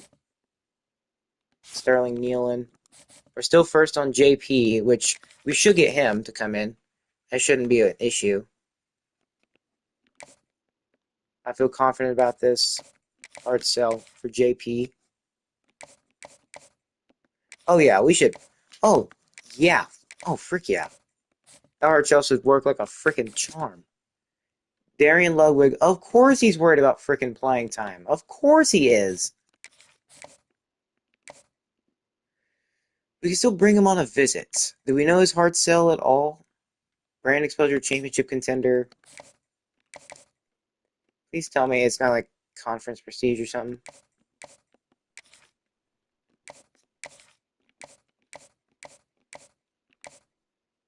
Oh, it's playing time. Okay, yeah, that's going to work great. That hard sell should work like a charm. DeAndre Viles, the one we were... the other one we were trying to get. I mean, we still got 20 people on our board. Let's see, Paul Goodley. What's his hard sell? There's nothing we can do. Playing time. Apparently he thinks he wouldn't get any. Terrence Green, I don't know about, bro. I really don't. The thing is, they're not sure about playing time.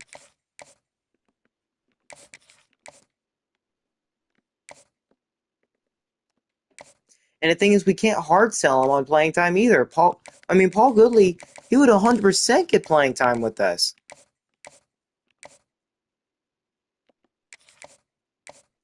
I mean, that's probably not going to look good. We might not get Paul Goodley. Oh, actually, you know what? Let's keep 50 into him. I think 50 is fine.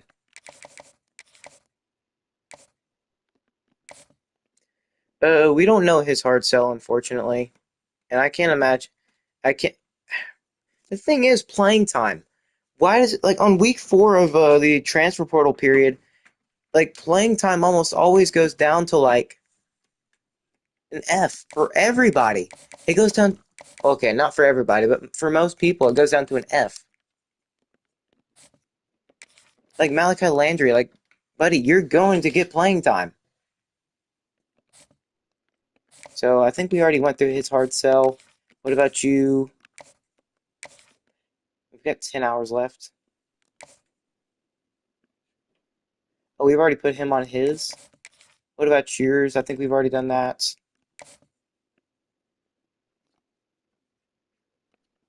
Yeah, okay. What's he like? Championship contender. What is that hard sell going to be? He likes championship contender, conference prestige.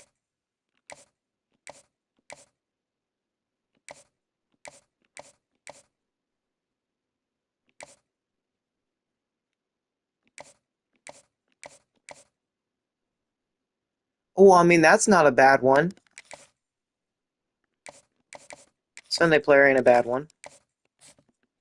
I mean, we could definitely sneak these guys in at the last second. But, I mean, we're looking good for these guys. We really are. I mean, we figured out what his motivations were.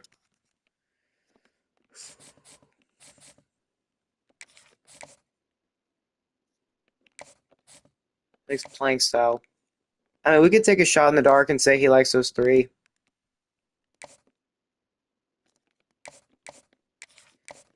I mean, it's going to be like, oh, nope, we don't like you. I don't like you. Probably going to get screwed over for a ton of these guys, but here we go. Let's see how we looking in year 10. Going into the final year. That was the last bit of recruiting I'm ever going to do for Oregon Tech. JP Hajrulhu. We get Jermaine Keys. Okay. 2 5-stars. 3 5-stars. What? How did we get cheated for all these guys? What? I am so confused. We were doing so good for everybody. Huh? Tevin Ibrahim. Like, the hard sell wasn't bad. It's like, the thing is, they glitched the playing time, and the majority of these players, we're not going to get them. That's so stupid. It's so stupid. Like, if we don't get those players next season, I'm going to be upset, because we should not have lost all those players. I mean, we still got some good players. But we lost one too many freaking players. And we only managed to get these guys. But let's see. What are their dev traits? Star. Fernando Dinapoli, elite dev, will linebacker. Impact. Parker Thorne, elite dev right tackle. Kevin Uche, star dev left edge. Star dev, elite dev. Holy crap! I mean, quality, not quantity. Am I right? Oh boy, what a class we brought in. And we didn't bring in a big class at all. Probably not even first. It's first in the conference. We just barely squeaked into the top 100. But we got 3 5-stars, so I am not mad at that class. Because we didn't really need all too much. We just needed to maybe bring in like a good receiver or two. Bring in some extra players to maybe fill in for those injured ones. I think we're looking good. Of course, JP, 96 speed. Holy. We bring in a ton of great players.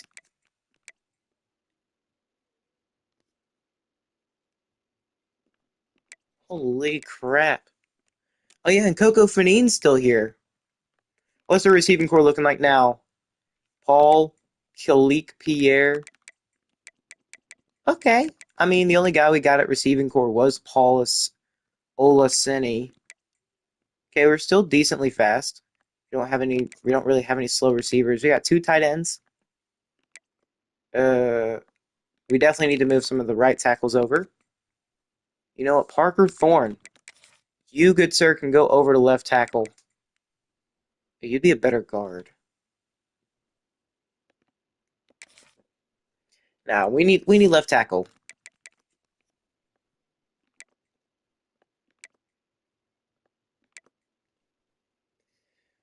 You know what, Parker Thorne, you can move over to what is that? What was that, right guard? Yeah, we need right guard. So yeah, you're moving over to right guard, Parker.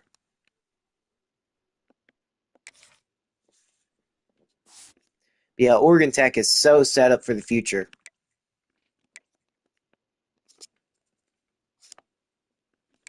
It should be good on the line now. Yeah, we didn't bring in a QB. I mean, we didn't need a QB too bad. We still got Markel and Nick. Running back, we look pretty good. Parker Davey, Morgan Sturm, and Coco Fanine. We kept Coco. There was another elite dev guy we should have kept, but he decided to transfer away. But yeah, the offensive line, I mean, they look good. I mean, we've got freshman left tackle. Eh.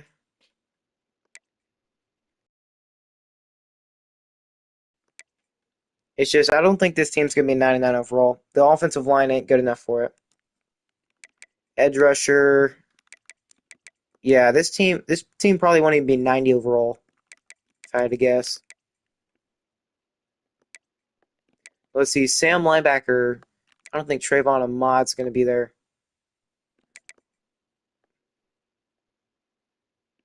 Jermaine Keys, freshman, already going to be a starter.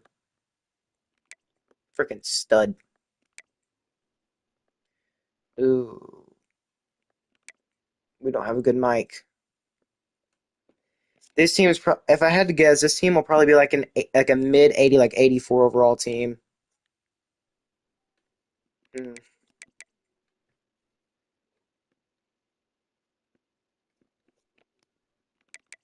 I'm worried. I really am.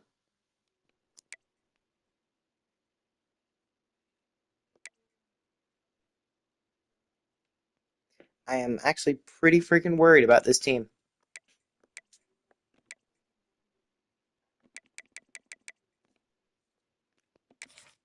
Holy crap, do we have any athletes? I almost forgot to check.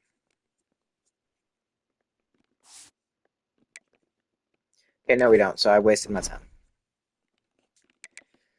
Well, let's go into my favorite part of it, training camp.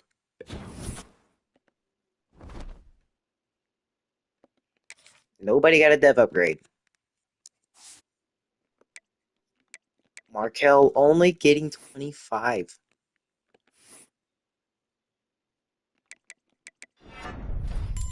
One thing I do know we need to work on is his accuracy.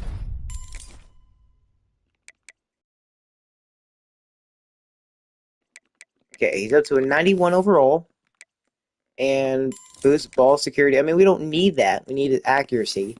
But I mean, his accuracy did go up a little bit. He's one away from maxing it out. He is a junior redshirt quarterback. That's his accuracies and stuff for year 4 or for our last year with the team. Nick Steven, 76 overall. I mean, his accuracies can get maxed out too.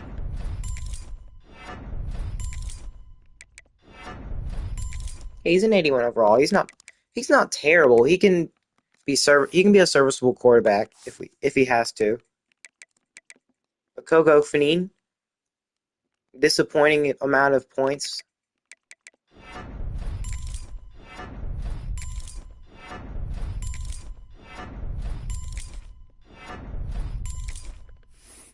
I mean, his abilities can obviously probably get these up. Oh, shifty.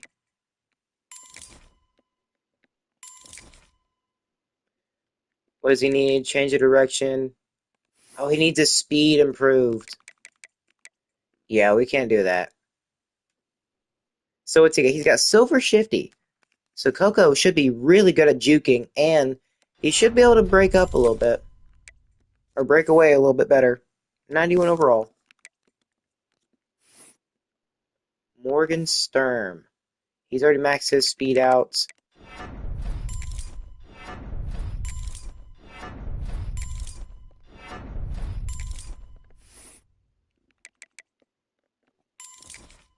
Okay, 86 overall, not terrible. And then obviously Parker Davey is a he's already good. His speed's actually pretty solid. Let's get his elusiveness up a little bit. Max that out.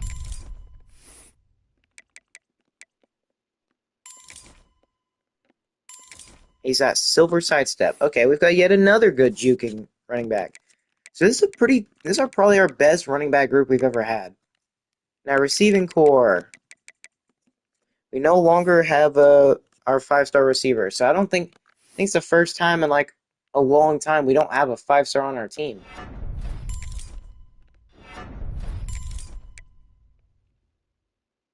Prince Olaseni. What is his abilities looking like? We're not worried about that. Elusiveness, I am worried about that, though. Probably get his speed up once. Up to 93 speed. Spend the rest on his awareness. Not even 80, not a 90 overall. Surprising. Khalik Pierre, now's your time to shine. Have your catching maxed out. 99 spec catch. How tall are you, buddy? You're 6'3". Okay, you can go up and get the ball if you have to.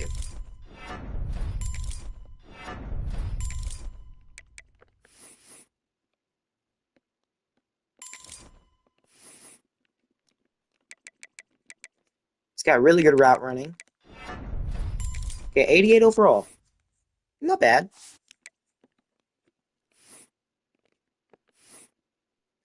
89 speed, I'm not upset with that. Just get y'all's route running and catching up. That's all I really care to see. Route running and catching.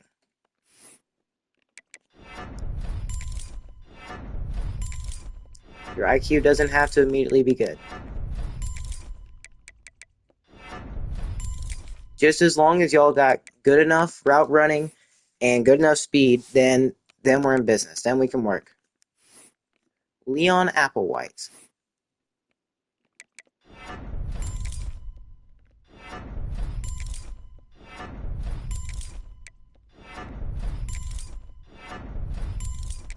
Okay, you're up to a 79 as a redshirt freshman. Got 91 speed. Your catching is pretty solid. Your route running is okay. Is pretty solid as well. I just hope we can get a ton of those guys to come in that said F playing time. Because we would have got them if their playing time wasn't, like, if it didn't glitch and said F. Like, bro, they're not committed anywhere. Why is it saying F? Like, this wasn't an issue before, and now it is.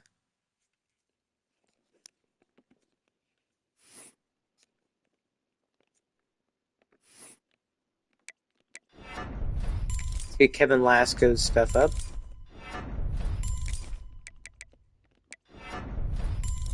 Kevin Lasco is an 83 overall. Well, the offense might actually be pretty good.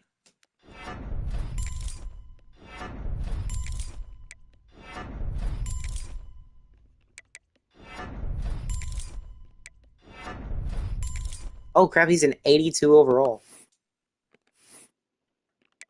So he has 84 speed. His route running looks pretty good. I say we were looking pretty good at tight end. Obviously, I want the tight ends to be like a vertical threat kind of position. No left tackle, left guard. Probably going to have a bunch of these guys have heavy usage. I mean, Ian, you could probably go power. But there's not much I could have done with him right there. He's an 89. He went up one. So Steve Beebe. Let's get your pass blocking up, buddy.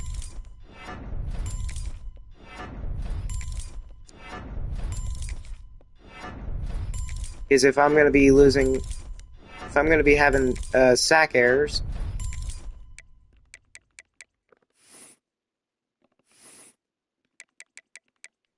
he's just going to have two. I mean, that's actually pretty solid. And Steve is only a redshirt freshman, so he's got a long ways to go.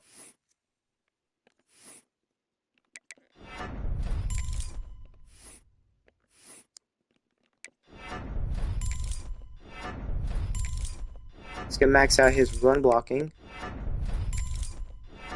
And he's going to have the max possible pass blocking. So we shouldn't be getting beat up the middle. Surprised he's only 89. Let's see, can we progress at all? I mean, he's got a ton.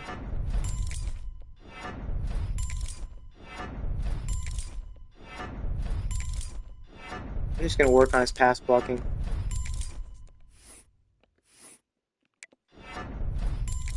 Okay, 76 overall. That's not terrible. His pass blocking is pretty good. Well, it's solid. Obviously, Josh Diggs can't really. He's a pass protector, so this is going to help us out a lot.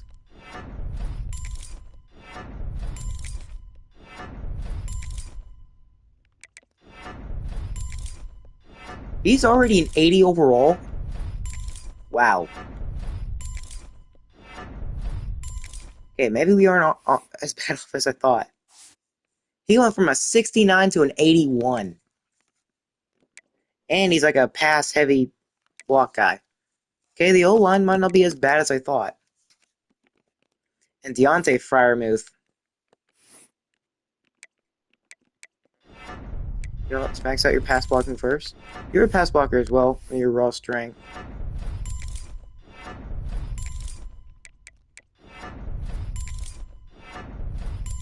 He's up to 95. Any abilities? Strong grip. Deontay Freiermuth, yet another guy with maxed out pass blocking. And he's got some pretty good IQ. So the O-line shouldn't be an issue this year. I mean, maybe left tackle, just because we've got a freshman 5-star playing there. But I mean, other than that, we shouldn't really have much issue.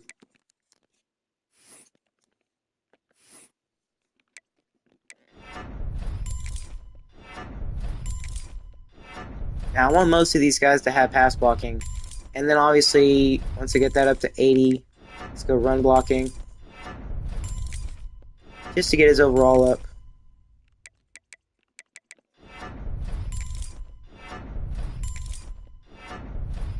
And he's a 76 overall. Okay. So the offense might be like a 91 again. Or they might be like a 91. They're not going to be a 96, I can tell you that. Unless we get a ton of the players to come in.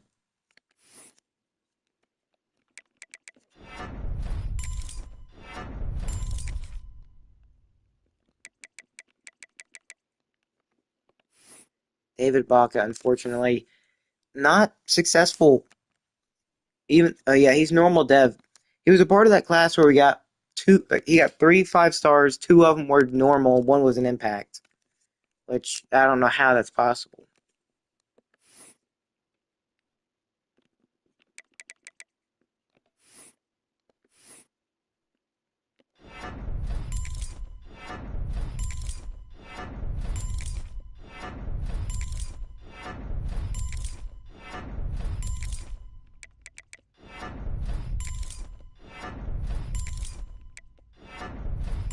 Okay, 73 overall.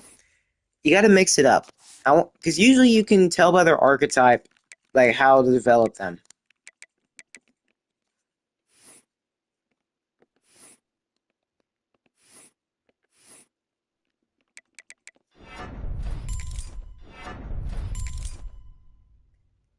Oh man, this dude is incredibly good.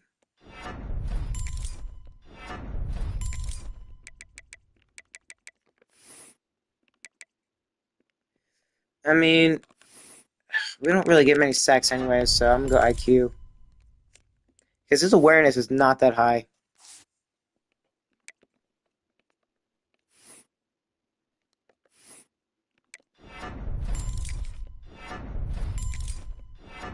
For speed rushers, it's finesse moves. Power rushers, obviously power moves. And run stopping just helps them both out a bunch. Cam Doggins. What is he? He is a speed rusher.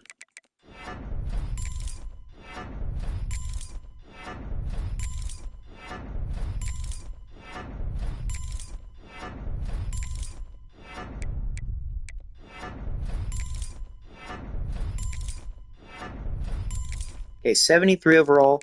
His IQ is just... These guys' IQs are terrible. I mean, we're not expecting to be... I mean, okay, obviously we're expecting to be... We've got to be some kind of good.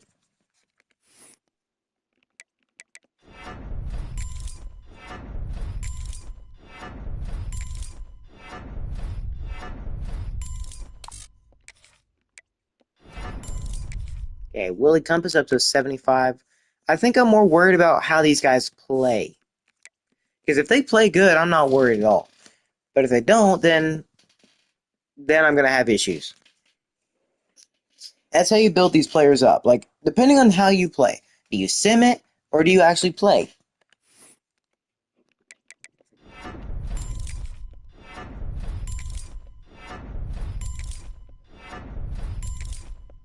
I mean, I think I'm more worried about getting the block shedding than anything. Because, yeah, you can have a power moves or finesse moves, but if you're not able to break off a block, then there's nothing you can do about it anyways. But we did get a 5-star D tackle, so he might be able to play immediately.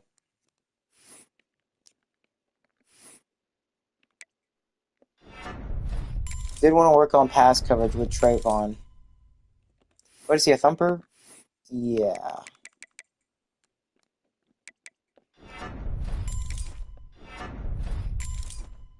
Okay, he's an 86. Okay. I'm fine with that. I have no issues with it. But James Goda. We didn't get a mic. And you're a lurker, so pass coverage is gonna be your best friend.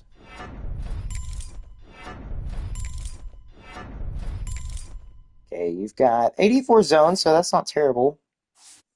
It's just it's gonna be more when we play that it matters. Thaddeus Kuti. He is also pretty good. Can't get any abilities, and he can't do his pass rushing. Thaddeus Kuti is a 90 overall. It's probably gonna be another year where we aren't even close to 99.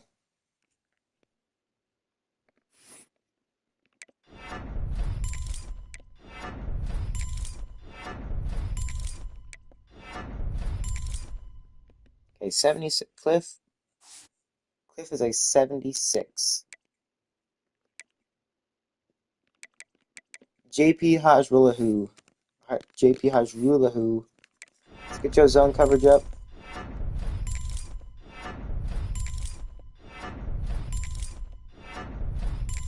You're 95. We're gonna max your zone out.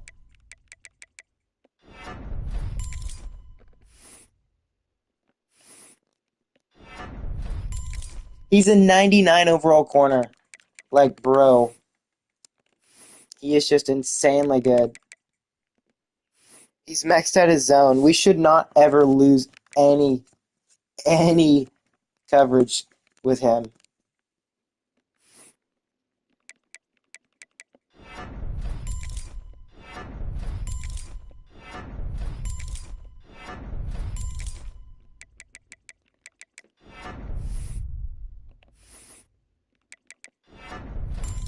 Okay, Emmett Irwin's at least up to an 80. That's good. Now, Dennis Johns. He's a bump and run, but we've got to get his zone coverage up.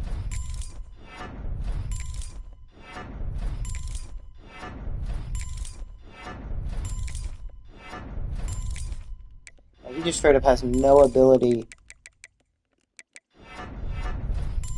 He straight up had no ability to go play zone. I mean, his man is okay, but we worked pretty heavy on his zone.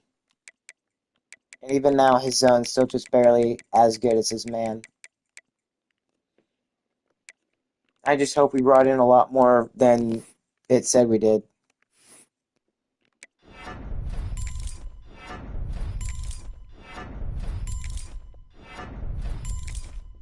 The coverage should just be incredibly good.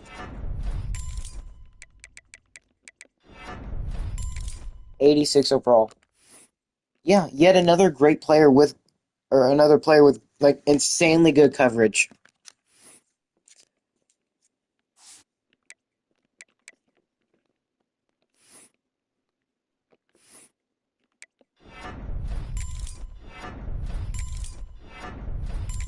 Deontay Lampkin is a hybrid. Any abilities? No. Okay, he's a 73. I mean, that's okay. You're a bunch of normals, normal devs.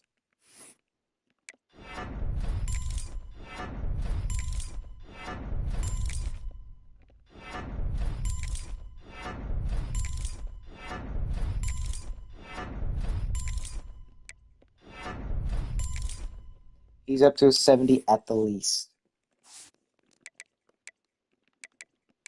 I do really hope we have somebody better than what we have now.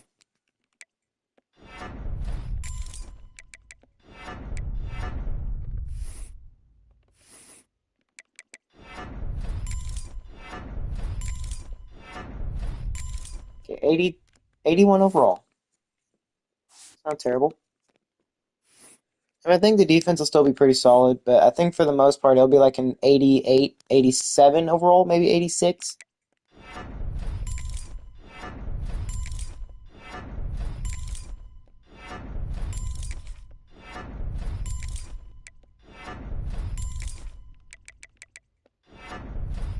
70 overall. Yeah, this team's looking like a. I'm gonna say like an 85. It's an 85 overall team.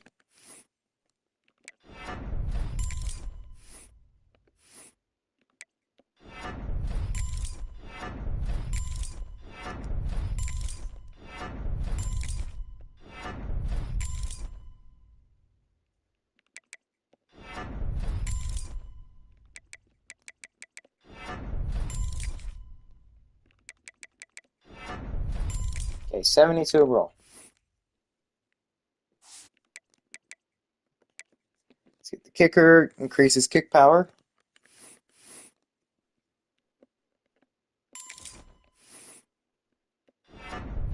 Oh, he can go all the freaking way.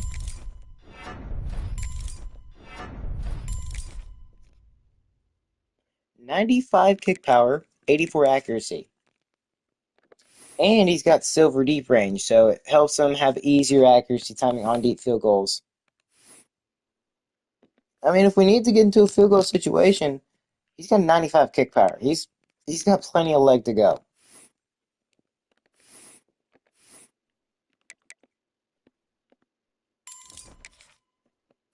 He's got gold coffin corner. I mean, not really anything else he can do.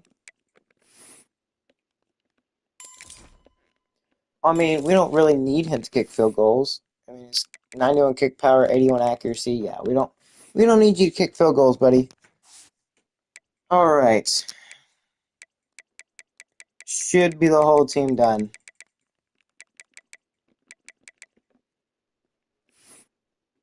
JP Hajrullah, who is the best player on the team. We have yet another 99 overall player. His zone coverage, play rec, and awareness are all maxed out, so he shouldn't be getting beat. Plus, he's 96 speed, so fast speed compared to a good zone, or teamed up with good zone and good pursuit and great tackling, or good tackling, great pursuit, great zone coverage, great speed, and he can catch. So I can only imagine JP Hajrullah, who's not getting beat, and we run a lot of zones, so he's not getting cooked in that either.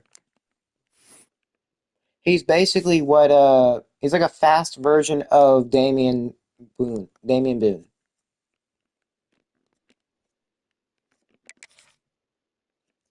Okay, now let's see. I'm gonna predict like 86 overall, like 86, 87 overall. That is my prediction.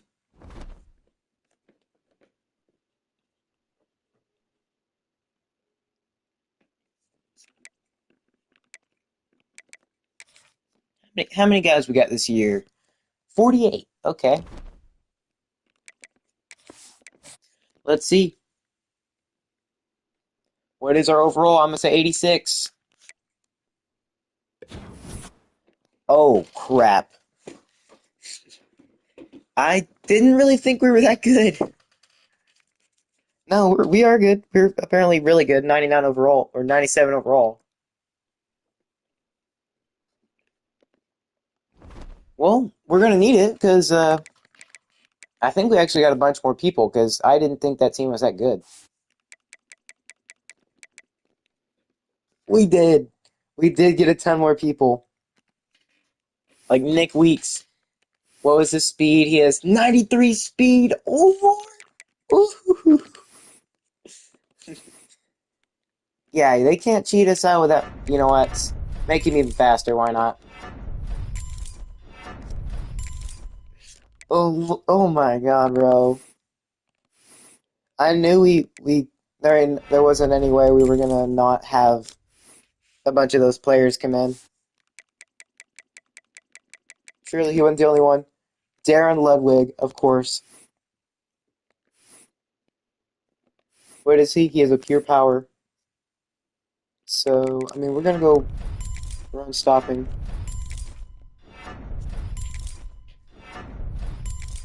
91 overall. Holy crap.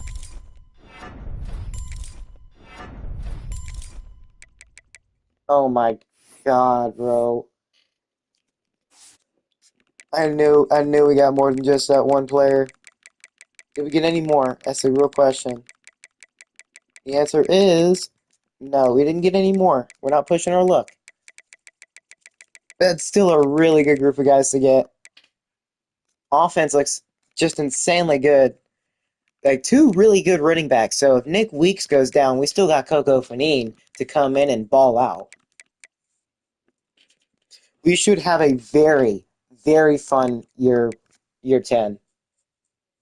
It is playoffs or bust right now. Playoffs or bust. And this is the squad to do it. Ugh. I'm a little concerned. We're not even ranked either, even though we finished last year number 11. Are we getting ranked by the media poll? No. Coaches poll? No. At least are we receiving votes? Yes, we are. And we are receiving votes. Okay, so we are receiving votes.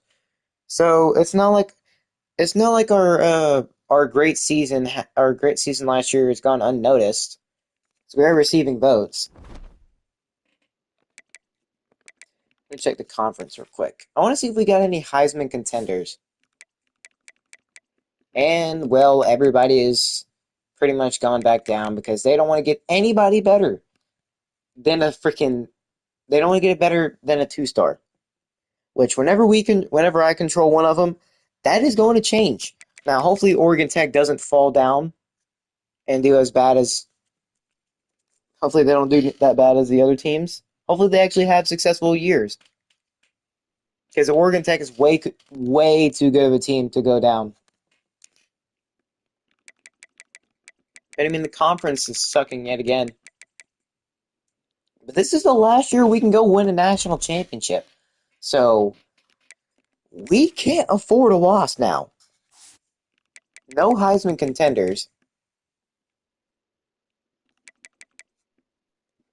And of course, the receiver we were trying to get, he went to Iowa, and he's an instant Heisman contender. That's kind of weird to see, though. A receiver for Iowa as a Heisman contender. Seeing as how, or seeing as how I know a little bit about Iowa football and that they don't really have a good offense ever, that is very shocking to have a receiver of all people in the Heisman. Preseason All-Americans. I can only imagine. I think I know who. Let me guess. JP. No JP.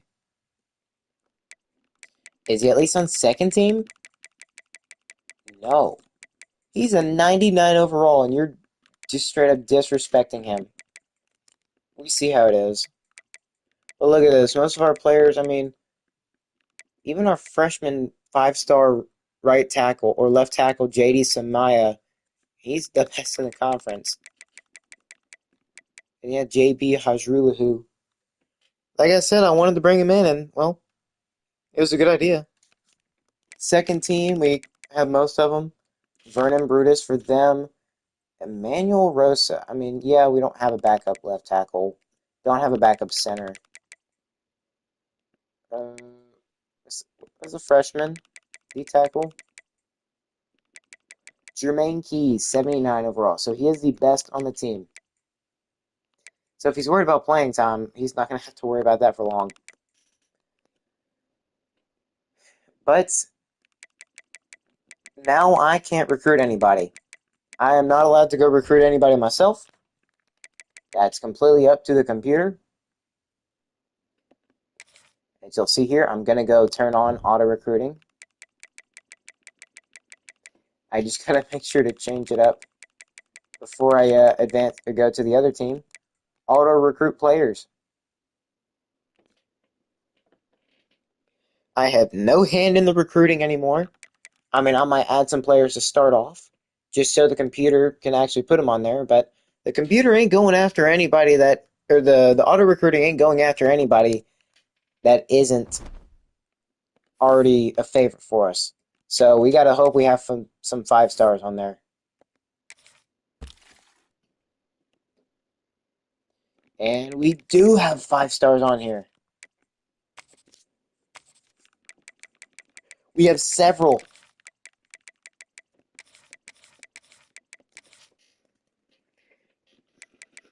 So we could set the team up for the future even more. We could get yet another number one overall, or a number one player, because we've already managed to get one. Who was it? I can't even remember. I think it might have been the D tackle. I think so.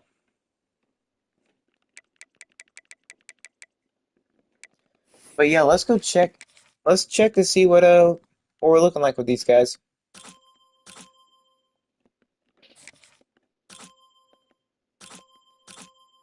I mean, obviously they're on our board, so I mean, I guess it's gonna be a lot. It's gonna be a lot nicer to not have to worry about not have to worry about the recruiting for Oregon Tech. But it's kind of sad now. We're to the final year as head coach of Oregon Tech.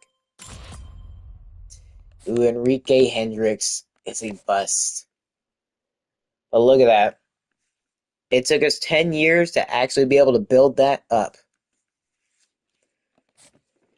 Let's offer all of them scholarships just so the computer doesn't. I don't think they're going to take them off if they get scholarships. And if they're already on our board.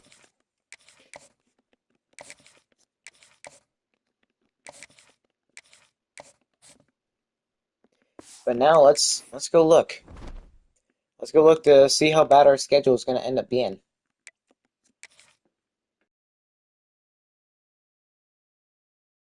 Oregon. And now I don't know if I want to fight these or play this team. I really don't know. 97 overall. I mean, that's literally what we are. But it's Ohio State, though. We'd be playing at home, but the thing is, we don't want to play Ohio State. Hmm. What? But the thing is, we've got to play a highly ranked team. What is the highest ranked team that we could probably easily beat? I mean, Louisville's number 11. Who's the number one? It's not Ohio State, is it? No, they're not number one. Who is number one?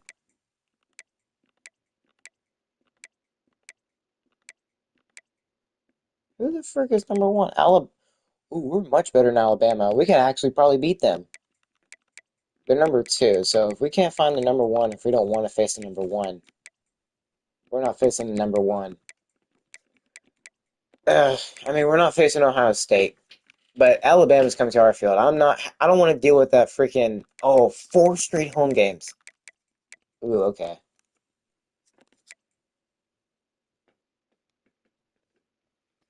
Yeah, let's see. Who's the next team that we can face that'll hopefully be ranked by that time? I mean, Louisville. You know what? Let's face them again. We're gonna go there, but freaking 4 straight home games? Yeah, no, we're not doing that. That's 4, 5, 6. 6 home games, so it'd be evenly matched right now. I cannot wait to get into a new team, but then again, I really hope this last year goes by super long. And then one more game right before. Oh, crap. Florida State. Jesus Christ. The thing is, we want to play a team that is going to be ranked by the time we get there. I mean, NC State could be. Yeah, let's go NC State. Hopefully they're ranked by that time. I mean, they're 85 overall. Yeah, you know what? We're adding somebody else. That's good.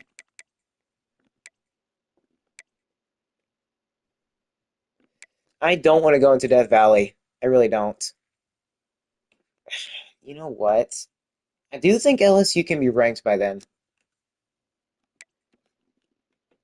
East Carolina almost always finds themselves ranked somehow. I mean, A&M wouldn't be bad either.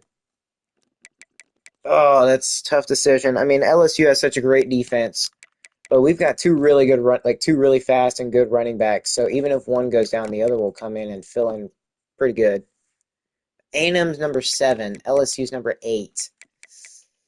Who do we want to play?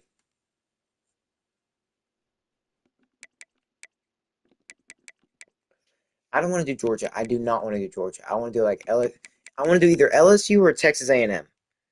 I mean, as much as I love A&M, you know what? Let's get our revenge on A&M. They beat us a couple years ago, and we haven't beat them back. So Alabama's got to come to us. A&M's got to come to us. Oregon's got to come to us. And if we beat Oregon, we finally take a lead in the series. We could get our 7th win against them. Last year we tied it, or this year we tied it up 6-6, and now we are 1 win away from being able to take the series on them. And what a year would be in the final year, where we kind of have to go undefeated. And I think out of all the teams that we go play or that we got to play, I think Louisville is the only one I'm actually okay with going and having to play away. I mean, NC State, I'm not worried about. They're 85 overall. But Oregon, we've had to play Oregon every single year. But if we want to be respected and get into the playoffs again, we can't, even if we go undefeated, we got to hope that some of these teams actually have good years. Like, we got to hope they do. Like, the conference isn't getting any better, or it isn't getting any worse. Well, actually, it's gotten a little bit worse. This is the year we go out and win it all. We have really good running backs. Receivers are good enough. Tight ends are good enough. Quarterback, he's actually improved a little bit too. O-line's pretty solid. I mean, left tackle's a little worrisome. I think left tackle and maybe right guard, but right guard is an 81 overall. The left tackle is the main issue on the line, so he's a freshman. It's okay. I understand if it happens, but we don't want to get back into the spot where we have to fight to the very end again. I mean, we do know a tall guy with great spec catch pretty much means good success for you. That's what it means. It means really good success. But I have a feeling I'm going to run it a whole lot more this year just because we have two really fast running backs.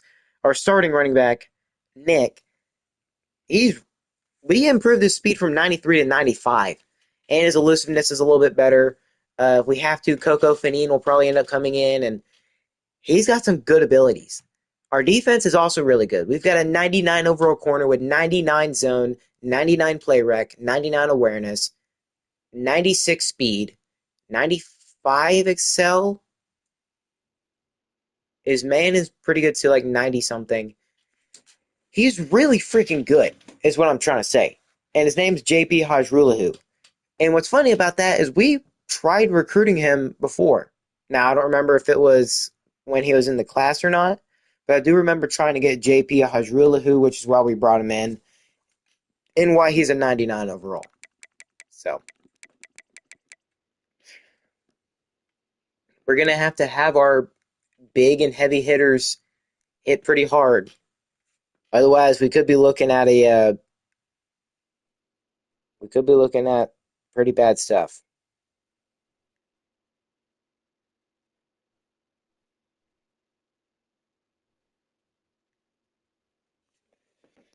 Yeah, well, hopefully this schedule, if we do win, I mean, we've got maybe one or two non-con games that are not really valued, and the conference games, they're probably not going to be valued as much either.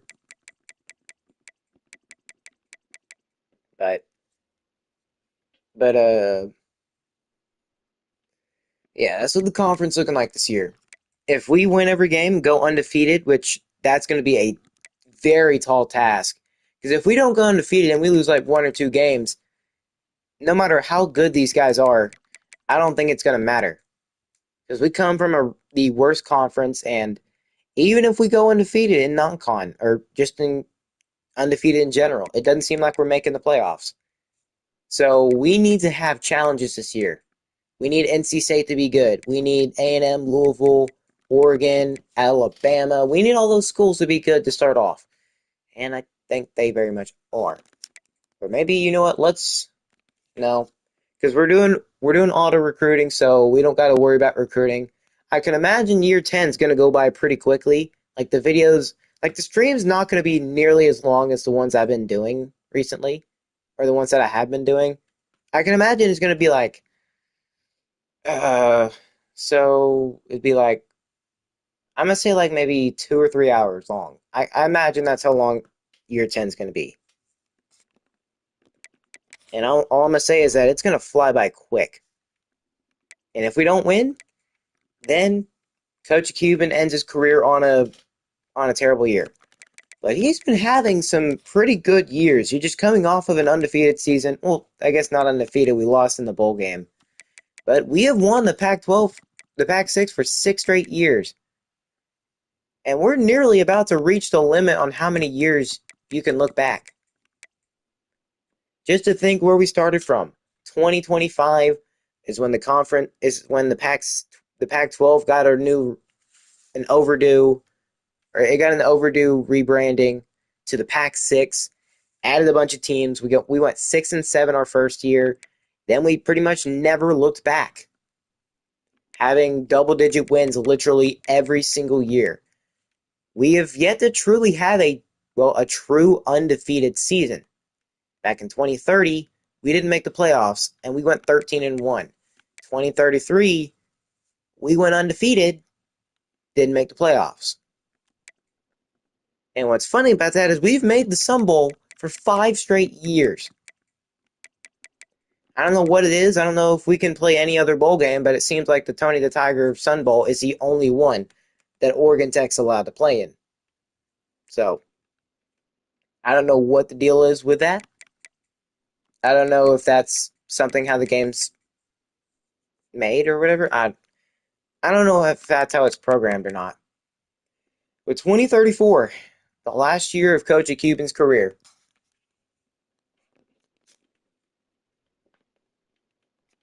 It really sucks to see him go. But, I mean, you can't say he didn't do an impressive job with his team. And it's not like we played a bunch of scrubs in this time. We played some really freaking good teams. He's only won one playoff game in his entire coaching career, and that was back in, well, year 4 of his career. We managed to make it to the playoffs in year 4, and for whatever reason, we never made it back. Strange. I really don't know. Like, we came so close to winning 2 bowl games, or 2 playoff games. We lost by 1 point to Georgia, 27-28. And we have just never been back ever since then. We've been fighting an uphill battle every year, pretty much. But we need to go undefeated this season. And what better way to do it than against number 2 Alabama, number 7 A&M, number 19 NC State. Who else? I don't remember. But this is the last year of Coach Cuban's career, and after this year, we're going to see a new head coach in town. And I can think I've already got the team. I've already got the team picked out that I'm pretty much thinking of wanting to do, and I've got the other coach that I want to do as well. I already know who the other coach is. I already know who the uh, other team is. It's just a matter of getting through it. It's just a matter of getting through and actually getting to the team. But that's going to do it here tonight. We're looking to go win the national championship in Coach Cuban's last ever year in the league in college football. We built Oregon Tech up to be a powerhouse in the Pac-12. But I mean, we haven't made it to the playoffs. This is the year where we've got to show that we are worthy of having a playoff run. We are worthy of making it to the playoffs. We can't have no freaking Boise State beat us, or we can't have some Boise State, UAB, East Carolina crap happening. We can't have that. So we've got to go undefeated against some of the best teams in the nation. A couple of them are SEC schools. And yeah, it's not going to be easy. Can we beat our rivals, Oregon? Get the lead in the series and have Coach Cuban basically ride off into the sunset. That's what I want. I want Coach Cuban to ride off into the sunset with a national championship trophy. We've had a Heisman before. We've actually almost had several. I can imagine we're only going to get better and better. But we've got to play perfect football, play smart, and then we could make it to the playoffs. But the first thing we got to worry about getting back to the playoffs. I mean, not that we haven't been worrying about it. 2032, we had a crappy year, losing all three of the games that I played. And we actually won all three of the games that I played in this year. but yeah, that's gonna end the video. Next stream, I don't know when it'll be. It'll be in a couple days probably. But we'll have year 10, the final year. And we'll get to see who the new head coach is gonna be, who the new team's gonna be. And overall, just hope we can have continue to have more fun, and hope y'all enjoy the video. Or hope y'all enjoy the rest of the series, rest of the videos. We're going all 30 years. It's just we're doing 3 different teams. Hopefully, by the time we're done with the second team, Oregon Tech is still relevant and they're still good, which I can imagine they will be. Because I don't think their scheduling is gonna get any worse, or I don't think it's gonna get bad. I think if Oregon Tech can keep it up, they're going to be just continue to be the powerhouse. Because there's no way they're gonna drop off from like 90, 99, or 90. They're not gonna drop off from 97 overall. They're not doing that. It's pretty much impossible. Well, maybe after like a couple years once all the big time players leave, but they still got a ton of 4 stars on their board. But yeah, that's going to end the video. Going into year 10, we are the Oregon Tech Fire Dragons. I am Yo Boy Baller 1. Saying as always, have a good day, have a good night, and peace out, everyone. Don't forget to subscribe.